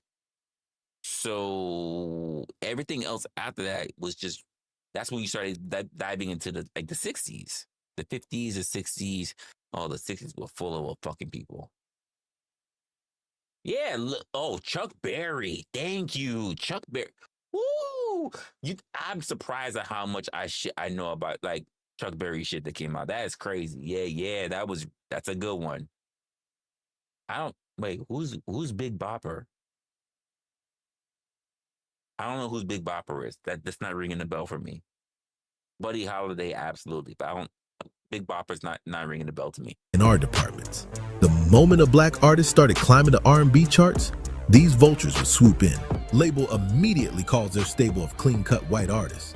Rush released the sanitized version and flood white radio stations, while the original gets buried in segregated markets. It was one of music's greatest ever injustices. Adopting trends without acknowledging roots. We saw that recently. I guess the big one recently was the Renegade dance that Charlie D'Amelio stole from another girl and ended up being the most famous person on TikTok. One of the most popular people on the platform, a girl named Charlie D'Amelio, who has nearly 30 million followers, is widely credited for starting the dance, but it was revealed this week that it was actually I'm not gonna lie.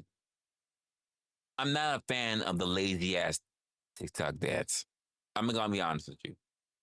Unless you look fine as fuck, and most of these girls are just really young as fuck, which is like it's predatory. It's almost like, I'm not gonna judge you guys, but it's like there's some of these girls like they're not even close to legal age. But I'm not gonna judge you for it. Guys look at young girls, you know. But I'm talking about the laziness of TikTok dancers. I see girls who will bend their knees, but they're not even really picking up their fucking feet. It's not a dance. You're barely doing anything. Most of it is hand movements, and it's barely hand movements. It's so lazy. It's like, this is what I made. This is how I feel like I see the TikTok dances. They're doing,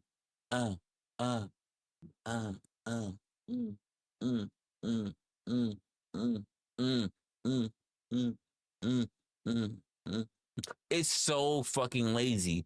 But then you'll get young guys sitting there basically jerking off to them, that's hard. That's so fucking hard. Oh, she's such a great dancer. It's so fucking hard. Oh, I nodded. It's like, we got twerking, booty bouncing, talking about, and you're sitting there. We got Middle Eastern women booty clapping in burqas and everything. And then y'all guys are sitting there looking at these little skinny white women to like, mm, mm, mm, mm, mm, mm, mm, mm, mm, mm, mm, mm, mm, mm. And you're saying that it's hard. It's so fucking hard. What the fuck are you talking about? And I'm noticing the difference in that, folks, is that there are grown-ass women with developed bodies, pussy popping, booty clapping, and then the young girls who barely got any body developed because they're still so young. And they're doing lazy dances. And there are young men and old men saying that their shit is hot. Think about that. Created by someone else. Jalea Harmon, a 14-year-old girl from Atlanta, is the one who choreographed the dance in her living room and posted it to TikTok. But as bigger pages posted their own versions and got all of this attention and fame, her video only had 13,000 views. On TikTok specifically, most of the popular dances, like the Renegade, have come from young Black creators on smaller apps. Popular teens on TikTok see these dances when they're already gaining traction underground. Folks, how is that dancing? All I see is a bunch of arm movements like it's cheerleading, and even cheerleading has more below the waist movements. I at least need to see your kneecap move up. Just because this much space came off the floor from your feet is not enough for me to be fucking so great. He's such a great dancer. No, it's not better. You said the white girl version is better in this case. No, it's not. It's not. They don't even have. It's not even. I'm not even distracted because they have pom poms. It's just dry. It's dry. Is her face okay? Sure, because most of them, what they like to do is like they like to do this thing with their face, like they do this thing with their face, like they're holding in fucking air. They look like they're holding in their breath, and they do this thing with their face. But outside of that, they're not doing nothing, and they distract you by doing things like what this girl does. I'm gonna show you I'm holding my breath in my face. I'm gonna show you my slender fucking waist and my belly button. I'm never gonna lift up my fucking feet so that you can actually see me bend my kneecaps. They never bend their kneecaps, by the way. And I'm gonna do all this hand movement. And most of my hand movement is fucking slow. Like I'm gonna do it again, folks. If I do this, oh, that hurt too much. Oh, that hurt too much. So I'm gonna do this.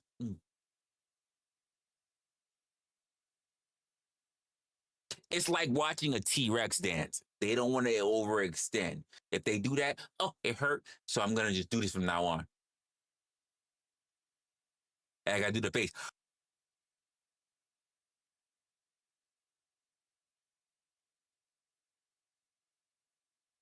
It's so bad. It's so fucking bad.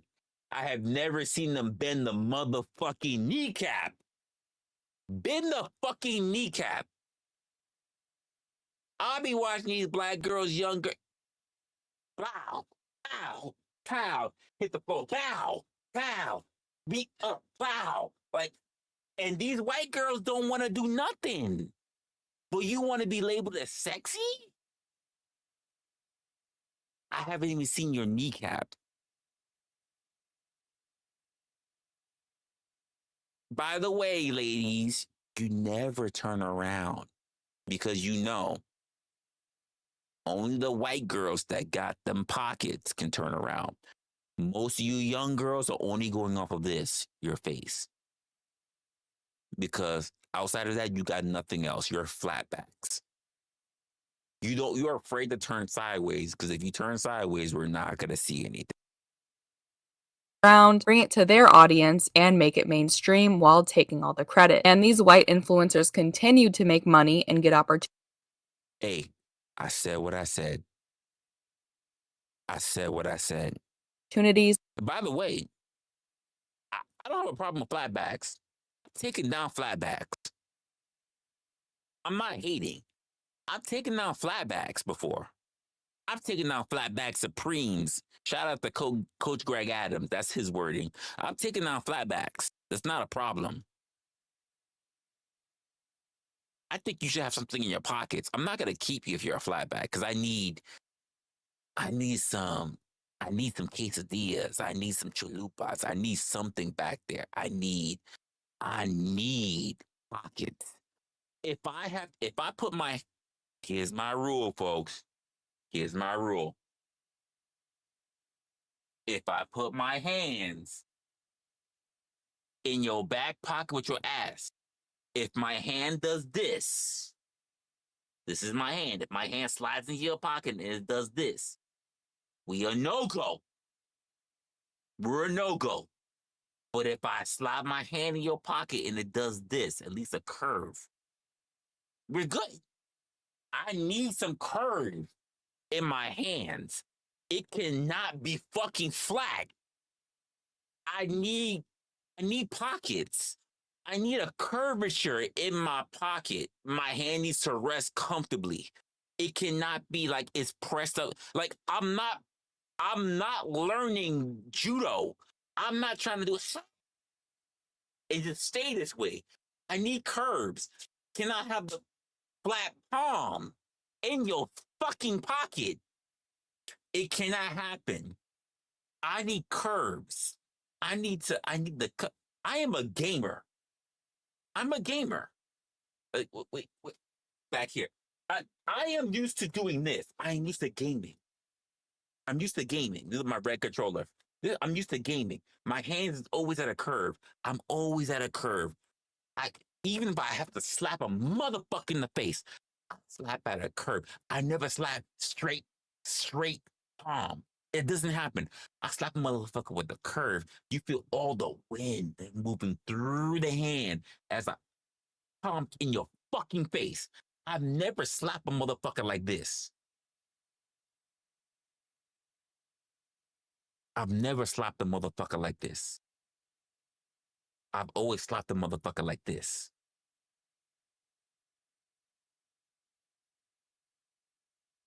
Never slapped like this. I've always slapped like this. I need curves in my life. Sorry. Here's my thing. You don't need to be a big girl. You don't need to be a fat girl. You just need to have curves.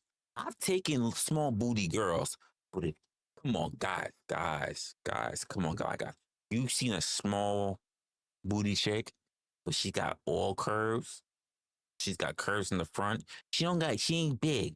She don't got the big love handles, but she's curvy in the front, even though it's small, but she curvy in the back too. You know what we talking about, guys. I just need pockets. I don't discriminate. You don't need to be a big girl. You don't need to be an average girl. You know, I just need something I can grab. Because I can't grip a wall.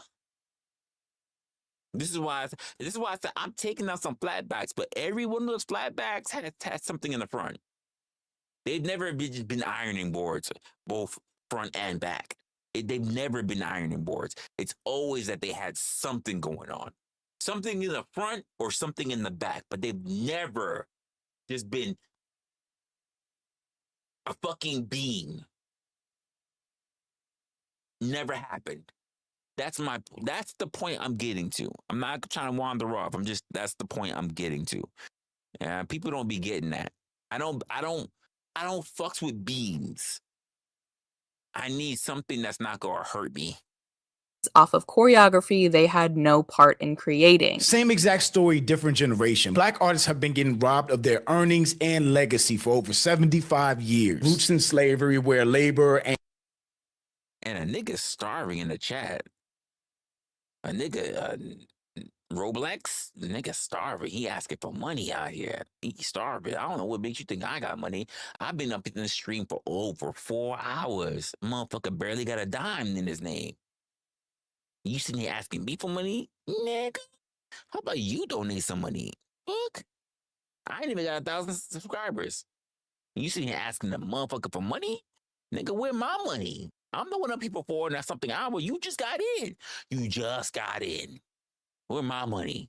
And our bodies were exploited through assault, perpetuate stereotypes. Today, this manifests as racial fetishism in dating, where Black people may be pursued based on racist stereotypes rather than as complex individuals. What was the scary movie? The Sunken Place. You know, she was just pursuing Black guys because they wanted to kidnap them for their talents or physical attributes and replace them. Get Out, thank you. White savior complex, which is interesting. You know, anytime you hear stuff like that, you know all the white savior movies that came out about troubled kids in high school living in the hood, and then a white teacher comes in and saves them and makes the whole school better. Sunset Park, Dangerous Minds, you know, the white savior movies. The narrative of white savior reinforces the Fuck Michelle Pfeiffer. I don't give a fuck about her in that movie.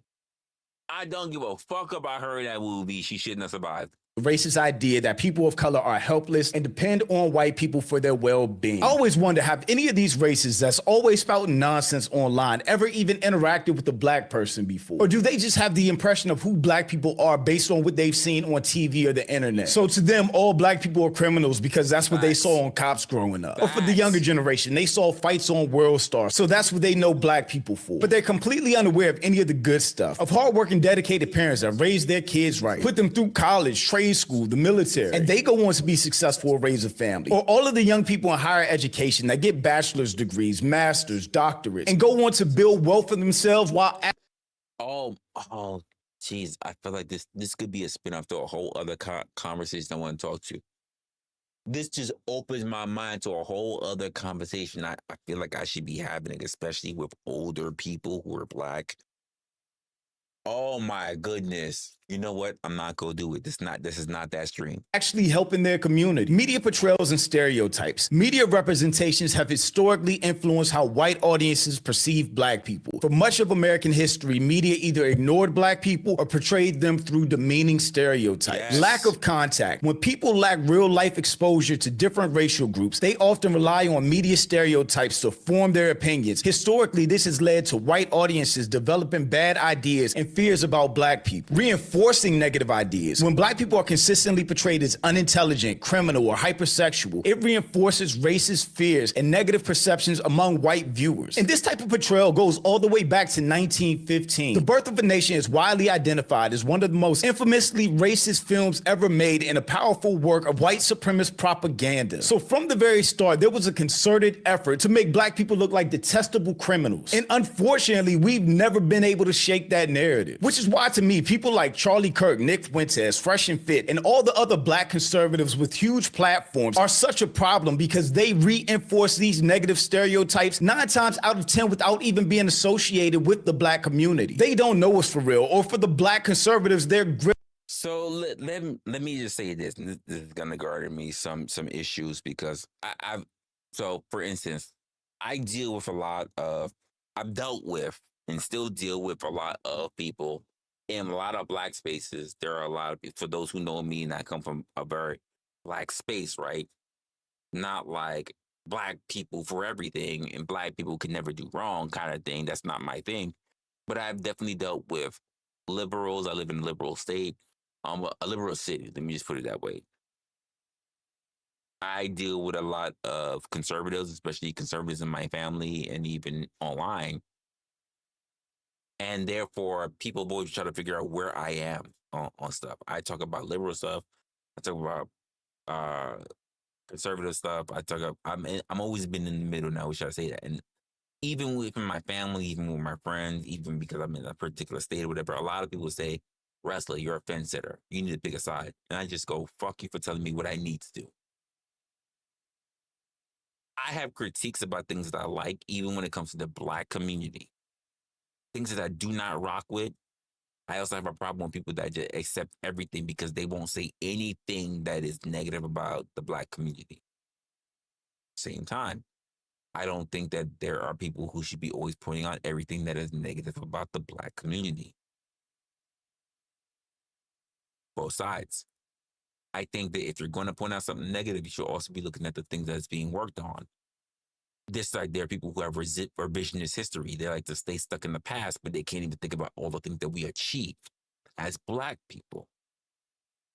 There are people who are sitting here and talking about what we have now, but they can't think about what was actually gained throughout time as Black people, or even lost, what we could have already had more of if we didn't lose what we had at that time. There are people who just don't understand. They either get stuck in one or the other. They can't. A lot of people can't find gratitude within the historical context and within the time frame of what it's like to be a Black person, at least today. It's either you saying that everybody's against you today. There are some issues still, but to say that it's all or nothing, it's a win or lose, it's some game, you know. I am not one to say what's what, because here's the truth of the matter. While you can say you're still fighting for that, or we're still fighting for that, whatever, I'm not one to turn around and say that it's going to happen in my time. The problem with so many people who fight causes, who are rebels for their causes, that they believe they will be the ones who help see the change come. And I'm saying you will never see it. By the time you see the thing that you're angry for the most, that's not saying not fight for it. You don't believe that you're going to live long enough to see it. That doesn't say that people don't have fights that's not worth having. Not at all. What do you think is conservative, liberal, whatever? I don't give a fuck what your political affiliations are. The question is, where do you stand on when it comes to your beneficial political, ethnical, I don't know if ethnical is a word, ethnical, I'll say it anyway, and prosperous future for your offspring is going to be. That is the most important thing. Some people think that's not enough. We need to be at the top. And I'm going to say history has shown that no one's ever stayed at the top for long. We said, well, we'll never be at the top. And I'm going to say, I don't think you can say that. But of course, also, this is your perspective and your prerogative and your intellect to go up against. Here's the truth of the matter. By the time you're actually able to prove it, we'll both be dead. We'll both be dead. And hopefully we put forth enough evidence, at least here in this digital world, that someone will be able to make the tiebreaker or the determining factor for the both of us. But I also say this. Let's just say if I was wrong, or if he was wrong. So fucking what?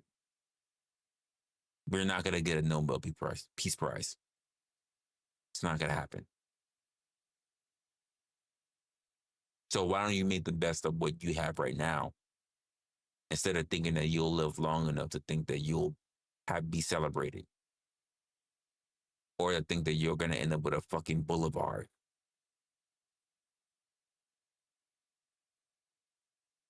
Personal touches. Sorry. I just feel like I need to get that out there. But they base their entire platforms and everything they say on making the Black community look bad, which to their viewers just reinforces the negative stereotypes. And then they carry that negative image of us with them, which makes sense why it seems like white conservatives are obsessively talking about the Black community on social media, which kind of puts this weird obsession that they have about the Black community in context. We as people, unlike other cultures, have not gravitated toward whiteness. We've always done our own thing, created our own music, our own art, developed our own style styles and slang, which America as a whole has appropriated over and over and over again. And whether they know it or not, there's probably some curiosity, confusion, and even jealousy about how Black people have gone through so much, been put down so many times, but have continued to be resilient and content in our own communities without needing outside input, which is also most likely why they put so much effort into bringing us down. Because white supremacy only works if people of color are subservient to them. Christian national podcaster Joshua Hames says Christians must be willing.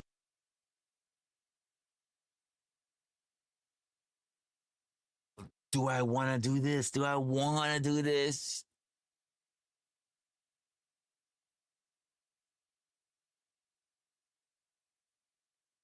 Oh, do I want to do this? The moment I do this, I cannot. The moment I open this key, I can't close it.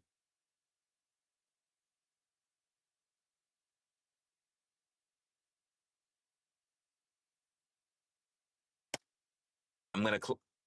I'm not gonna say it. It's gotta wait. It's gotta wait. I want to talk about it, but I'm not gonna. Oh, I want to do it. But the moment I do it, I'm gonna create enemies the moment I do it.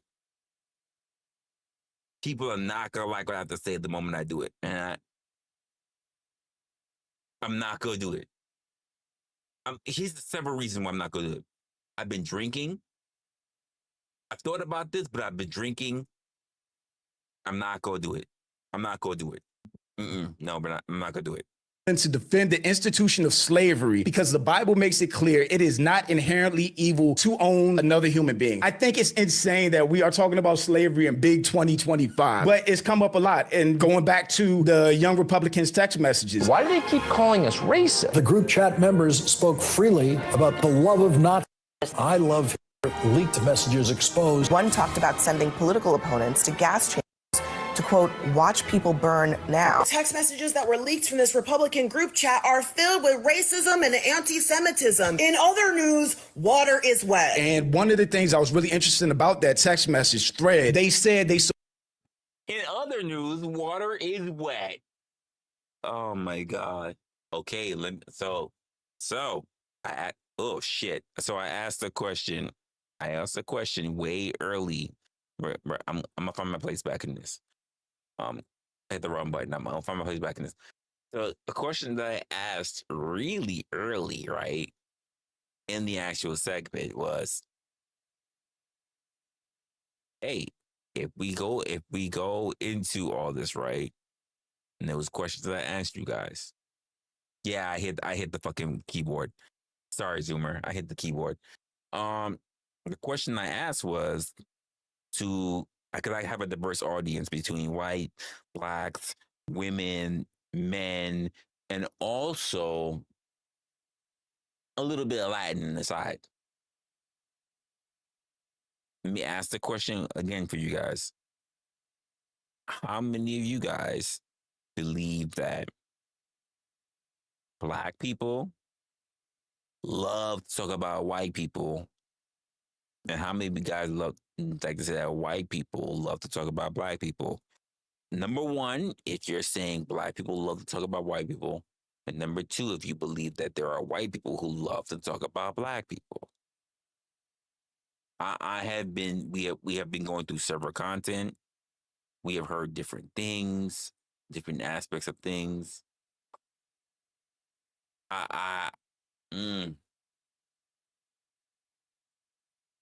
Oh, even the blacks have black fatigue. I'm happy that you said that.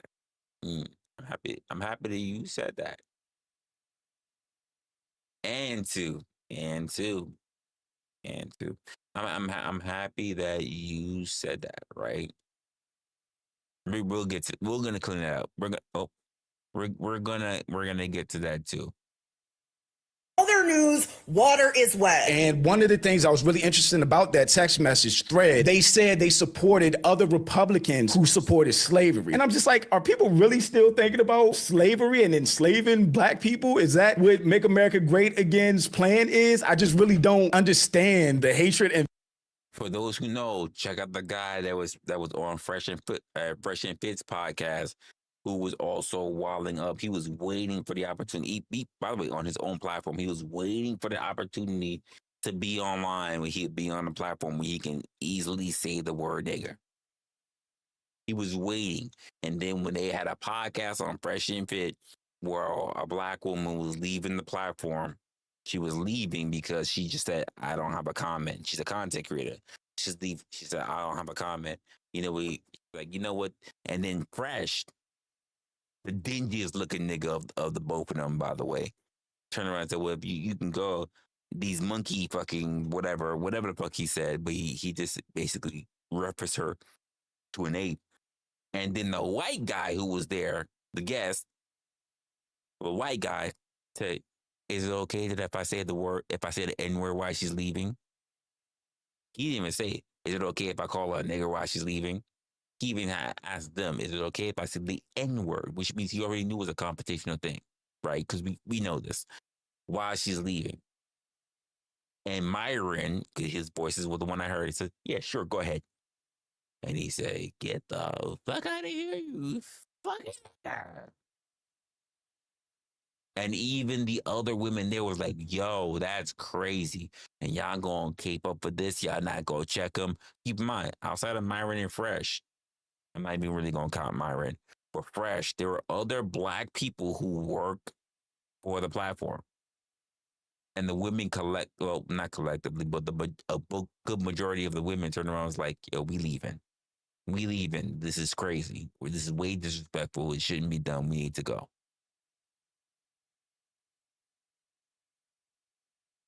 What more needs to be said about it? Now we got posts like the right wing watch says things like what this guy said. It was way in the beginning, so I want to know if he's gonna say it even now, because it was way in the beginning of the platform of this video. Vitriol. Y'all were the ones that kidnapped our ancestors and enslaved them. But basically, what he said is it's not a problem to put black people basically in slavery. It's not a problem that we should have black people in slavery. Like they should have never gotten in slavery. However you feel about that, however you feel about that. Keep in mind, at the time, it wasn't just blacks that were in slavery. Asians were there as well.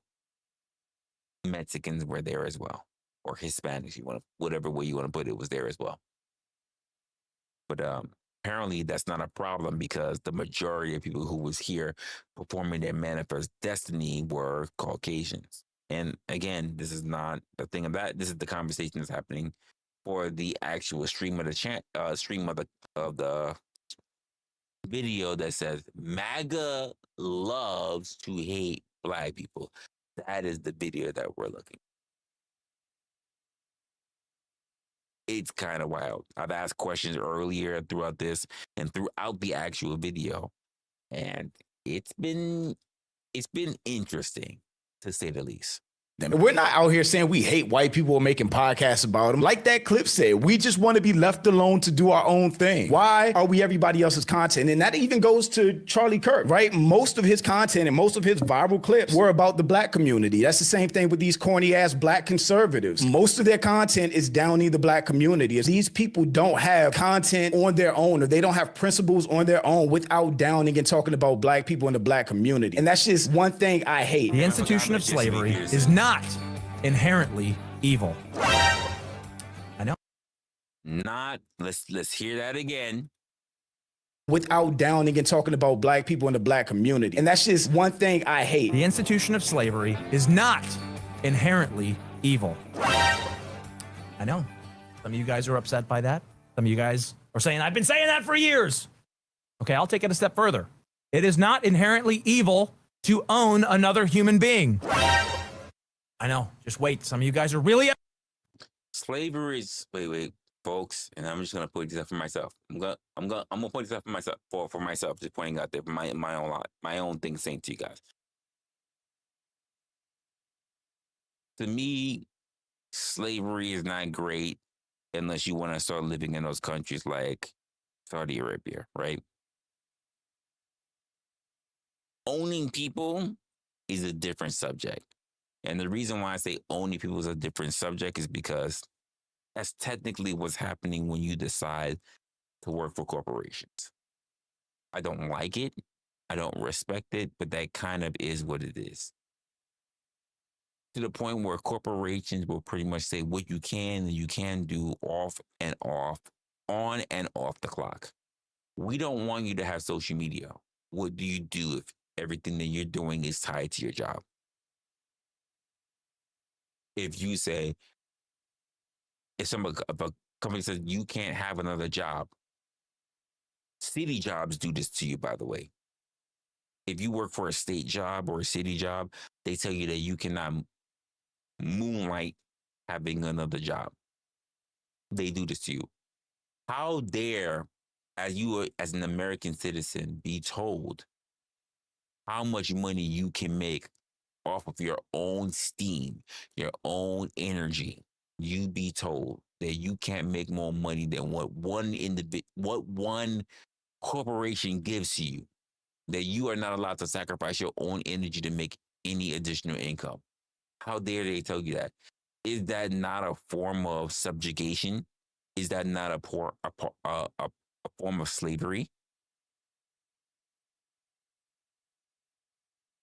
But yet, it's a thing that's growing. It's growing in corporations. Let's just say you work for the city, the government, right? State. You don't even have to work for government. Just work for state. They tell you that you cannot work for another organization. Who the fuck are they to tell you that? When you're off the clock doing your own thing, you should be able to do whatever the fuck you want. Start whatever business you want. Hire whoever the fuck you want or work alone. How dare they tell you when you're not under their time clock, under their representation, that you cannot do what you're supposed to do? This is part of the issues that you have to deal with, folks. And most of you are not willing to go fight against that, because why? You need them more in your mind. You need them more than they need you. Even though most of you don't work at a union, don't work at a contract. Most of you work for industries that do at will employment, which means that for any reason that they feel like, if they feel like their balls switched the wrong way, they can get rid of you, and there's nothing you can do about it. Upset, but let's talk through this, because it is very important that every Christian affirm what I just said. And not only should they affirm it, every Christian in today's society should be able to defend what I just said. Hey, GT, tell me what the black community is causing a problem of. Tell me what. Can you tell me what the black community is causing problems in? Tell me. Since the majority of the country, the overwhelming in the 60 percentile of the community, 13% versus 64%, 63 if you want to cut out Asian Caucasian Americans, 64% is Caucasian in the US, 13% being for black. What is this? Because the black community is causing problems? No. Who's the overwhelming number? By the way, why did you forget about the Hispanic community, which is larger than the black community? There are more Hispanics in America than there are blacks now. By the way, there are more Indian dots, not feathers, dots in America than there are black people. You didn't know that? You didn't know that. The only demographic that still stays small are Asians, Asian Orients. The Oriental Asians are the one that stay below. Hispanics, dot Indians are larger than black people. The most trouble? Interesting. Interesting. And yet, we hear people like this, for the overwhelming majority, turn around and say that slavery is not a bad thing. You think, and for those the Latins and for those Indians, do you think they stop at black people when they say that slavery was not a bad thing? That it's not even bad to own people? Do you think they'll stop at black people if you happen to be a Latin or if you happen to be an Indian person? Do you think they're stopping at black people?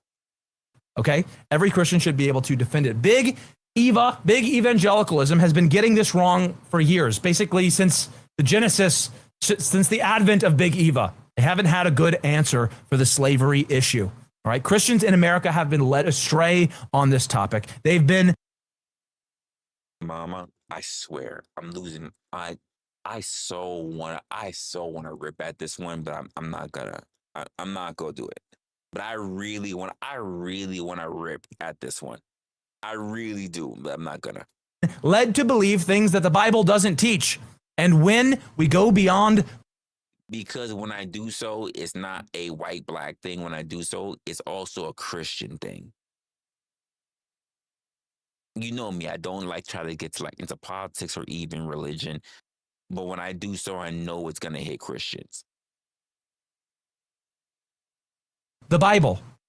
There are dire consequences. I don't know what's crazier, that they're still trying to come up with justifications for slavery in 2025, or that this guy feels that comfortable and that safe to have that conversation on a public podcast, knowing that in today's society, he won't face any repercussions or consequences. You can just be as racist as you want nowadays, and 9 times out of 10, you'll build an audience and get rich from it. And I'm so serious when I say they don't have any content or virality if it's not about us. I think these dudes just want to cause controversy to get noticed by other bigots. I agree 100%. But you know, one thing historically has always been true, and that is religion has been used to subjugate people. Never believe what white people say about the Bible. Exodus 21:16. Whoever steals a man and sells him, and anyone found in possession of him shall be put to death. And steal, of course, would mean kidnapped or taken, which then I also looked up. Is a law from the Old Testament that mandates death penalty for anyone who kidnaps and sells a person, or for anyone found in possession of a kidnapped person. I have my own problems with Christianity, even though I do identify as a Christian. One of my biggest issues is really how Christianity was forced on us during slavery. Now, if somebody made him leap from the neck, we'd be told it's wrong to be happy about his death because he was a Christian. You know, that was the big defense for Charlie Kirk. Oh, but he's a Christian and he's a family man. Well, the same people that they're talking about enslaving and talking about us like we're not humans are family men and are Christians and have faith. But it doesn't matter to them because they don't see us as humans. At least these racist people. I'm not talking about all white people, but people like this that want to go back to a time where black people were under them is just the craziest thing to me. When in fact, like both of those guys said in the video, all black people focus on is ourselves, our family, and our community. We're trying to progress in our own ways, lives, careers, raise our kids correct in a world that's becoming even more difficult to be a person of color. We're trying to get security, build wealth, and gain knowledge to pass down to the generations underneath us. We just are not thinking about white people at all. I'm sick of some people using Christianity as a reason to be bigots. I think that is just the weirdest thing in 2025. 1, to want to be a bigot.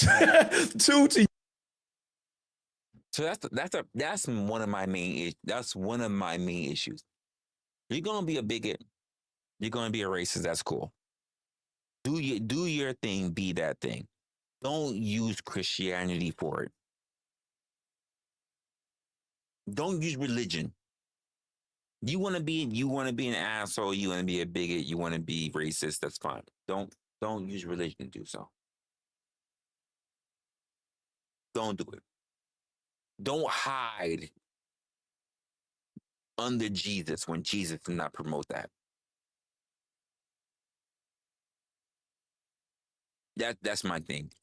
For those of you guys who want to follow Jesus, especially you blacks who want to follow Jesus, that's cool. But to people who want to promote slavery, racism, bigotry, whatever, whether you are black, white, Indian, Asian, whatever, don't hide under, especially Christianity. Don't do it. Just do not do it.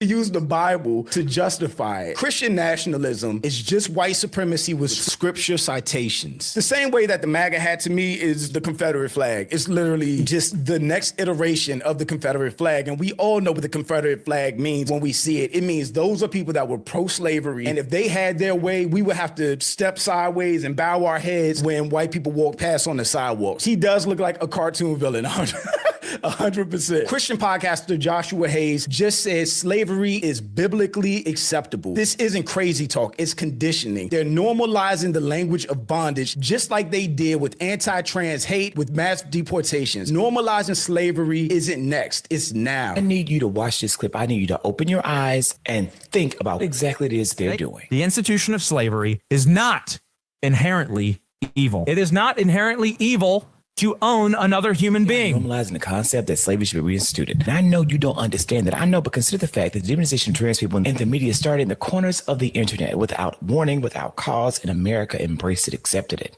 Consider the fact that the normalization of family separations, of mass deportations of American citizens themselves being detained, having no due process, no rights, started again in January in America. Also wholeheartedly embraced it, accepted. Slavery is not next, it is now. It started, and they are coming to put you back in your black job. I definitely can understand what he's saying about the normalization of an extreme topic, because that's how hatred starts, right? That's how it started in Germany. They didn't just start shipping people off to concentration camps. They started by propaganda, by making Jews look bad and demonizing them. And then before you know it, they stopped letting people shop in their stores. That is, by the way, for those who didn't know, that's exactly how they started off in Germany. That is exactly how they started it off. I don't know why people just think that Hitler just came in and just started rounding people off and just started throwing them in camps. That's not the way it started. Even when you look at Jews today, and I love the fact that it stopped right there at the establishment of ghettos.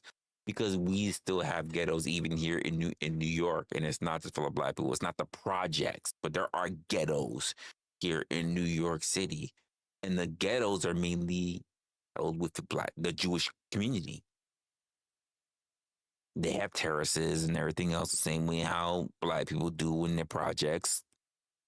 They have their own areas. Like I used to live in one of these areas, not on the Jewish side, but literally. I was on the other side of the train side. You had literally, if I was on the east side of the train side, they were on the west side of the train side. And it was so weird because even if they walked at nighttime, they would never cross the train side. It's like literally it's a street. It's just one singular street. But it's a main street that follows the train line, and the train is above ground, folks. The train is above ground. But they would not cross over because afraid that things are going to happen. But keep in mind, you have all these not houses, but like you have the ghettos of apartment buildings and everything else, small cellular shops and everything like that. But on the other side that's not Jewish, like that's where you get all of the clubs, the bistro, the bodegas. It's just right on, literally on the other side of the train yard. Even in the establishment of these ghettos, right? They started out with Jewish settlements when Jews started coming over, especially during the time of Hitler's running with the Jews. But when all those Jews started coming over and they were establishing their areas of the ghettos, eventually black people also moved into these areas that were considered to be ghettos, and then figure out new ways to be able to put settlements for black people, quote, called a project. This is just history. History.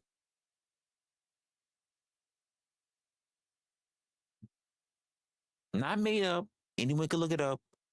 You can't even lie and say, well, I didn't get told this in high school. You have the internet telling you more than what you've ever learned in school. And here's the funny part. I was taught this in high school by a racist teacher. who had no problem calling Asians back then gooks, had no problem calling Spanish people sticks. He was wild. And he's a white guy. Or I don't know if he's still alive. So he was a white guy. He said the only races that you need to worry about in this world are what? The white, the black, and the yellow race. That's what he said. High school teacher. High school global studies teacher.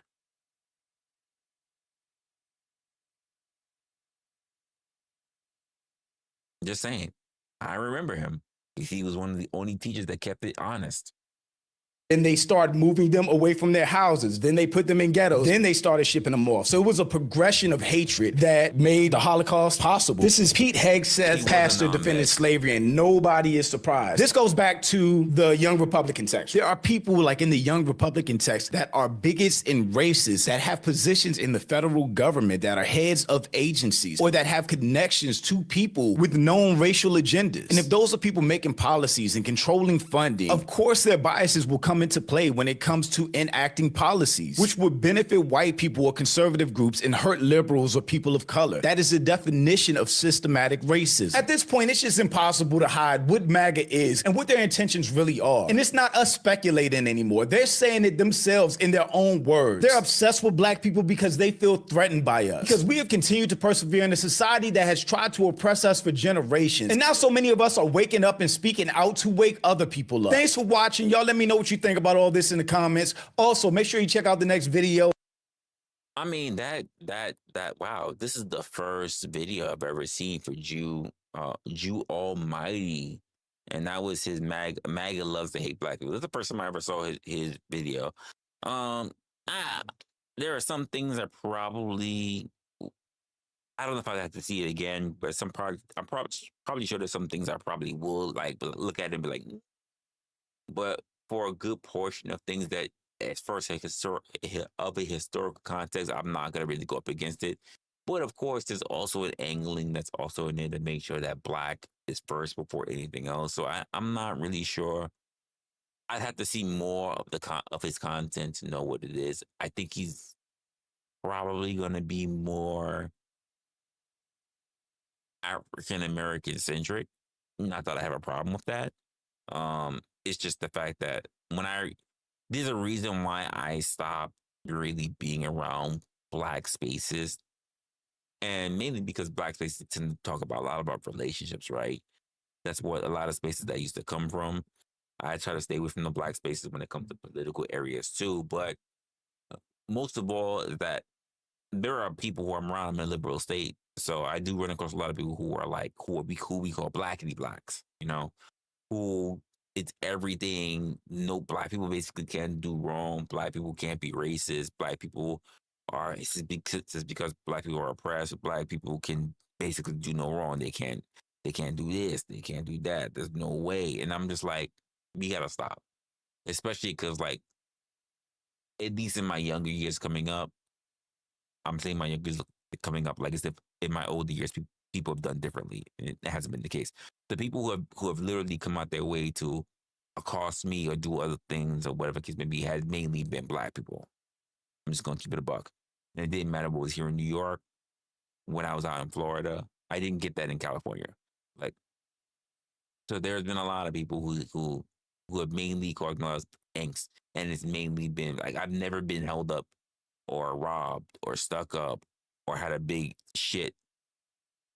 A whole big thing happened with Hispanics, with Indians, with Asians. I have with white people and I have with black people. No, that's not true. Well, it's not a big thing like it's like a big group or an audience with Hispanics. But I've had issues with me going against Spanish people. Outside of a job, because I had a job where I was a bouncer, so that was just my job. But I've had one-on-ones and scraps and squabbles with Hispanics. I grew up in a neighborhood where it was my family was a black family. We were dominated. our neighborhood was dominated by Hispanic people. Dominated. Almost everybody in my apartment complex was Spanish. My landlord was Spanish. It was crazy. We were dominated by Hispanics everywhere. When I went to school, that was the only time I really got to see outside of church, because my grandmother at the time was she was a Christian, and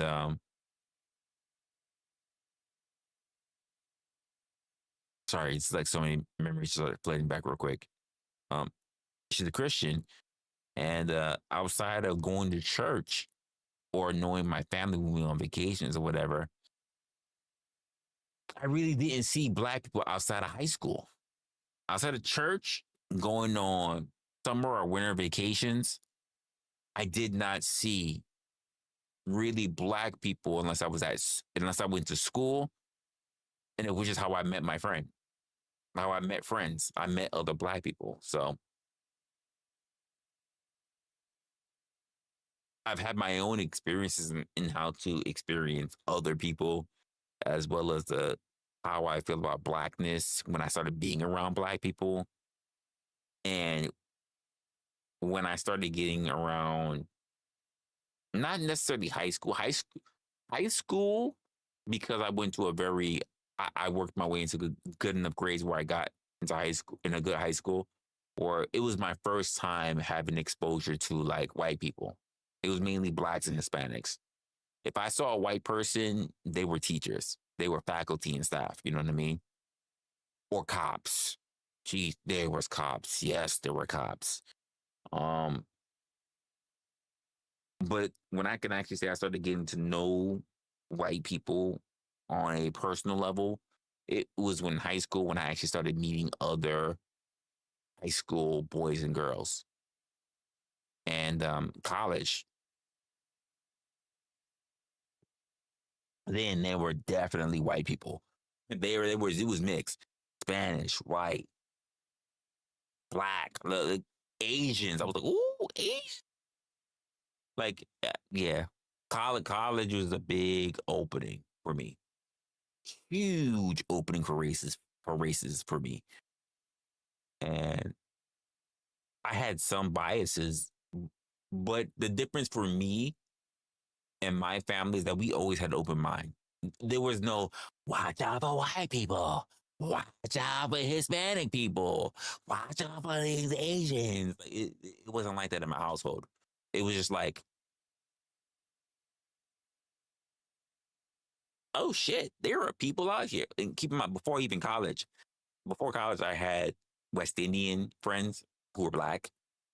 I had Hispanic girlfriends and Hispanic people, Hispanic friends that I have since the sandbox. I had Indian, like Guyanese Indian people who were friends. If they were not friends, they were friends of friends. I had a Vietnamese friend.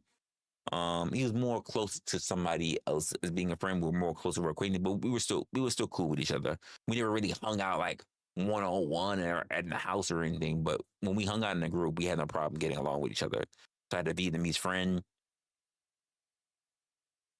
But it wasn't until I got to college where I started picking up white people as friends.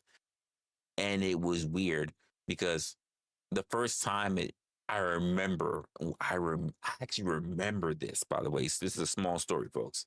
Small story from Resla. When I was in college, there was a white guy. I'm not trying to give names because I don't like to just, you never know what the future brings. You never know what the future brings until you connect the dots looking backwards. So I'm going to try to be very careful. But there was a white guy. And the reason why we got to know each other is weird. It was weird. I was a Pop-Tarts fan.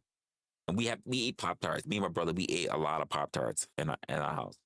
There was one time I was putting money into a machine. I got my Pop-Tarts, right? Well, here's the choosing that. I put money in my machine, and then whatever nickel or whatever I put in wasn't working. I said, "What the fuck?" At first, it wasn't working. It would come back out. I looked at it.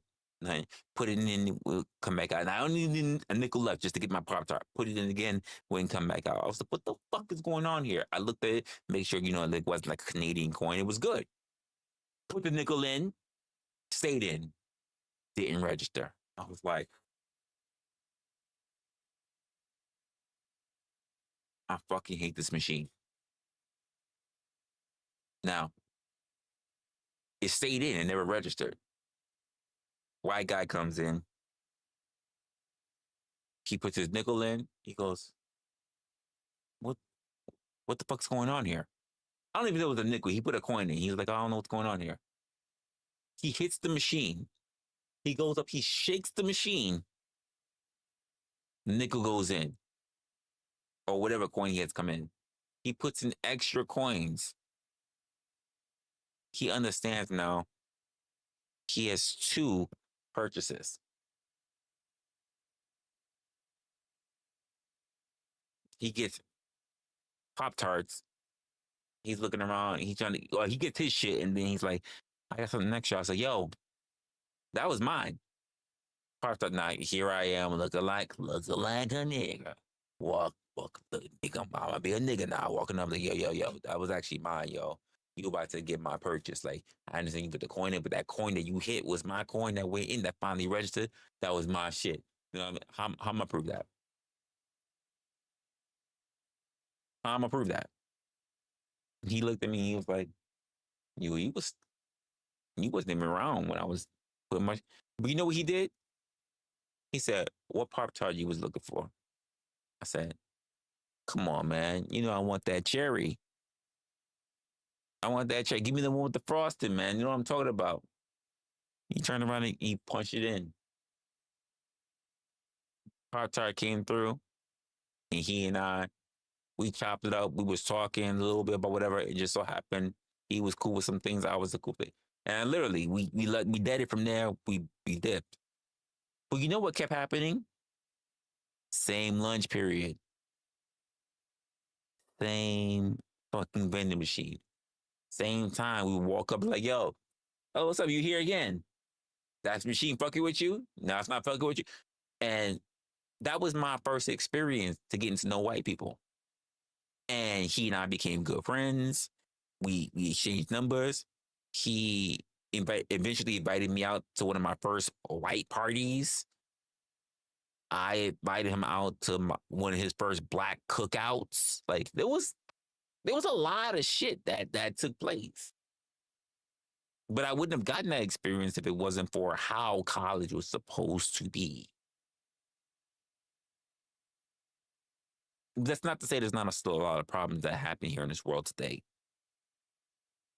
Am I saying everything is so hyperbolic as how we see the world today? Absolutely not. Am I saying we still got a lot that we got to go through to fix it? Yes. Am I saying that we'll ever eat within our lifetime fix?